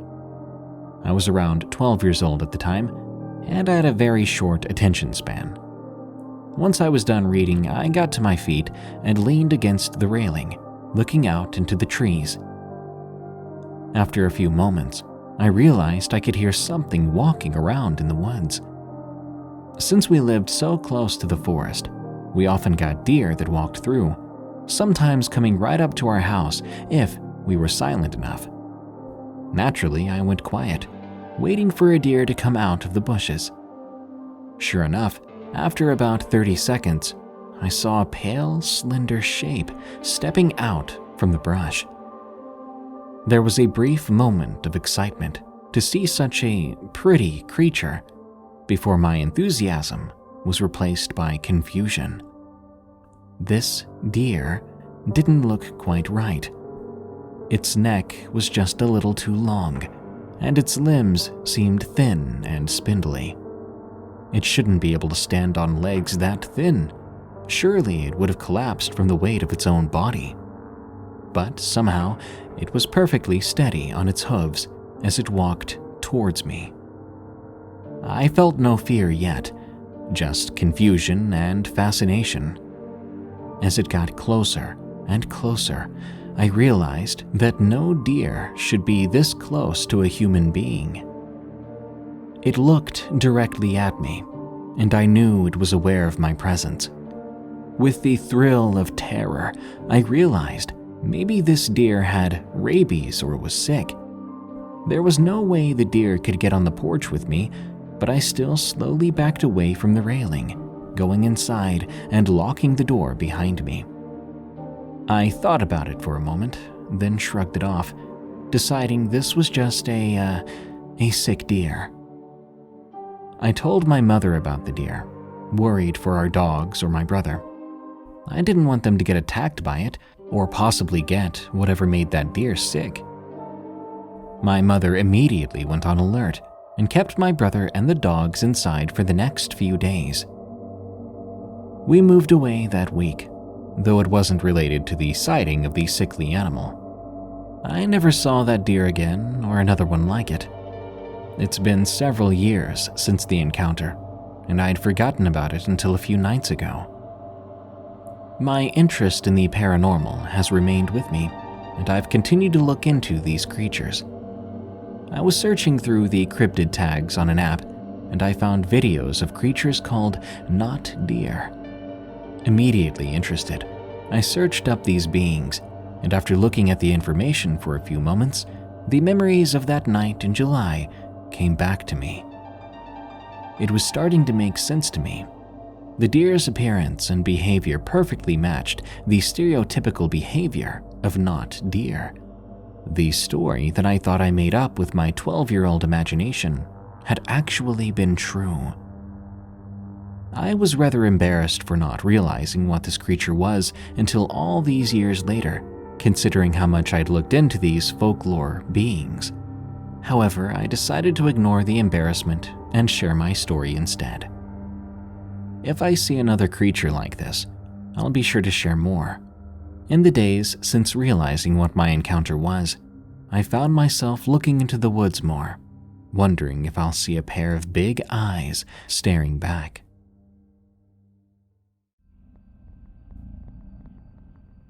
Don't visit Pripyat. From Silver Bullet 54. In 2020, I went to Europe with 4 friends. We chose to visit the Ukrainian town of Pripyat. Before we went, we made sure to get clearance and also get Geiger counters to make sure we were in a safe zone. We figured one day in couldn't hurt as long as we stayed together. So we decided that we would explore, camp, pack up, and leave. Sadly, I wish it had been that easy. When we first arrived, my friend Kevin mentioned how silent and eerie it was. We saw the clocks at 11:55, then saw the abandoned amusement park. Mid-ride bumper cars, a creaking Ferris wheel, and an uncanny stillness was all that was left. It was like a giant void had opened up and sucked away all the people that once lived here. Our counters were showing very low levels of radiation, which was a good sign. But we knew if any of us began feeling strange, we were to book it out of there immediately. Now, a friend of mine, Brandon, had mentioned that the animals around here had been horribly affected. And believe it or not, we saw a wolf skulking around the area alone. We kept our distance and watched it, and when it turned towards us, we quickly averted our eyes to avoid challenging it. But when I happened to glance towards it for one moment, I saw just what was wrong with its eyes. Now, I'm no scientist or zoologist, so I don't know if the radiation caused it, but the wolf's eyes had gone completely white. I couldn't tell the cornea, iris, and pupil apart. Even though I figured it was blind, it was clearly sniffing around, so I'm sure it could have smelled us. Fortunately, he seemed to sense 5 scents and left without attacking. Brandon then said, "Let's go set up camp in one of those buildings. I'm not sure what it is, but I feel like something doesn't want us here." The other 3 were feeling uneasy as well, and I was still on edge after that wolf encounter. We all soon found an empty building with very little radiation and a roof to sleep under. I won't forget what happened next, though. Before I go on, I'll tell you now that I suffered no headaches, I did not feel lightheaded, and I had experienced no nausea, vomiting, or any other ill effects. So the radioactivity wasn't what caused this, it wasn't a hallucination. I woke up with a start when I heard a weird moaning sound. It was like a lawnmower that was about to die. I was about to ask anyone else in the group if they heard that, but all four were already sitting up and listening. "Okay," I said. "We can all confirm we just heard that."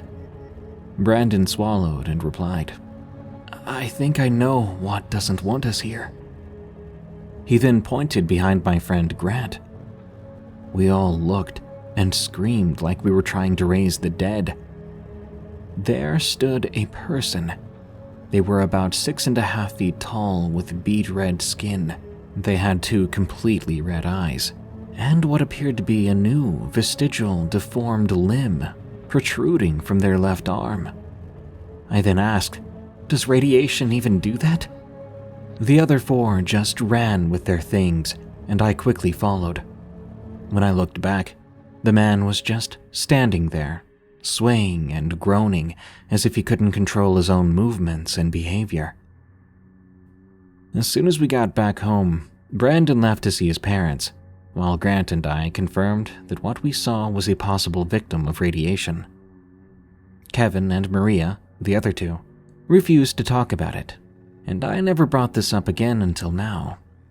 So if you go to Pripyat, I suggest you keep your eyes and ears open. The radiation is still there, and some people either couldn't or wouldn't leave. You might run into an unfortunate radiation victim. So in all honesty, maybe it's not the best place to go. My experience with the Windigo. From Love Malfoy 5858. I live in New Jersey. This took place when I was around 10 or 12. Our school had organized a camping trip to the Bass River State Forest. Of course, being the adventurous kid I was, I instantly signed up. The day on which the trip was organized was in the winter, so we bundled up in cozy winter clothes before going on the 3-day camping trip. The trip started like any other. We got on the bus, teachers assigned us in groups, and all that stuff. We got off the bus with our camping gear and immediately sat to work. While we worked, however, I had this strange feeling that I was being watched. I brushed it off, thinking there's nothing wrong with that, there's lots of animals out here after all. As soon as I had this thought, a howl of some sort resounded from the woods all around me. Startled, I dropped the hammer I was holding 2 hammer pegs.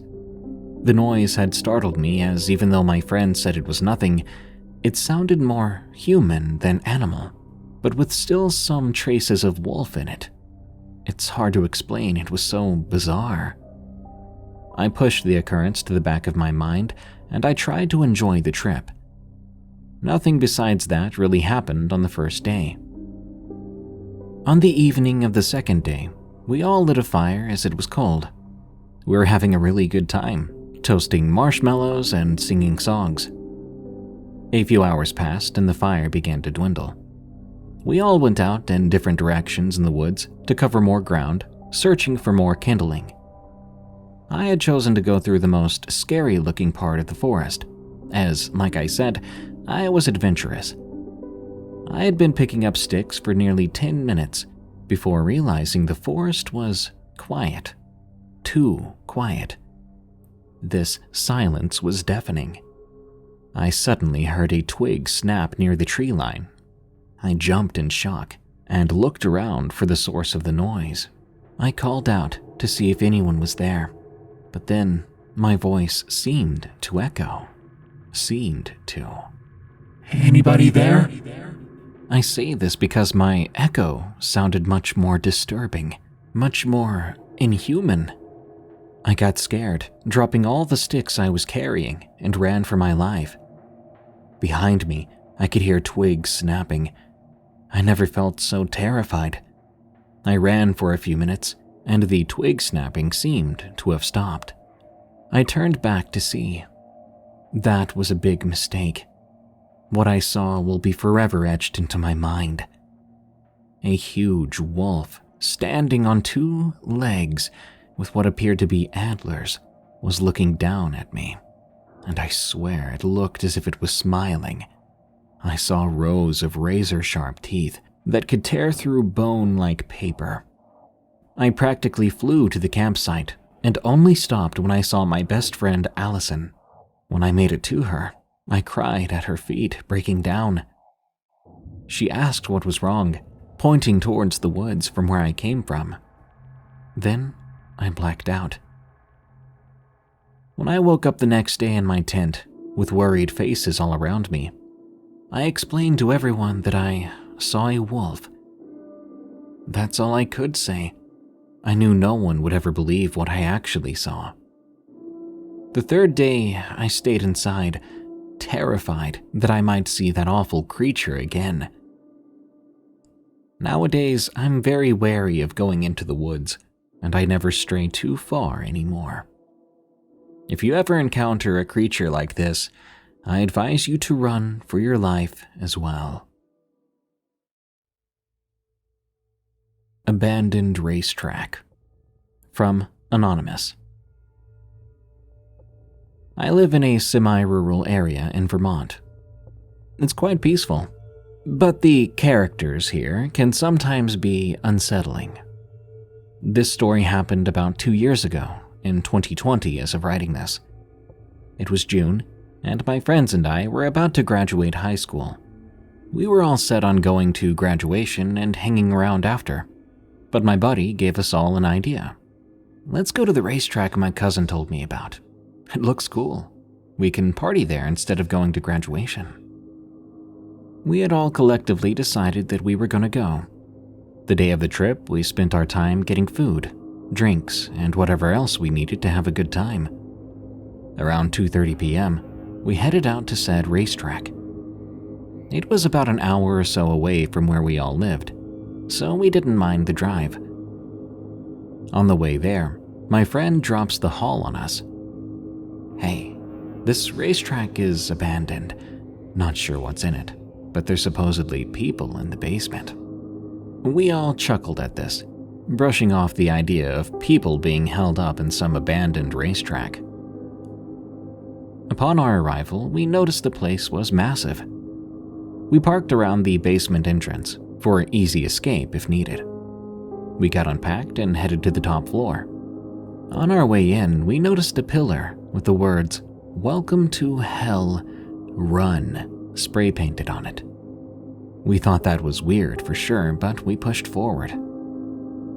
We soon made it to the 3rd floor, and we noticed we couldn't go up any further due to a collapse on the top floor. We all set up camp on the 3rd floor, and the partying began. After we all got a decent buzz going, we decided to explore the place by playing Manhunt. Mind you, this whole place was only lit by the moon, so it was pitch black in there. Me and a close friend of mine, named Susan, were finding the rest of my friends first. We started in the basement. When we entered the basement, the most foul stench hit me. It was like old books and decomposed dead things. We got farther into the basement when we began to hear feet shuffling. We thought this was one of our friends, so naturally, I made my way around the noise to surprise him and locate him. I was wrong.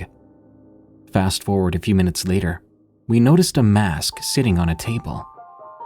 We looked at the mask and realized it was some sort of animal skin and staples made into a mask. We both thought this was disturbing and went to tell the others that we weren't alone. We got up to the 2nd floor stairs that led to the 3rd when a bottle smashed next to Susan's feet. Susan screamed. I consoled her and told her it was just our friends playing jokes on us. I looked up the stairs and, sure enough, my friend threw a bottle. He was laughing it off now. I turned in a different direction, and I nearly soiled myself. Standing at the end of the second floor were two cloaked and masked figures. I turned to Susan and immediately told her to run. "That's not funny. Stop," she yelled. So I picked her up and physically made her look at what I saw. Then she screamed again. The chase was on. The cloaked figures started walking towards us. I then screamed to the rest of my friends that we were not alone in here. As Susan and I ran away, my friends came running down from a separate stairway and met us at the front entrance. It took me a minute to catch my breath and explain what I saw. After I said this, my friend goes into his truck, pulling out a 12-gauge Winchester shotgun. "Even so," he says, "what are you talking about? There's no way that—" He was immediately interrupted by the sight of one of those figures. Holy crap! My other friend who was with us drew his pistol and handed it to me. "I'll sit with Susan. You guys go get our stuff," he said calmly. Two more of my friends and I went back into the racetrack. We took an alternate route to the second floor stairs. But on our way, we noticed a door was open. We all crept towards the door and noticed there was a light coming from inside. I kicked open that door. Inside, we found a pentagram with candles around it. Also around it was the mask I pointed out earlier. But what really messed with me was looking to my left, seeing the wall ripped apart. And as I took a closer look, above the huge hole in the wall were the words "Death Leap." I looked inside that wall, and to my surprise, there was a drop all the way to the basement. We quickly left that room and grabbed our things. We exited the building, but noticed 6 to 7 figures dispersing from the side of it. They were leaving too, but we didn't care. We packed and drove away. On our way out, those same figures stopped walking and began to stare us down. We've never gone back there. All of us decided to brush it off as satanic worshippers who decided to mess with me and my friends. And I hope that's all it was.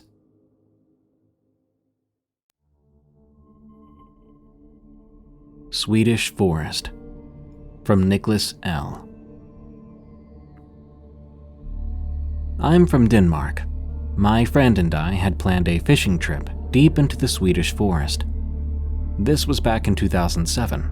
My friend Matthias accompanied me.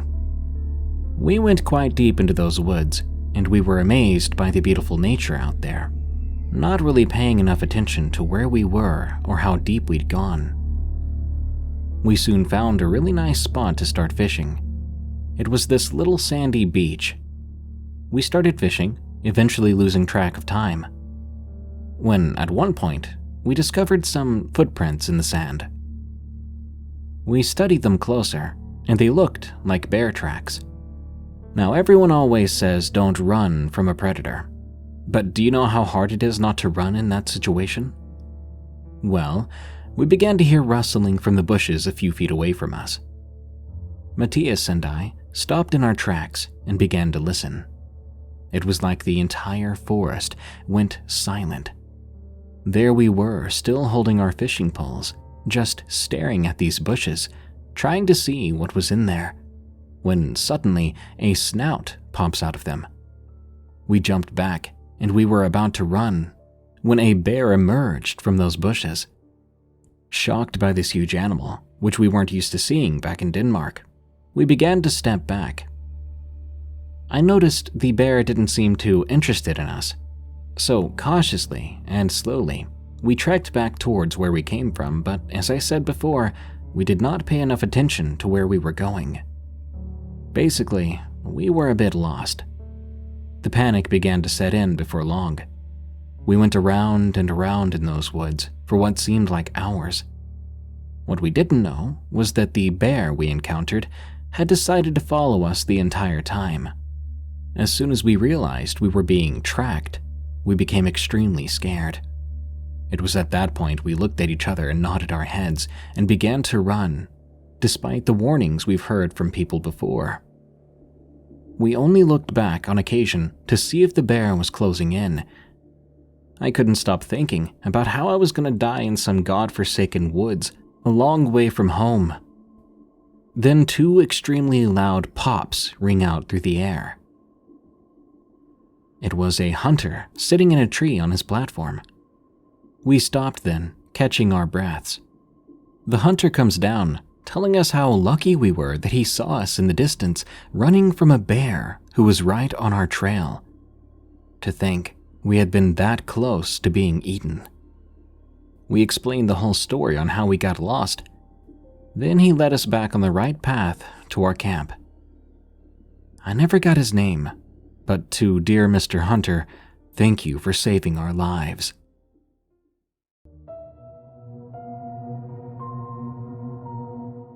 Thank you for listening to another unsettling episode of Unexplained Encounters.